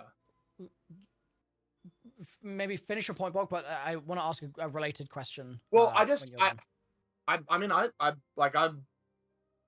all I really want. Like, I feel like you don't see that there is an upside of it, but you clearly do. So yeah, that's all I really wanted to know. So the clarifying question I wanted to ask is, what is the calculation going on in your head where 3% is fine, but above that is not? Like, how did you arrive at 3%? I mean, obviously that's kind of a random number, so I wouldn't say it's a definitive answer, but it's like it's insignificant enough where a weapon with worse perks doesn't just outperform a weapon with better perks. Like, I think it feels like shit if Envious Bait Rocket, linear, is worse than an Envious Firing Line linear because the Envious Firing Line is a 10%. That just feels very arbitrary. If it's 3%, it's not gonna shift the like perk difference, I suppose. Didn't we already agree that the perk differential is greater than 10% though? Like that's why I did my testing, just to sort of get some examples there. But I think it holds true for other stuff where like if something does or doesn't have the god roll, like the difference between the god roll perks for your DPS and the non-god roll perks is greater than 10%, no? Okay, can you just repeat that? Sorry. Sure. The difference between the DPS of a weapon with the god roll perks versus that same weapon with trash perks is greater than 10%, right? I mean, for sure, but... Okay, so doesn't that counter the point that you just made? Why would you use a weapon with trash perks? Like, surely you use the best perks for a given weapon, right? Like, I'm not sure. Yeah, but that's what I'm saying is if it's trash perks but with a 10% buff versus god roll perks but without the 10% buff, you're still picking the one with the god roll perks. Yeah, but not all perks available in a weapon are gonna be trash. Like, so it's like I don't get like where you're getting.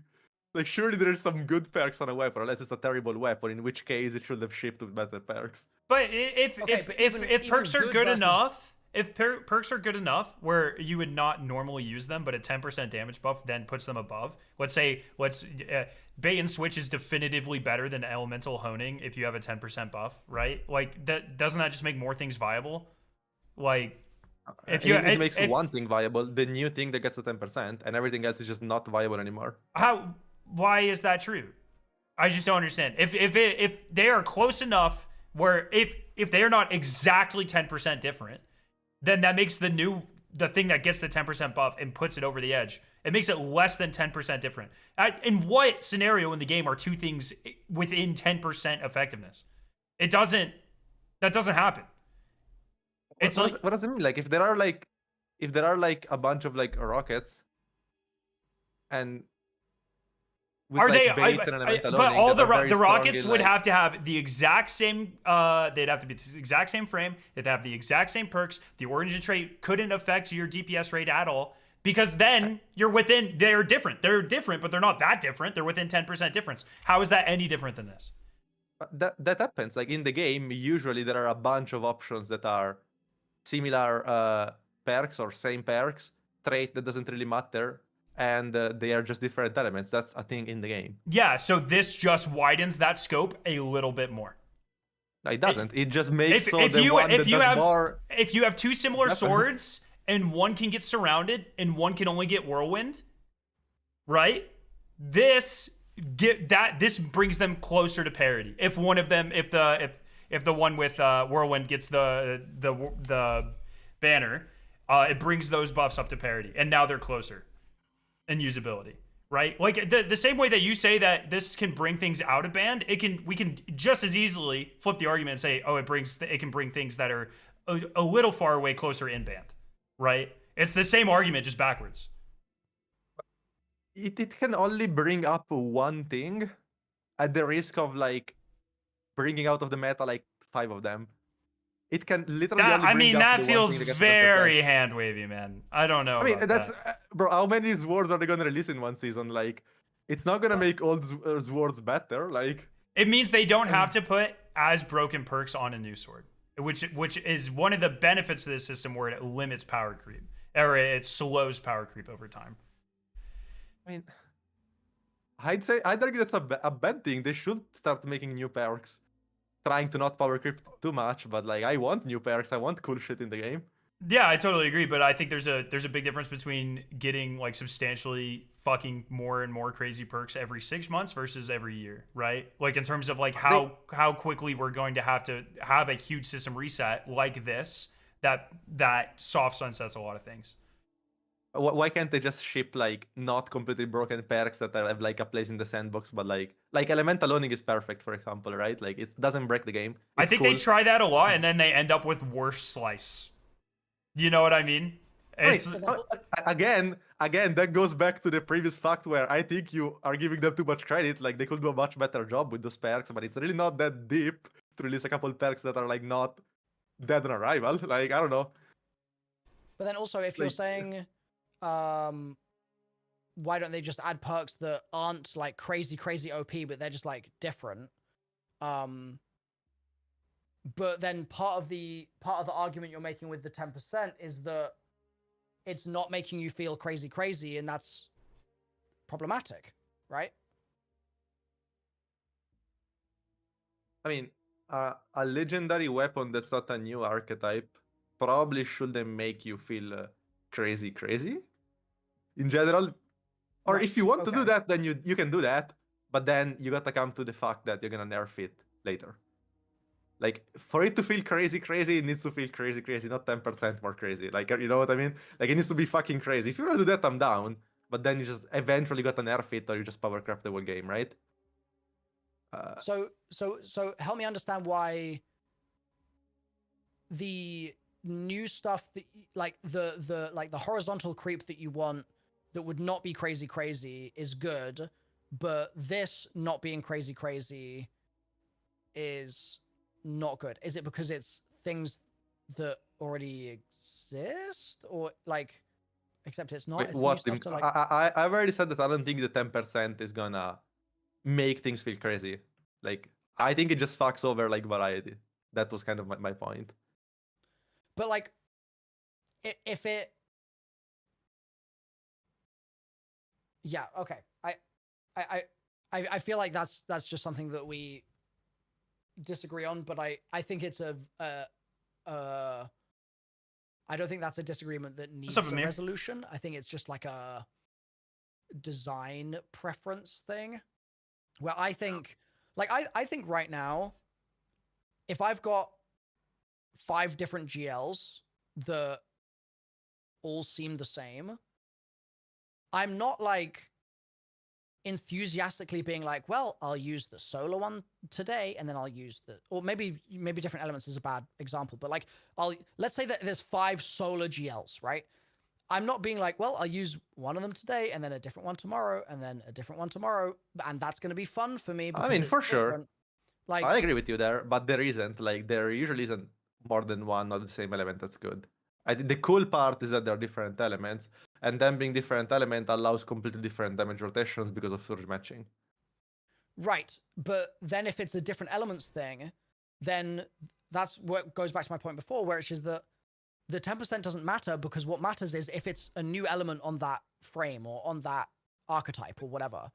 It does matter, because if the GL just does 10% more, at that point it's not worth to do the rotation anymore, and you just left click your GL. So like you wouldn't use any other things because you already said that the surge match is a greater improvement than the 10% is. Yeah, it's just not. So like, okay, look, can we break? I just want to like, just to break away for a little bit. Like, do you when we say surge matching, do you know what we're like exactly talking about, Milo? I think so. I think it's just making sure that you match. I mean, that's why I asked the question before. I might have misunderstood the answer, but my interpretation is you're matching. You're making sure that you have like elements in multiple slots, so that if something comes into, this is as Salt explained it, correct me if I'm wrong, but if something comes into being meta in your heavy slot and it's arc, then you also have a similar thing that you can do damage with in the special slot that is also arc, so that both of the weapons are benefiting from the surges, right? Yeah. So like, I think surge matching is like something that I personally believe people overvalue it quite a bit, because like there are a few scenarios, right? One scenario is your heavy weapon does 100% of the damage. Think like Queen Breaker, for example. In that instance, surge matching doesn't matter at all, obviously, because you're only using your heavy weapon. There's some times where you're using only an energy weapon, like Lord of Wolves, for example. Again, surge matching doesn't matter because you're only using the special. And then you have the rotations, which is, you know, like a rocket where like maybe you're shooting a fusion to proc Envious, and once you're out of rockets, you just mag dump the fusion. And then those are the edge cases where like arguably surge matching matters, because you know, if you just have triple solar surges and you use a solar rocket and a void fusion, then you're obviously losing out on damage to the alternative where you used both solar, because your energy weapon is just doing 22%, or you're not getting the 22% buff for your energy weapon. It's also worth noting that this almost never matters except for in low man challenges and speedruns. This almost never matters, yes. And the reason it almost never matters is because let's say you have a really broken energy fusion and a really broken heavy weapon, and they're different elements. You could just use 2 surges for the heavy weapon and 1 surge for the energy weapon. And you're losing damage on both of them, but the amount of damage you're losing on both of them is, well, the amount of damage you're losing on the heavy weapon is 22 to 17, right? Yes, it's less than 10%. And the amount of damage you're losing on the energy weapon is very close to 10%. But because more than half of your damage is with the heavy weapon, presumably, then like effectively the total damage loss of the 2 combined, like the aggregate, is going to be less than a 10% buff. And so the reason I say that 10% matters more than surge matching is because it just does. Like fundamentally it does. Yeah, I mean, so many of the best rotations right now use weapons that don't match. Anarchy, Praediths, Psycho Pomp, Witherhorde, Hezens are 2 of the top 5, I believe, DPS rotations in the game, and they don't match elements. I don't know if I missaid something earlier, but didn't I say that like that's why if you get a 10% on heavy, you're just dumping the heavy? But you still do rotations. It's just perks and stuff well, that you're matching instead. That works. That works until you're at a like 35-second damage phase and you've used your heavy 15 seconds in. You know, like it's a point in Salt's favor in the sense that I was under the impression that Salt was arguing that the surge matching was like just it's Bog on my dog is the third. Significantly, like, was always going to outweigh it was basically always going to be greater than 10% in terms of what it would contribute to your overall damage output. It sounds like it's because I made a completely different example to what Bog made. Like I made an example of a good special weapon, and then you got a match on heavy to it. In which case the difference is quite literally 22%, because if you want to use Cloud Strike, then use a Void GL, you're throwing 22% of damage. That's why I said that's more than like 10%. You're not. It's not 22%. You would use 2 arc, 1 void, or 2 void, 1 arc, and you are losing damage, but it's way less than 22%. It's way less. That depends how good your special is, I guess, but it's either still way, fucked on, bro.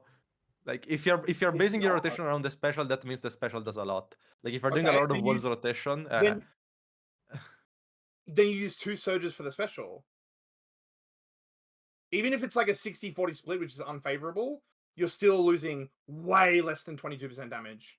I mean, we could do the math. Like, it's not hard you math. can't do the math because you don't know the delta between a given special and a given heavy. That just depends on their DPS difference. Like I also think it is just so important to point out, for in the grand scheme of 99.9% of the community, this will literally never matter what you are pairing together, because most people like don't even fucking use surges effectively. I mean, I agree. I agree with that for sure. And like we're discussing some pretty specific stuff. No, for sure. I just mean we have a lot of people watching between all of our streams right now, and like most of them certainly do not care about this. And it's like, this system will affect very few people in very few specific situations, and that is it.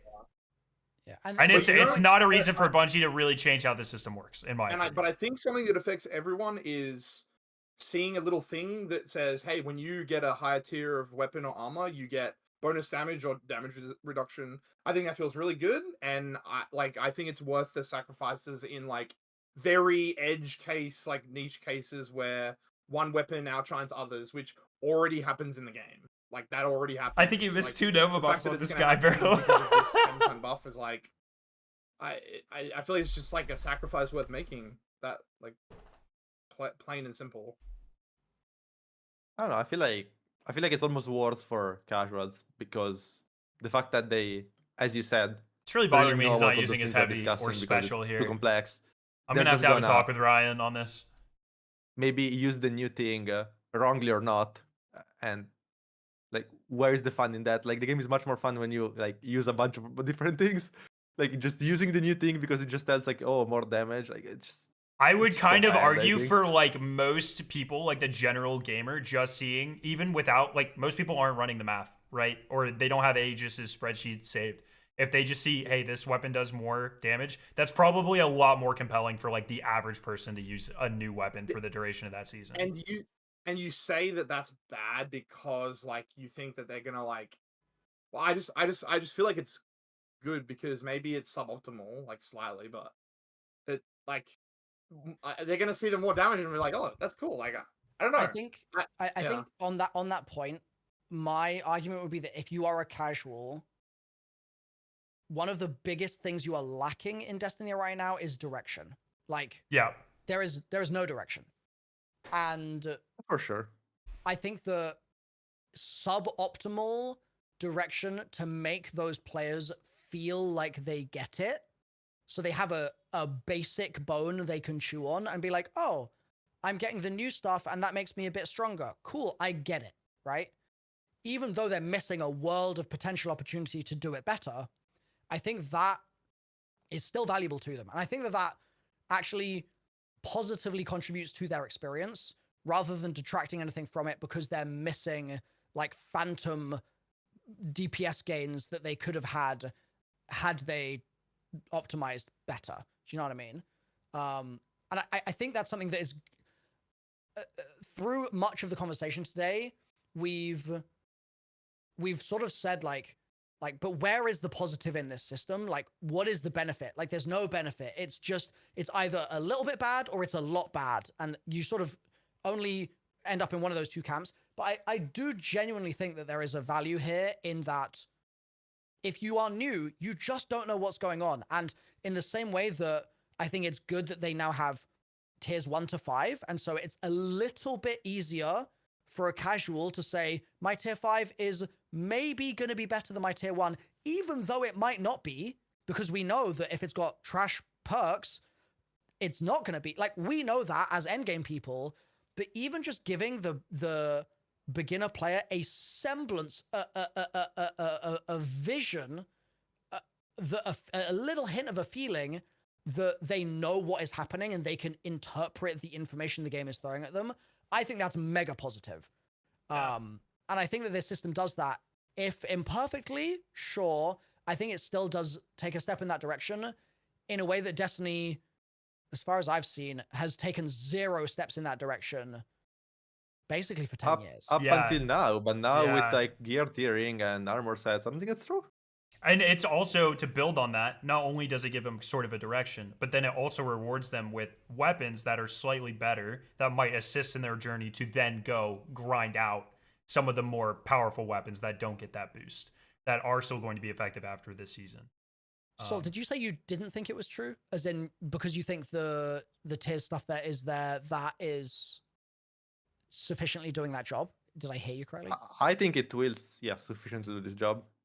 Okay. Yeah, like I think this one new layer is completely unnecessary, and like the way I see it is, we've seen it over the years, but the same player that's gonna be like, oh cool, this new weapon does 10% more damage, is also gonna be like, oh, next season it's not gonna do it anymore. I just won't bother farming it because there is only 1 month left. Like that is a thought process that people make. You just can't say they don't. I think we're talking about different groups of people, man. I think the types of people that Milo and I are talking about don't know about that. That's how the system operates necessarily off of face value.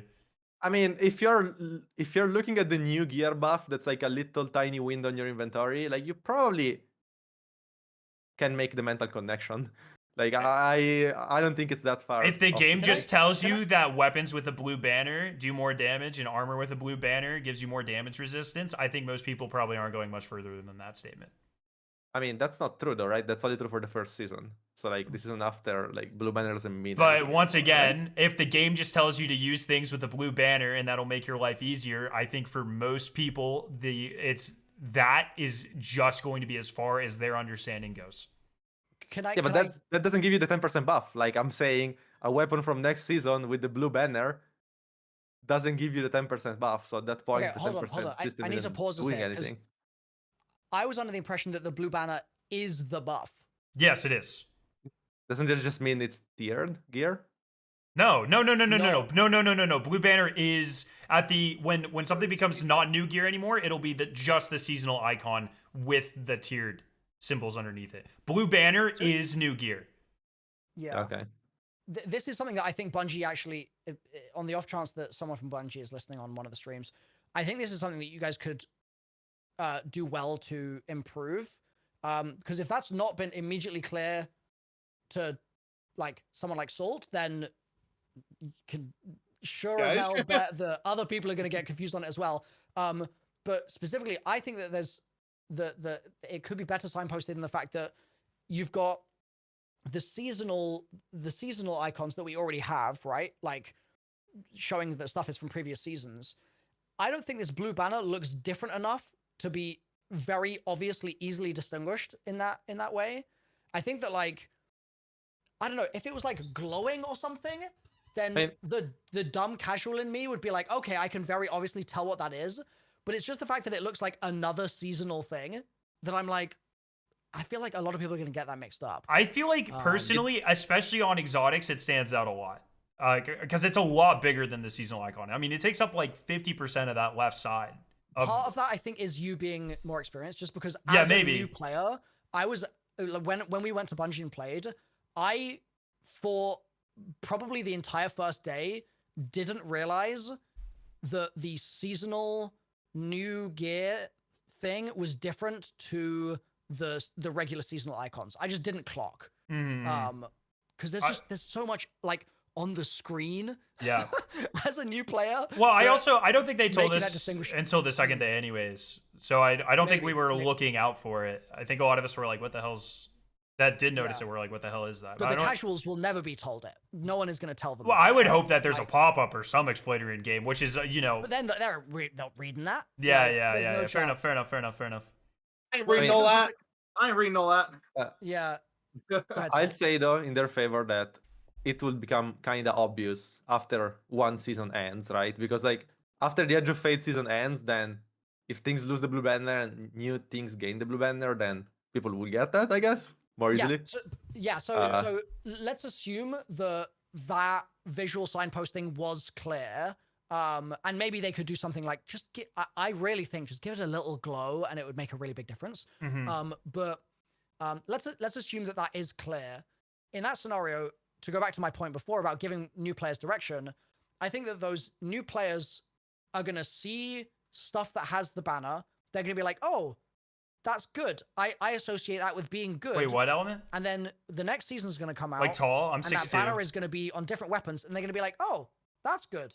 And that's going to be the extent of their like build crafting.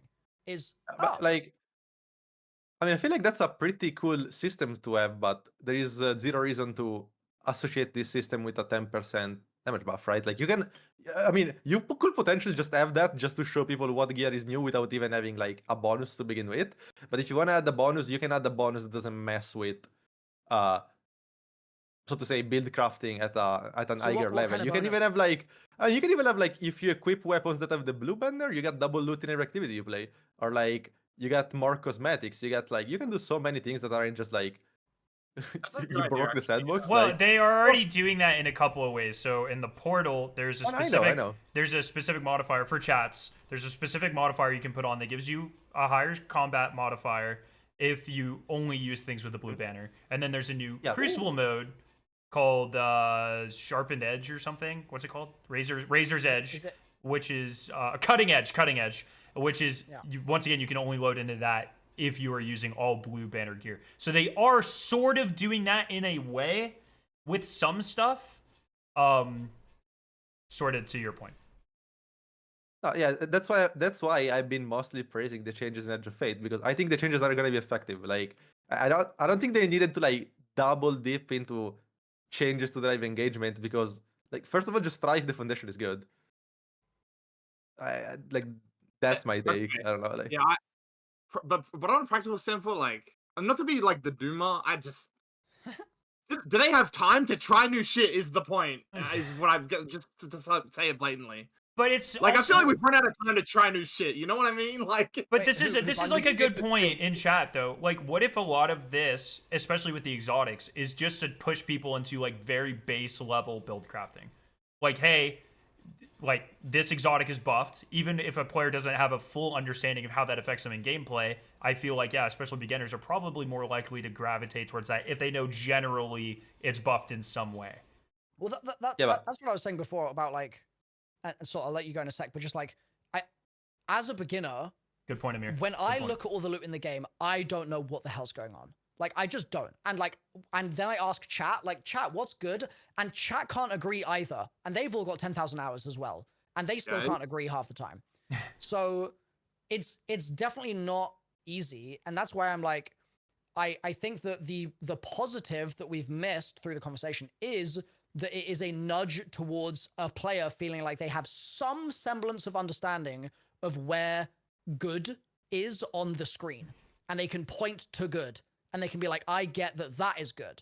Whereas right now, if I point to any given perk and I've got sub 200, 300, maybe 400 hours in the game, I can't tell you if it's good or bad. It's a lost cause if I'm a casual. Dude, I have to ask my chat every time there's a new weapon with new like perk combinations. I have to ask my chat what the good roll is, because I don't know.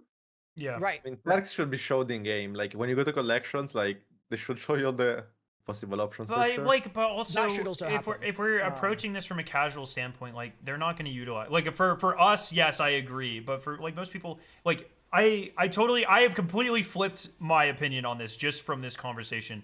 Because it is totally clear to me where it wasn't before, and it probably should have been, that this is just like every other system added in the Edge of Fate that is primarily exists to recapture lapsed players or people or entice people who are brand new to the franchise in a way to get them interacting with these overly complex systems that have been building for 10 years.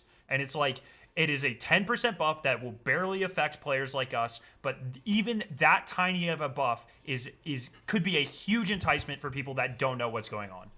And I think that's a benefit. I've completely flipped my tune on this. I like it now that we've had this conversation.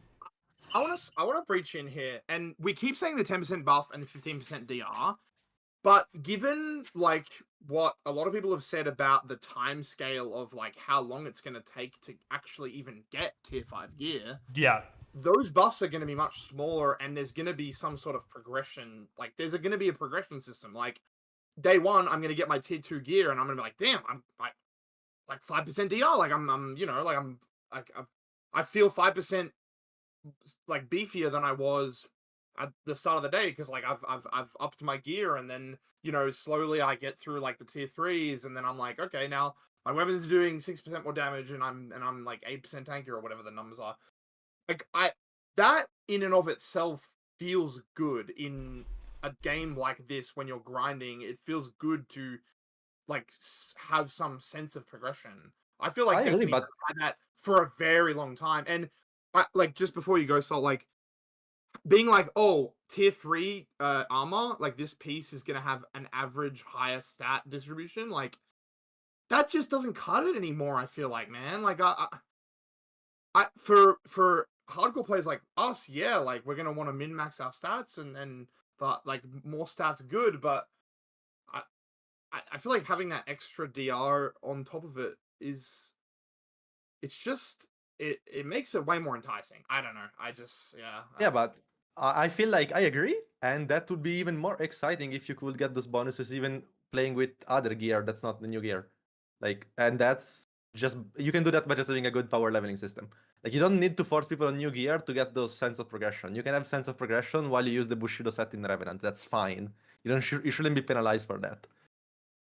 Like, you don't need to force people on new gears for that. Like, there's literally no reason. Like, they're two different things, I feel like. Or they could be, depending on how they design it. True, they can be separate. Also, I think they're using this as a, like, they're using it as a way to get people to use new gear. Yeah, it's a very obvious carrot and stick situation. Yeah. Also, the coloring of blue things, like all the exotics, like that's just, I feel like that's bad for new players. Like if are you coloring of blue all the exotics to like tell them that they're better and like making them play with them?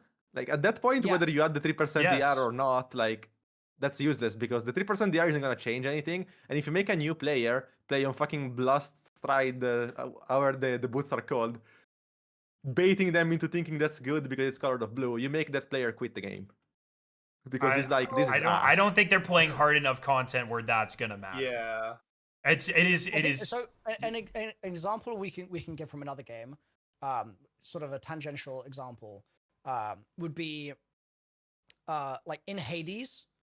Every run that you do in Hades, there is a different highlighted weapon, and from that highlighted weapon, you basically earn like some cosmetic stuff that is just like mostly useless to most people if they don't care about like making their house look nice, right?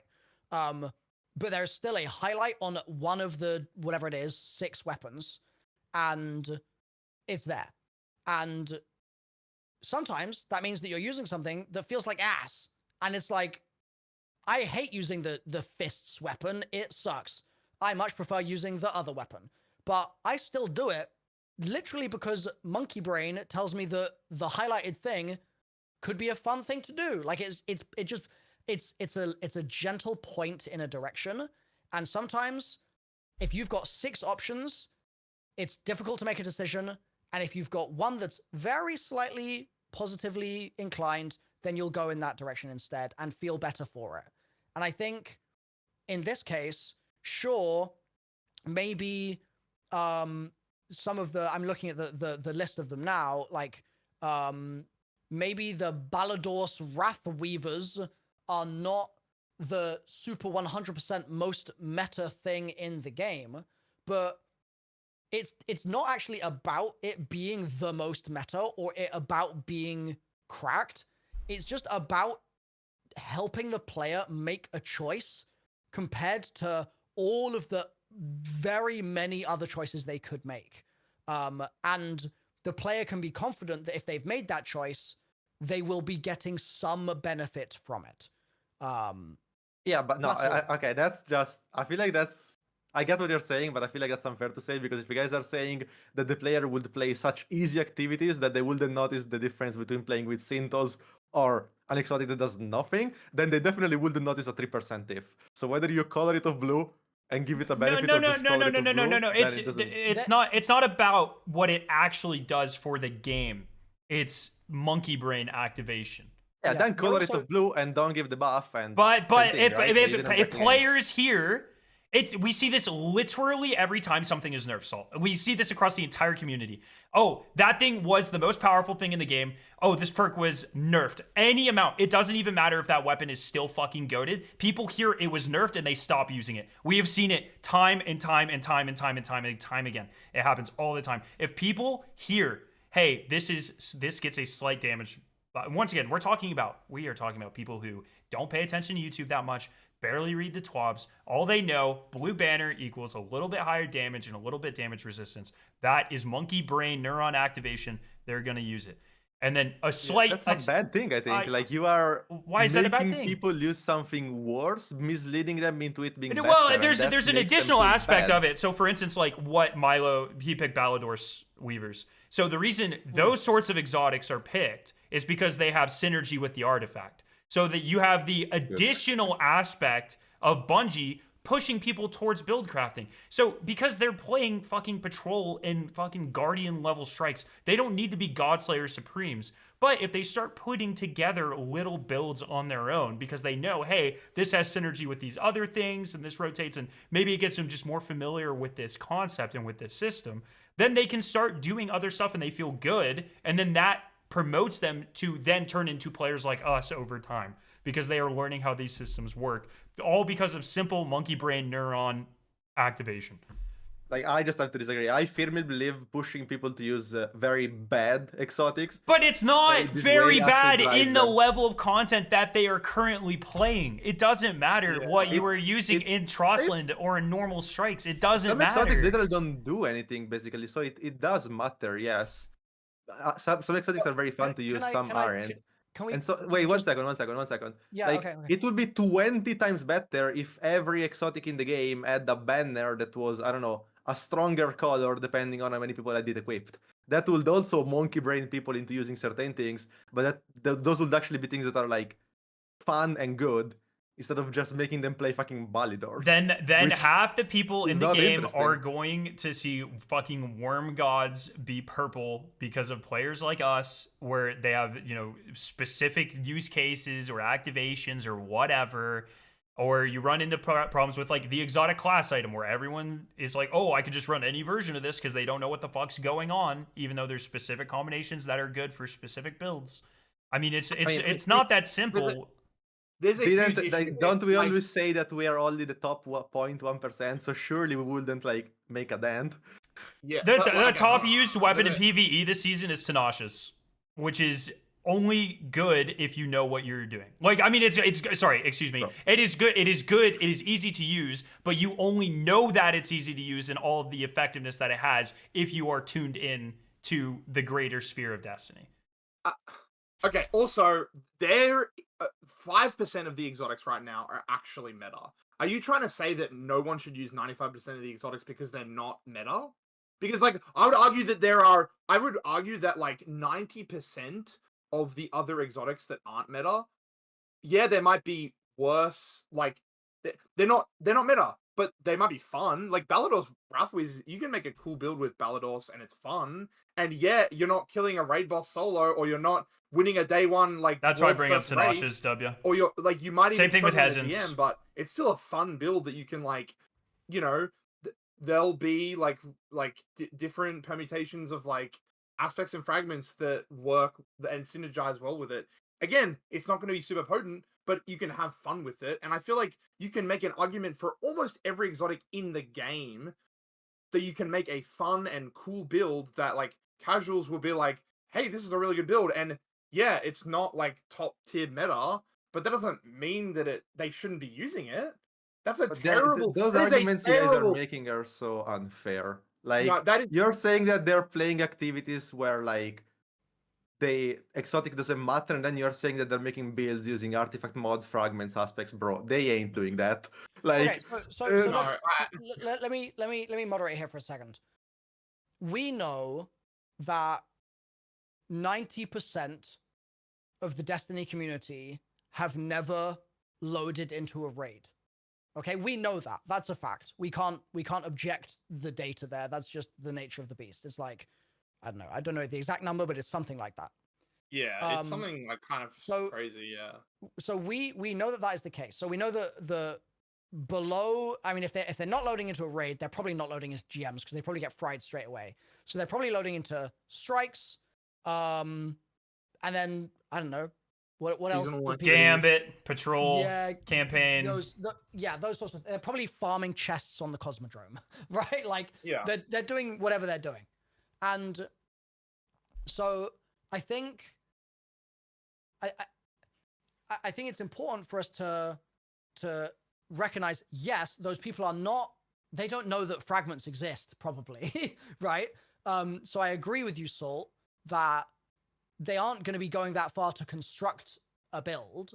But what I think this system does, as far as I've been able to sort of interpret, at least, for the first time in Destiny, is that on your character screen, which everyone, like, actually, just to back up for a second, I think a lot of new players don't even, like, have the artifact. They don't even know that that's there. They've never clicked into it, right?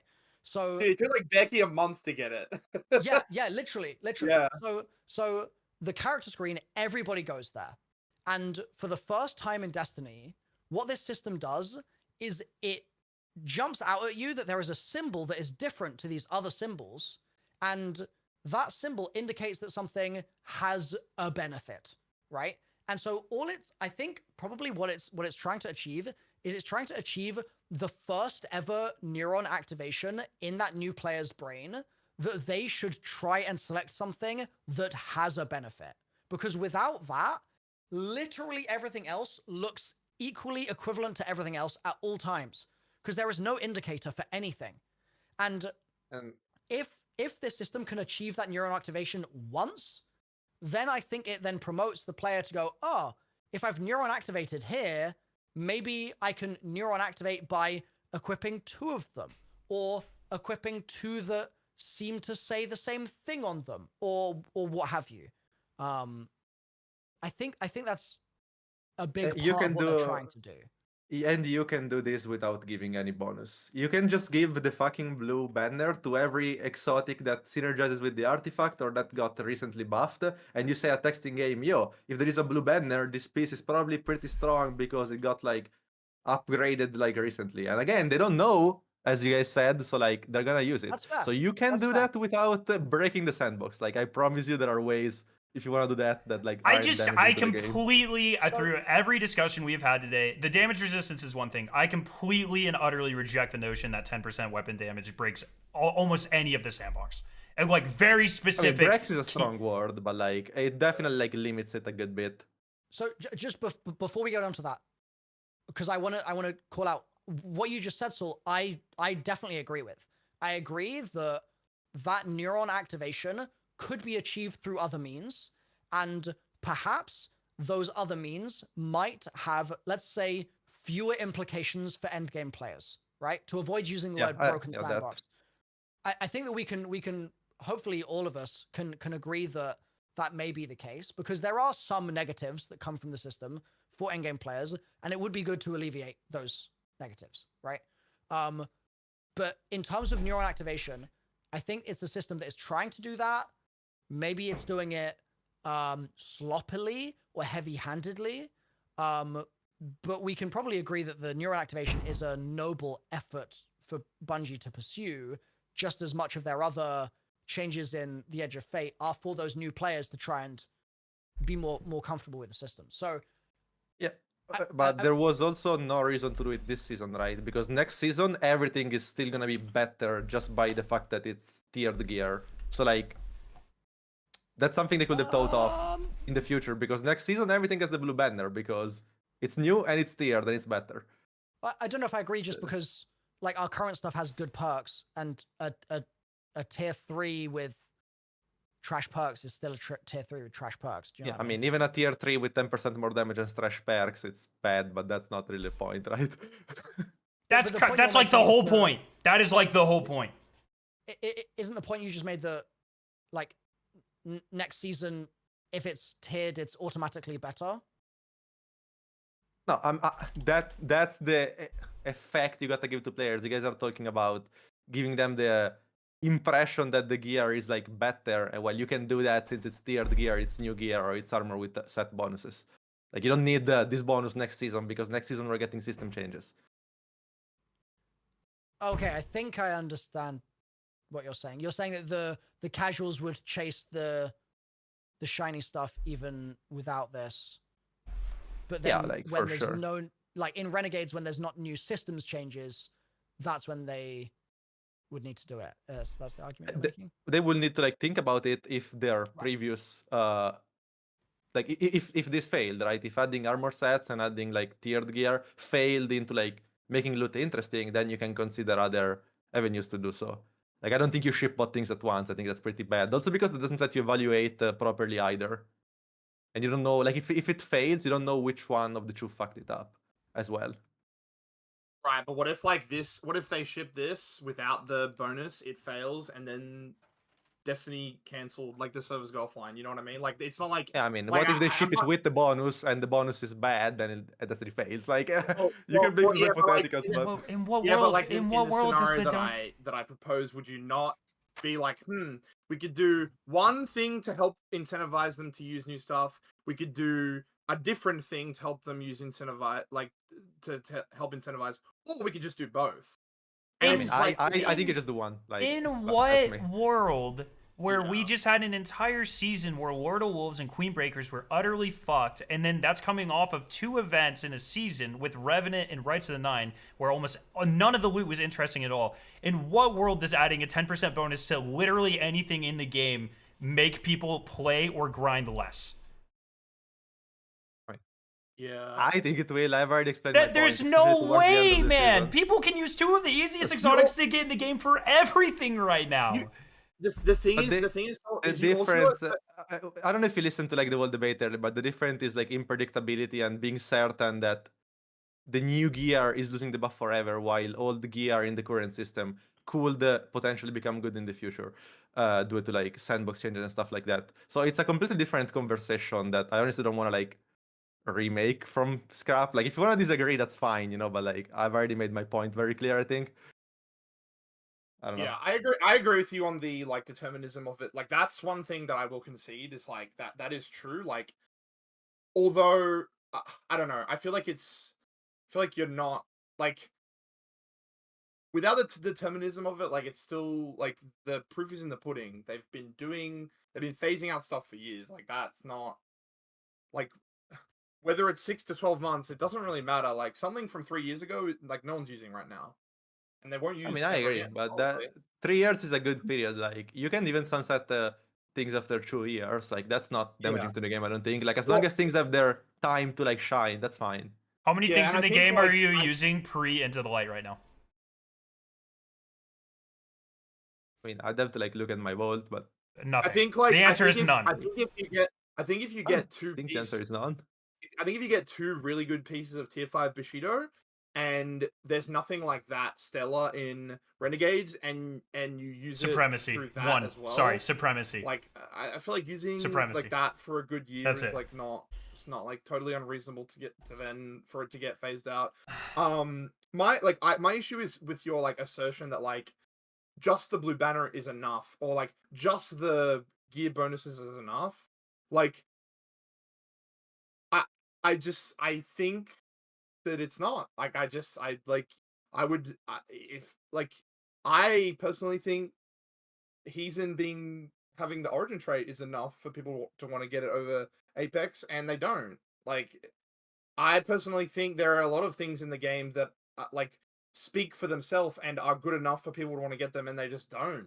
They like because they're like, I've got something that's just fine, Unvoiced. good enough, and I don't need that. Unvoiced. Even if like Peasants. I feel like 5 years ago that's not the case. I feel like 5 years ago Chill inhibitor. Be like, oh yeah, like was literally even given if it's only marginally better, I'm gonna go get it. Like I'll grind for it. But I feel like we've gone to the point where that's not the case anymore, and that's why they're adding this like new plus 3% DR plus 2% like damage bonus per tier. Like it's because it's not enough anymore. I don't know. That's the way I see it. I don't think that's true. It's also like the player base is unfortunately becoming more and more skewed towards end game in percentage because obviously the game has less casuals, right? Like yeah, it's like the player base goes down, and like so, like adding systems that are like damaging to like the end game in perspective damages the game more now than it did in the past. I just don't even like, that's know, also something to chat, consider. man. Because like I really think you are underestimating the average player. Like they're not stupid, dude. Like I don't know. Like 92% of people haven't done a raid, dog. I'm not saying they're stupid. I'm saying they don't do content where it matters. I mean, that's not 92% of players that are active right now, right? That's probably 92% of the players. The point of this system is not for. Can I finish the sentence? That's probably 92% of players that have played Destiny over 10 years, and 99% of those players are probably just gone, and the upper half is the one that like remains. So in the upper half, it's definitely not only 8% rating. So like, anyways, go ahead. I believe those numbers are usually, if I'm not mistaken, reran by Warmind or Braytech, one of them, every expansion, and they're based off of people who completed the campaign. I believe. Someone can fact check me on that. Second, we're going in circles here. I think we've well established here that these systems are not for us. They're not for people who can do this stuff already. It's not the point, and which is why the damage resistance is high. I get it, fine. The weapon damage, it's why it's so low. It's why for most people it won't affect 99.999% of the game. It's just neuron activation for people who don't currently invest in these systems. Can I make a suggestion? Or ask a question. Do we I have a few questions that chain together. First question, quick answers from everyone. Do we feel like this system motivates us positively, like not thinking about other people, just us? Does it motivate us positively to grind for new gear? Yes. It doesn't affect it for me at all. Okay. Oh. And no for you, Salt, correct? Like it demotivates me. Like is it an English word? I don't know. yeah. That's fine. So okay, so we have a yes, a neutral, and a no. My next question is, I'm interested to hear your take on this, Bog, because you're the yes. But if they, for example, said the new gear buff no longer applies from Grandmaster difficulty up. So anything in Grandmaster, anything in Ultimate, anything in Contest doesn't get the buff. Does that just solve the whole problem? Now I don't care about it personally. Correct. Yeah. So now it would make you not care. I think the least activities it affects, especially in game ones, the better it is. And having some activities where it's active could actually be cool. But it needs to be like casual activities. Like I wouldn't want that shit anywhere near end game. Wait, low key? Yeah, so that's why I'm saying. I think Bungie's comment about that would be, hey, that's probably confusing. But that is not me saying that's my opinion. I just think we've seen them say stuff like that before. They really like parity across different activities, which is why they didn't separate PvE and PvP for like 7 or 8 years, was specifically because of that. So I imagine that would be their response to that feedback, though I agree that could be a way to address the concerns of some players. What if it was like 10% DR per piece and like 50% damage per weapon, but it was only in like the very like patrols and strikes? That would be fire, low key. Bro, if it's in seasonal activities, that would be fire. Yeah, like that would be awesome, right? That would be. No, we're not talking about contest nightmare. We're talking about on seasonal activities. They can do whatever they want. They can do crazy modifiers. Like I've always said they should do like mayhem modifiers in like seasonal activities instead of like making like consecration broken. Activate mayhem in seasonal activities, bro. Like wait, that would be fire. Can they do that? Yeah, let me be like a raid boss in seasonal activities. The problem is then it ruins the experience for like the people who view that as like the. Like, you can have an higher difficulty option for seasonal activity without that, right? Like. Yeah, I guess so. By the way, Scarrow, to your point, I don't know if it's too confusing because I mean I feel like it's more confusing now with like the overcharge system, right? Where it only works in like master raids, but not in normal raids. Like, I feel like it's more confusing now with that. Yeah, the portal now is also pretty hellish to understand. Wait, really? It looks good. Bro, no, it's good. I think the portal is good, but I also think it's hellish. I don't think those things are mutually exclusive. I think that the portal adds to the game in a big way, but again, in the framing of the casuals that we're talking about now, they are in its current state. They're going to look at it and be like, "What the ever-loving fuck is this? Like, this is totally unintelligible," because you have to understand all these weird charts and stuff to understand how it works. I mean, maybe you don't. Maybe the casual player doesn't understand that they're power grinding, and so maybe they just see the green highlighted 2 bonus drops and they just do that, and then they go to bed, and then they wake up the next day and they go to work and they don't think about Destiny. Maybe it's fine, but I think that the fact that I had to draw like multiple charts to explain how it worked in my video for like people that care about it is a concerning sign to me for a system that is supposed to be simplifying things. Do you know what I mean? I think that I think the portal has a lot of complexity, and so I wouldn't be surprised if this was something that they could put in there for below GM difficulties that didn't further overcomplicate it. Like, the complexity is already there. If they just have a big banner at the bottom that says new gear gets bonus damage when you've selected those lower difficulties, but then it goes away when you click Grandmaster, like, I think that probably explains itself. I also think a lot of like less experienced players are just going to run the default modifiers and call it a day, because you don't have to, when you click on it, it gives you like what Bungie considers like the default, right? And then you can modify it further from there. You don't have to set everything up. You just do if you want better rewards. So I agree. I think that I mean, if it was a mod, maybe that's an approach. Is it could be a modifier that is automatically on in normal, advanced, expert, and master, and it's automatically, well, it's not there in Grandmaster and in Ultimate, and you can toggle it off in the lower difficulties if you want, and toggling it off would get you a higher difficulty score, so you could do it that way. I mean, I'm perfectly fine with that. Like, that's perfect. Like, I don't have any issues with that. Like, okay. What about Scarrow and Bog? What do you guys think of that as a solution? It sounds like a good solution, yeah. Yeah. As long as I can use it in my slop, like, I want to feel OP in my slop, and I want to feel OP like comparatively to what I've been doing. Like the grind, like I want my grind to feel like, yeah, I got my 15% DR, so now also, like I can go in there and turn brain off, you know. Yeah, but like limiting it in scope allows them to make it crazy. Like Scarrow was saying that, you know, new shit is crazy. Yeah. What about Scarrow for the proposed system? Does that, just real quick, does that sound good to you?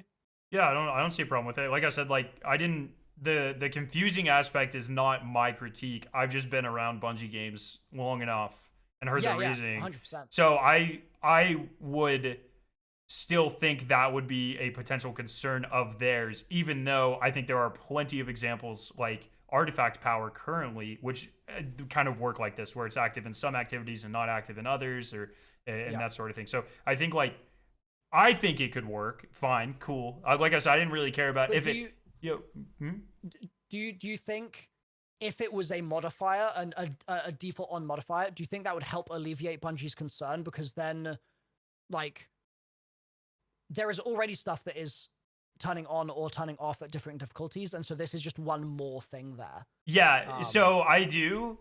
This doesn't affect how it behaves in things like dungeons and raids because they are not part of the portal system. But yes, and my argument, I suppose, would be that this should not apply to those. It would just not be active in those activities. Yeah, I agree. Yeah, I think that could work. I don't really know what the game dev side of that looks like, but I have no qualms with that solution. Okay. It's a random question, but do you guys like how the new planets aren't in the directory. It's a minor No, thing, I but fucking feel like hate that. it's Dog. okay. I am the OG originator of that complaint because I asked. Okay, yeah. I couldn't I find think it's it. so bad. I don't know. Like I don't know Why if did they you've do it, though? I don't know if you've seen the screen, but they on the portal, the front page of the portal, Kepler is there, but it's not, at least in my opinion, obvious that you can click on it. It just looks like and so like I literally spent like 3 minutes clicking around different menus in the directory and shit, and I literally had to call a tech like one of their technicians or server engineers over, and I was like, where the fuck do I find this thing? And then that when I clicked on it, when they showed me, I was like, oh, okay. Why isn't this added to the director? That's when the whole conversation started, where it's like, oh, we're not doing that anymore. And then that's like, it's spun off until crazy. Yeah, I don't understand it because there's already a map made for it. There's already a planet icon made for it. It's just in a different menu. I just think it's a huge mistake and adds confusion because every other planet in the game is accessed from one place, and now this random new one isn't. I think that's awful. So just as much as you are saying that, and I personally wholeheartedly agree with you, I want to make sure that we're being clear about one element of this, is the degree to which it is problematic for the game. So Talk in my chat says, portal system, all caps, destroys the immersion of playing Destiny. And I think we need to be clear. I think Talk is being crazy hyperbolic there. Agreed. To say that the immersion of playing Destiny is being all caps destroyed because your menu looks different is bonkers. So as much as like one of my biggest critiques of The Edge of Fate in the whiteboard video I made about it was that I didn't like the sort of sunsetting of the director, kind of. As much as that's the case. What the hell? Why are you sunsetting it? Sunsetting is not the right word, but like, you know what I mean. No, yeah, like, no, but yeah, I know what you mean. Yeah. The lack of continued support for it. Like it's bad, but it's not, I can't play the game anymore bad. And I want chat to be clear, because I've seen a lot of people say that like they're changing the director, so it's on the edge of Soul. Destiny, and I'm like, what are you? What? It's as much in Soul as like Nessus. This is goofy. Yeah. I think objectively, the portal makes the game more approachable and easier. Like you don't have to click around if you forget like where something is. But to that point, I do think the destination is kind of iconic in Destiny. I do think it has a lot of Destiny's soul. And so if you just want to go and roam around, and they already have all the assets made, they just have to put it in the director. I don't see why it's an issue personally. So let me ask you this, right? If Does they it have, sorry, real quick, like Kepler, like you just go there. Yeah. There's a patrol zone. Okay. We don't know if there's a destination activity, so I don't know if there's any reason other than like doing post-campaign puzzles for you to go there. We don't know that information yet. I hope there's another reason to go there because Kepler's beautiful and really cool. But we haven't seen, at least I haven't seen any evidence of like actual activities. It doesn't have lost sectors. I don't think there's a strike there. I presume that's how you'll access the raid, but I don't know that for sure. So it could just be that they don't think you'll have much reason to go to Kepler much. And I think that in itself is a shame, personally. Well, yeah. I don't think it's going to be that, because I think that all planets henceforth are going to be on that screen, is my interpretation of how that's going to yeah, I also don't like that personally, but I think like having 90% of the patrols in the game access through a certain window, and then you're automatically switching it so one is not, and then 2 and over time that's going to grow. I think that is a very confusing bad move, especially like the director's awesome. I mean, and like I said, they make the assets anyways, so it's like I don't know. Yeah, I agree, but to the question that you, or the sort of rhetorical question that you asked of like why would it be this way if they've already got the assets, etc. What I'm like pretty confident will have happened is very simply they will have market tested it, and they'll have brought in test batches of users who don't play Destiny, and those users will have been put in front of Kepler in front of the portal screen and in front of the director screen and asked to like find something or do something, or like asked, do you understand what you're looking at? And the sad reality of the situation is that the general consumer gaming player base of video games in general don't have a lot of visual comprehension as to what they're looking at. And they're always going to pick the system that sort of flows them into something a bit more easily. And I'm pretty confident that all that happened is that they did that, and 90% of the players that had the portal in front of them understood what was going on, and 20% of the players with the director in front of them knew what was going on. And so they were like, well, this is clearly massively inhibiting our newer players from figuring out even how to navigate the main menu of the game. And so they're saying, okay, well, therefore we have to lean into this portal system. Now, the point you just made after your rhetorical question about the fact that it's a very weird transition to go from the director to then one planet in the new system, but then also all the menu stuff so you can access all these individual activities in the new system, and then we'll have maybe 2 planets in the new system. I agree that that is very confusing, but I think that what Bungie did is they basically tested their end result vision that they wanted to go towards, saw that the data backed up that conclusion, and now they're having the awkward puberty phase where they're trying to get there, but they haven't quite figured out how to get there gracefully. Yeah, I worry personally, if that's the reason they did it, then eventually they'll move all of the old destinations to like a sub menu where you can access them sort of like the portal. And I think at some point, yes, player accessibility is very important, but that has to be balanced with like creative expression, or not everything can look like a Fortnite menu, right? And that's what I'm worried about personally. Okay, so let me respond to that by saying, if the longevity of Destiny over the next 10 years was completely built on the shoulders of that change, would you be in favor of it? Like Destiny dies if they don't do it? Yes. Yeah, of course. Okay. I mean, yes, but so, I think I think that's a very black and white. It is. Yeah. Let me just go a little further. So that's like the extreme, like the whole game dies if they don't switch the main menu, right? It is extreme. It is too black and white. But it is at least directionally probably the equation that they are navigating right now, which is that if they do not bring new players into the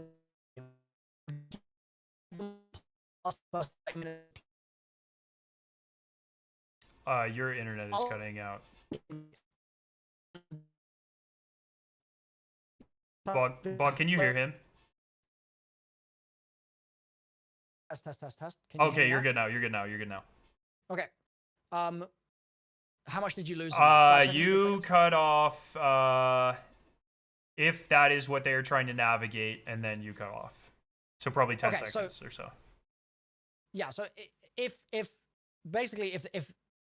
they recognize that if they don't bring new players in and they don't get them past the first 30 minutes of the game, then yes, the game will die.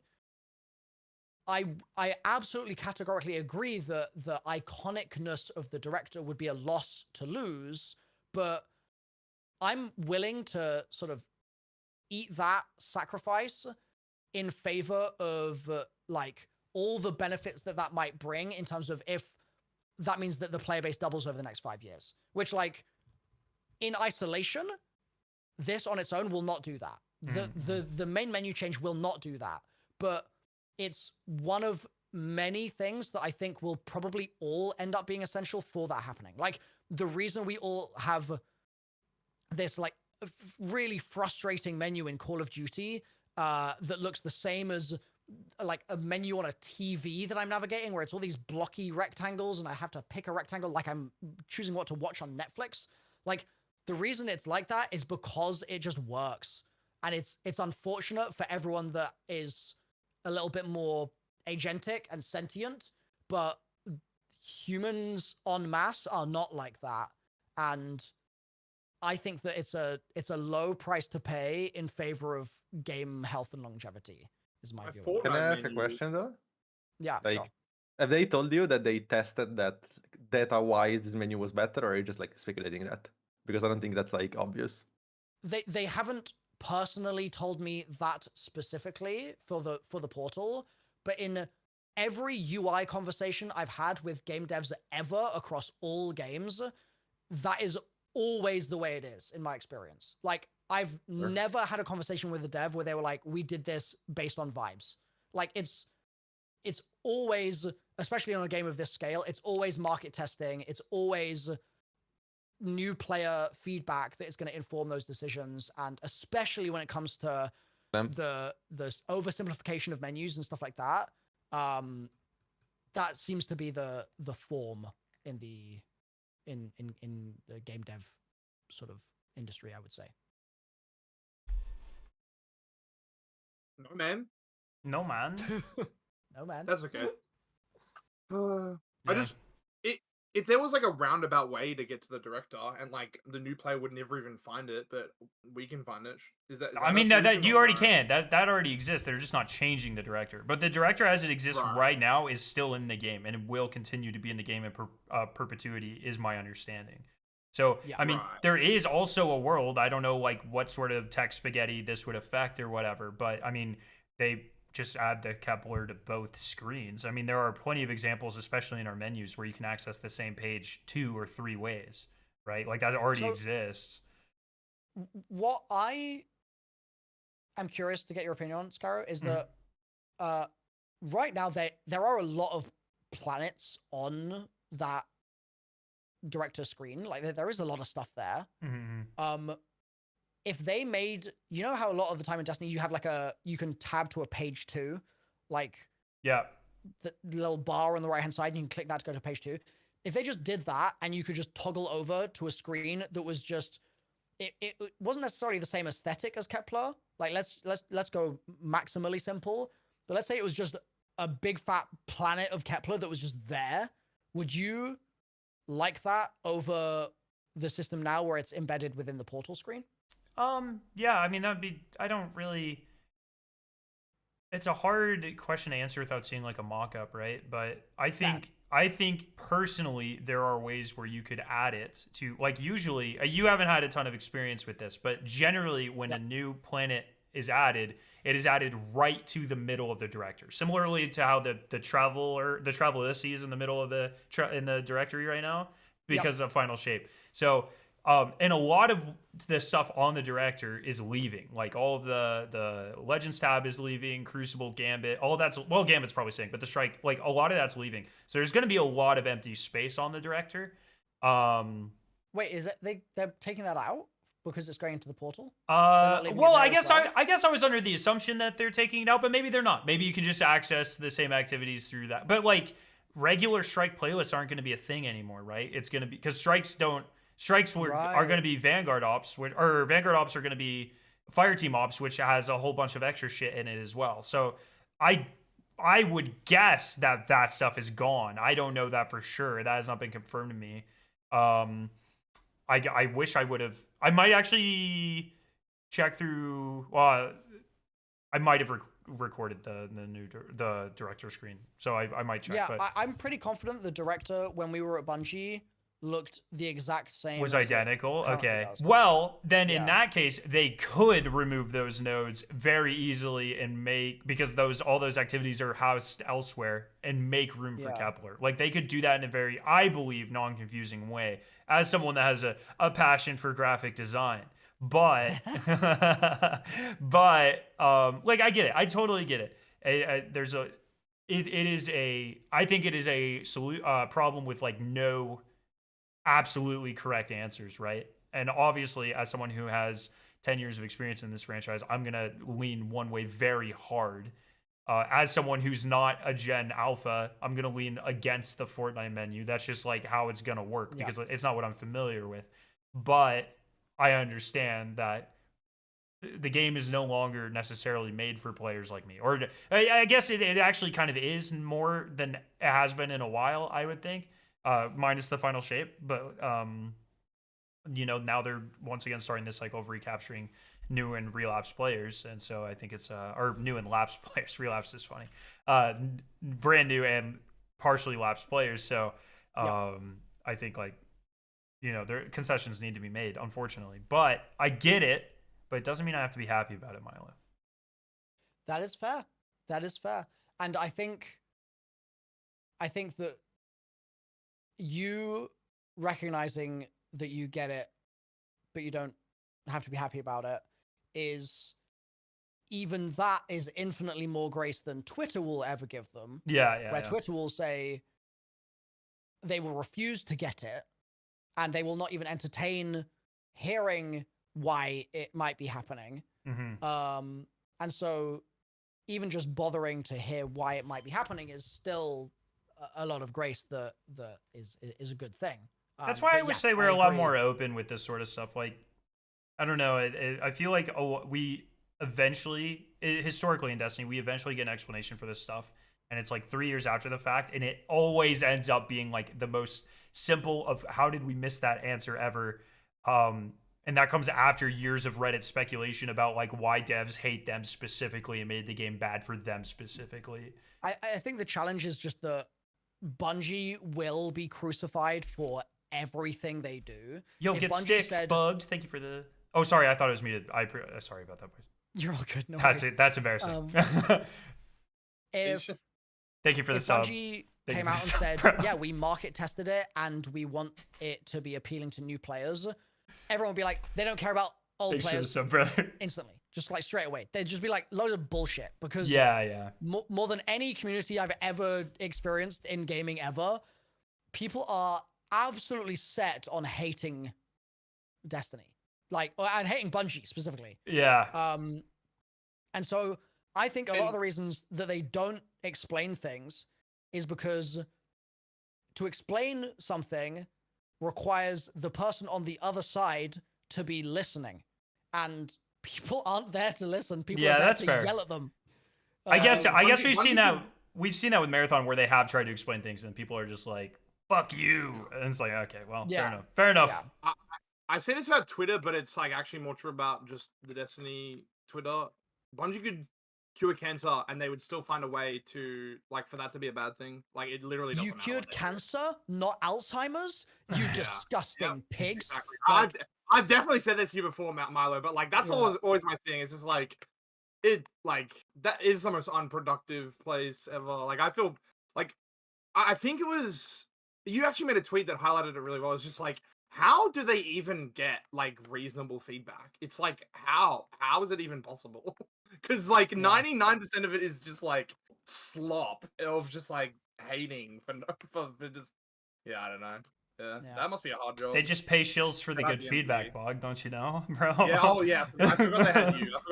That's right. That's right. What about you? Yeah, and Milo, everyone always singles me out, but other people go to Bungie too, brother. Like, no, that's dude. I've started being called a shill. Listen, I got banned by Bungie today. I'm not the shill. Salt's the employee now. That's true. I've always been.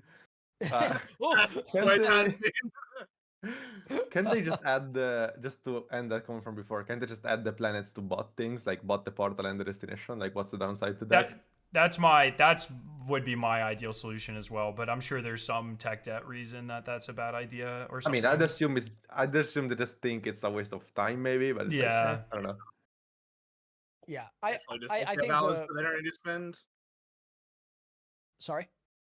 It's just dev hours that they're like, yes. Well, if it's already in the Fortnite menu, then like why are we like paying like 10 people to work on adding this planet to this thing, and then like if it has a bug, then we have to fix that and all that stuff, right?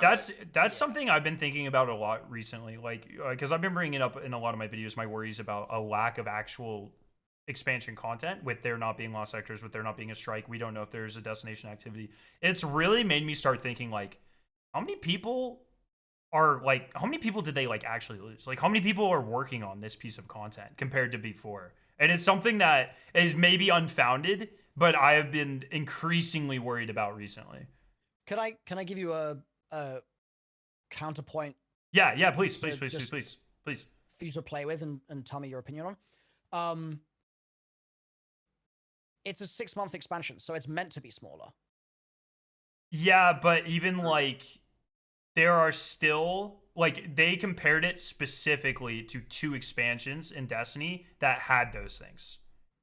Wait, can you elaborate so I can understand? So they compared the size of this to Shadowkeep, and I think the better comparison that they have said multiple times is to Rise of Iron. But both of those came with multiple strikes, came with things to do in the destinations. Rise of Iron had, it just had 1 destination activity. It had, multiple, did I already say strikes? There's like other things to do. They seem, at least from what we have seen from right now, which that could all change Tuesday.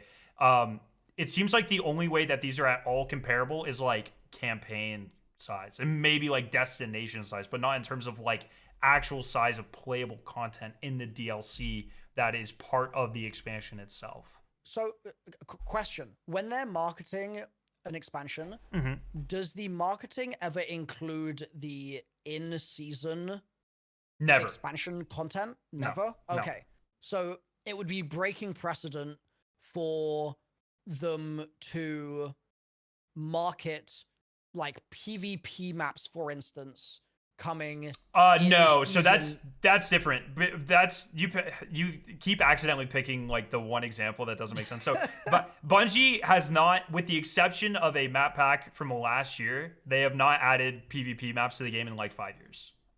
So that's a bad example. Okay. Generally what happens is a season launches at the same time as an expansion or the week after, and you don't get any marketing for that until either the week before the expansion launches, if the season launches at the same time, or the week, like later in the week that the expansion launches, like usually after the raid, if the season launches the week after. So that's what happened with Final Shape. We didn't hear about Undying Echoes until after the raid was cleared, I believe. And that's pretty normal. But that's not what I'm talking about with expansion content, though. Okay. So and like seasonal activities expansion content, or is no seasonal content? seasonal content. So all seasonal content's free now. So that's separate. But so think about like Pale Heart, or let's say Final Shape, which is a big DLC. So it's not the best comparison, but it's the most recent one. Familiar for me. Launched with a strike, 3 lost sectors. Had Overflow, which is a great activity that is active all over. Sorry. Can I ask a basic question about what is a lost sector in this context? Like, I've been in them in the game, but like, are we saying Kepler just doesn't have any lost sectors? Kepler does not have lost sectors, as far as I'm aware, and based off of the conversations I have had, that is because that work went into solo ops instead, which are essentially just like longer lost sector form content, which is totally fair, but that's also not part of the expansion. That's free. That's part of the portal. So there's the only other question I wanted to ask on the lost sector point is, do they ever add lost sectors to places that are not the new location? No, that's never happened. Okay, so the Cosmodrome's not getting a lost sector in Final Shape. Like they don't do that. Correct. That would be sick. That would be pretty cool. I don't believe that has ever happened. Maybe not Cosmodrome, but like somewhere else, like. Okay. But yeah, no, that's but not from okay, carry on with your point. But as far as we are aware, the only things you are paying for in this expansion, $40 is the base price of the expansion. The only things you are paying for is a quite lengthy campaign. Don't get me wrong; it is probably the longest SE campaign as far as I can tell they've ever made. How do we know that? Because they described the number of missions and the average. I mean, you were there in the theater. They described the number of missions, which was like 14 or 16 or something. The average amount of time it would take to complete them. It was just longer than anything we've ever seen. I wasn't aware that was. Yeah, most SE campaigns are what, 7 missions, 8 missions, something like that. Bog, Salt, help me. They're usually 8, like 30 to 40 minute missions. Ish. Okay. I think Final Shape was like 9. That's not including post campaign. Yeah. That's just the base campaign. So this has it's hard-ish to compare because this has the combination of the shorter missions and the longer missions, but it looks like it is at least among the longest Destiny campaigns. So that is something. But other than that, it seems like all you are paying for is Kepler, which doesn't appear right now to have any extra content other than this post-campaign secrets, which is cool, but there's, as far as we can tell, there's no activity there, strikes or anything. And then you're paying for the raid as well. So when you say a post-campaign activity, you're talking about a strike on the planet? No, like Overflow in the Pale Heart, where you would farm Ergo Sum, or like you have still hung. Yeah. That's like post-campaign. I think there are going to be post-campaign quests. Like I think Graviton Spike is probably post-campaign quest if I had to guess. But like if you go, it is. If you go to like Neomuna, there, I don't even fucking remember what that shit was called because it wasn't very good. There's one, and then there was like Wellspring for Witch Queen. Like usually an expansion launches with one activity that gives you very specific loot.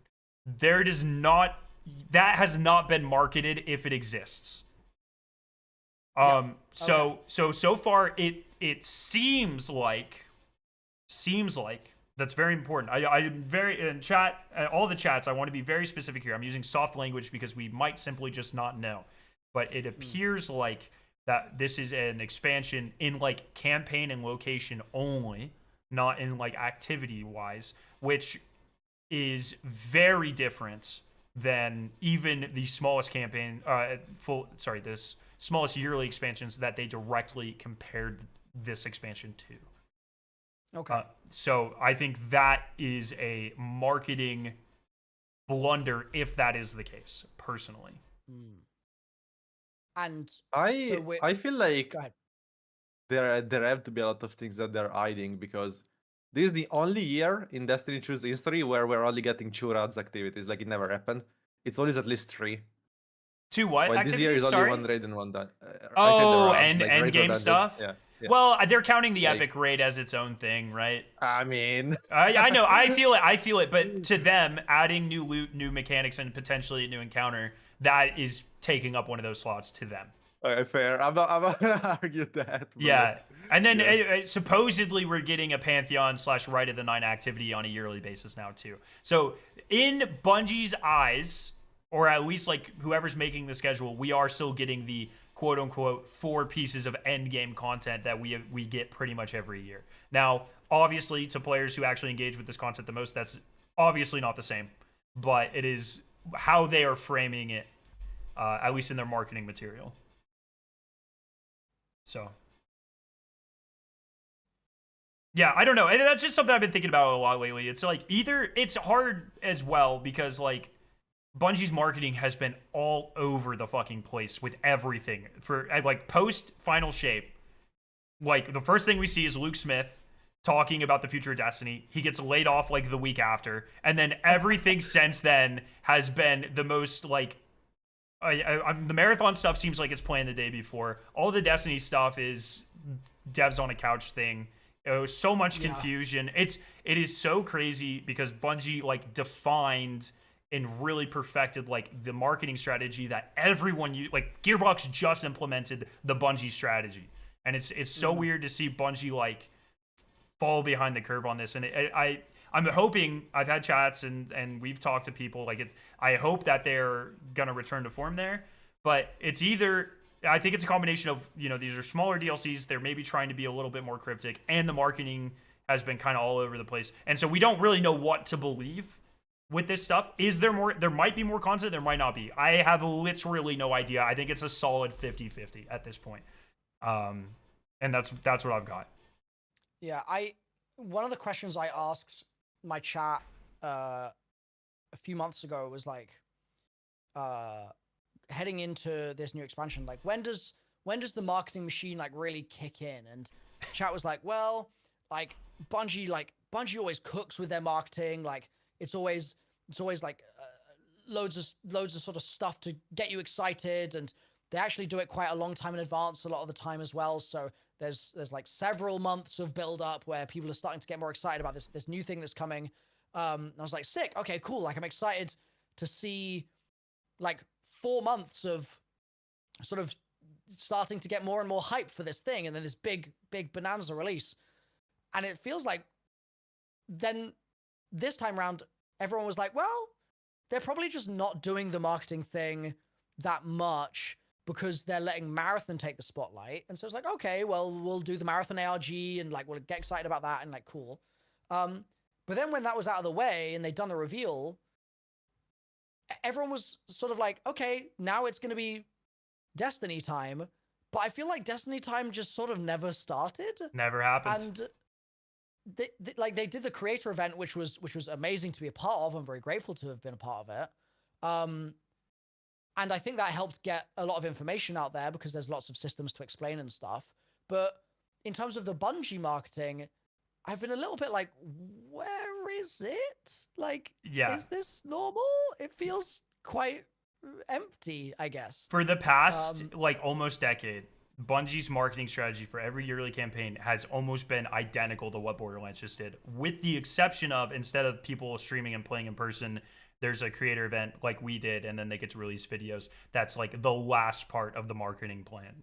Right. There's always, they usually do like a trailer at like a Game Awards or a Sony thing or whatever.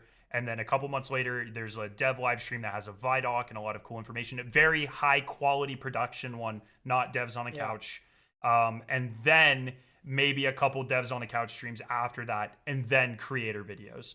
They have, for whatever reason, post Final Shape for every Destiny property, including Marathon, completely foregone that that pattern, that strategy, which is why I've been so vocal about it on Twitter about everything. Yeah. And it came out of left field, and I think it is like objectively hurting everything a lot, because a lot of the initial Marathon controversies, a lot of the controversies for Rights of the Nine and Heresy, it's all caused by either miscommunication or confusion due to bad marketing.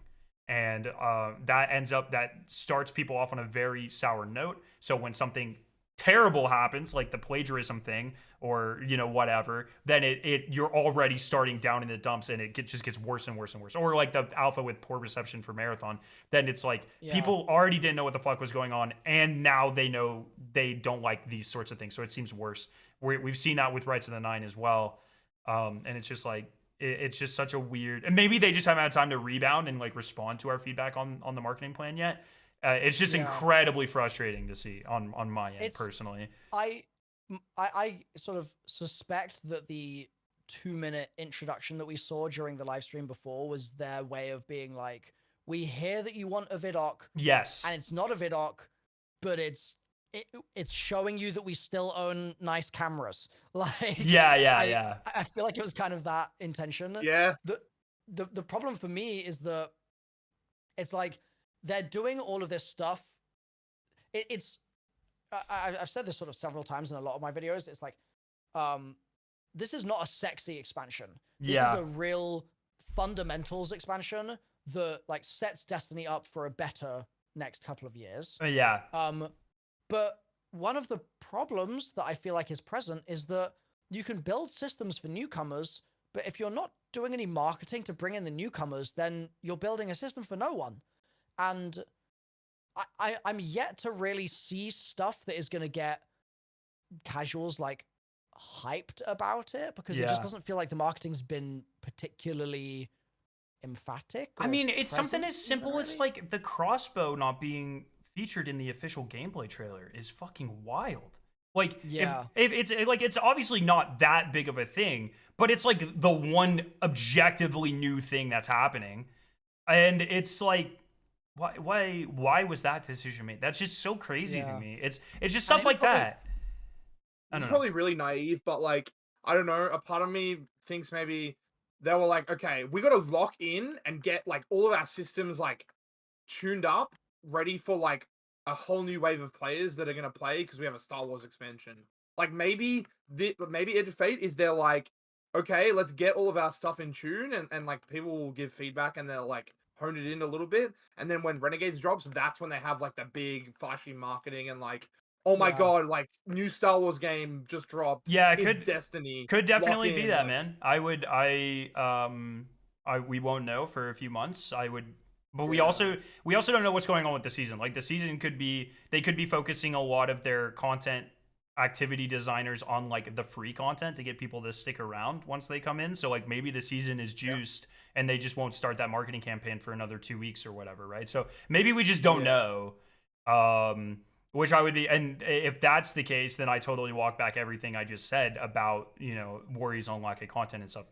Because we know from Bungie's own words themselves, it's like the biggest, or their internal reports, the biggest problem with Destiny is people have not been, like the longevity of the player base after the tick from an expansion.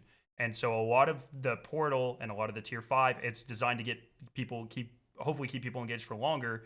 Maybe the seasonal content plays off of that as well. We literally just don't know yet. So wait, sorry, just so I understand. Are you saying is this like leaked internal reports? No, like all their, it's like, I believe it's discussions they've had in like Sony's investor reports and stuff, if I recall. It might have also been something like that. I believe it is pretty public information at this point. I couldn't quote you a source off the top of my head. I know it exists. I could help you find it, but it's like some of the reasons that like so for instance, Lightfall sold unfucking believably well. I think it's the most pre-ordered expansion in Destiny history, if I'm not mistaken. But due to the drastic player drop-off in that first season because of the poor reception, players didn't stick around and they didn't buy as much Eververse stuff, which is the primary source of revenue for Bungie. And so they missed a lot of projections that year, which caused the layoffs leading into the final shape and that sort of thing. And so it seems like a lot of the new decisions are designed to keep people in the game longer, or like more spread out throughout the year, like retain some of that audience instead of just having like a huge influx of players once or twice a year. Okay, so you're saying the 7-day, 30-day retention is bad, basically. Yes. And so they're just indexing into fixing that rather than worrying about the other stuff. They are in the words of the people that showed us the game, they're bringing the hobby game back to Destiny. They want you to have a reason. It's the reason they're doing these short burst events like Heavy Metal and Arms Week. They want you to have an objective reason, like an objective to grind every week and a reason to come back to the game every week, because the more you're in the game, the more you're interacting with, you know, things like Eververse or buying the fast track pass for Heavy Metal or whatever. I mean, it's a business at the end of the day. It's how it goes. That's the psychology behind it. But that's why so much of the new direction of the game is oriented towards these like smaller objectives on a weekly basis. Yeah, well, I would say like Lightfall and Final Shape are both very sexy expansions. Yeah, and like it didn't go well. So like it seems just like they're like basically just like as Scarra said, like they're, instead of having like a flashy campaign and a cool raid and then you stop playing the game because there's nothing to do, they're more focused on like long-term stuff for people to play. Yeah, that's why the whole reason I'm so like the whole reason I was so passionate about the whole like 10% like the like featured gear, not to get back into that, but the whole reason I was like so passionate about it was because like, and I mean Salt obviously agrees with the side of like the grind side of it. It's just like we haven't needed to grind in so long, and so like if I didn't have low mans and solos and challenges and collabs and all that stuff to do, like I wouldn't play the game probably. Like there's just nothing like this. I don't know what you do, you know? You grind triumph score, brother.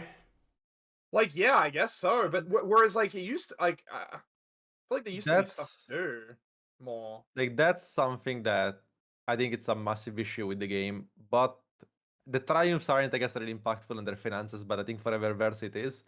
I feel like what drives people to like complete something is the fact that they can complete a set of something, if that makes sense. Like the fact that you can't get max triumph score anymore makes people not want to, you know, do triumphs anymore, right? At least a bunch of people. And I think on the same note, a lot of people just care less about cosmetics because there are so many, because the game is so old and so many are unobtainable, that like they're never gonna complete a certain set or a certain collection, and that I feel like that drives sales down a lot. Really maybe, but I've seen a lot of cosmetics. I've seen a lot of Darth Vader skins, brother. Oh, I agree. I mean, this was a pre-order skin. I'm saying that like I feel like they could do a much better job on the Eververse at making you feel like, yo, you can get this thing, but if you get also this other thing, then you get this thing, or like this badge glows, or like I feel like they're losing on so much money for like not doing that and having every item be like its own almost. Yeah. I agree, but I also think because it's Bungie, if they were to do that, they would have a million angry Twitter threads made that day. I mean, being no, like, they can do it in a positive way. Like, it doesn't have to be like fishy, you know? It can just be like cool. I don't know if they can. I don't know if Bungie can do anything without people being mad. Yeah, but that's not a reason not to do it. That's it's a bad argument, that's gonna happen no matter what. Yeah, that's true. That's true. Alrighty, boys. This has been really fun, but I have work tomorrow, so I gotta start heading to bed, my friends. This is no worries. Thanks for hopping in after your debate. Keep fucking Milo. I'm telling you, keep doing shit like this. This was fun. It was very More court cases. More court cases. Yes, yes. All right. Thanks for chatting, everyone. Have a good night. See you later. See you. All right, chat. Let's find someone to raid. Who do we raid? I feel bad for Salt, so I'm gonna raid Salt. Let's raid Salt. All right. Let's raid Salt real quick.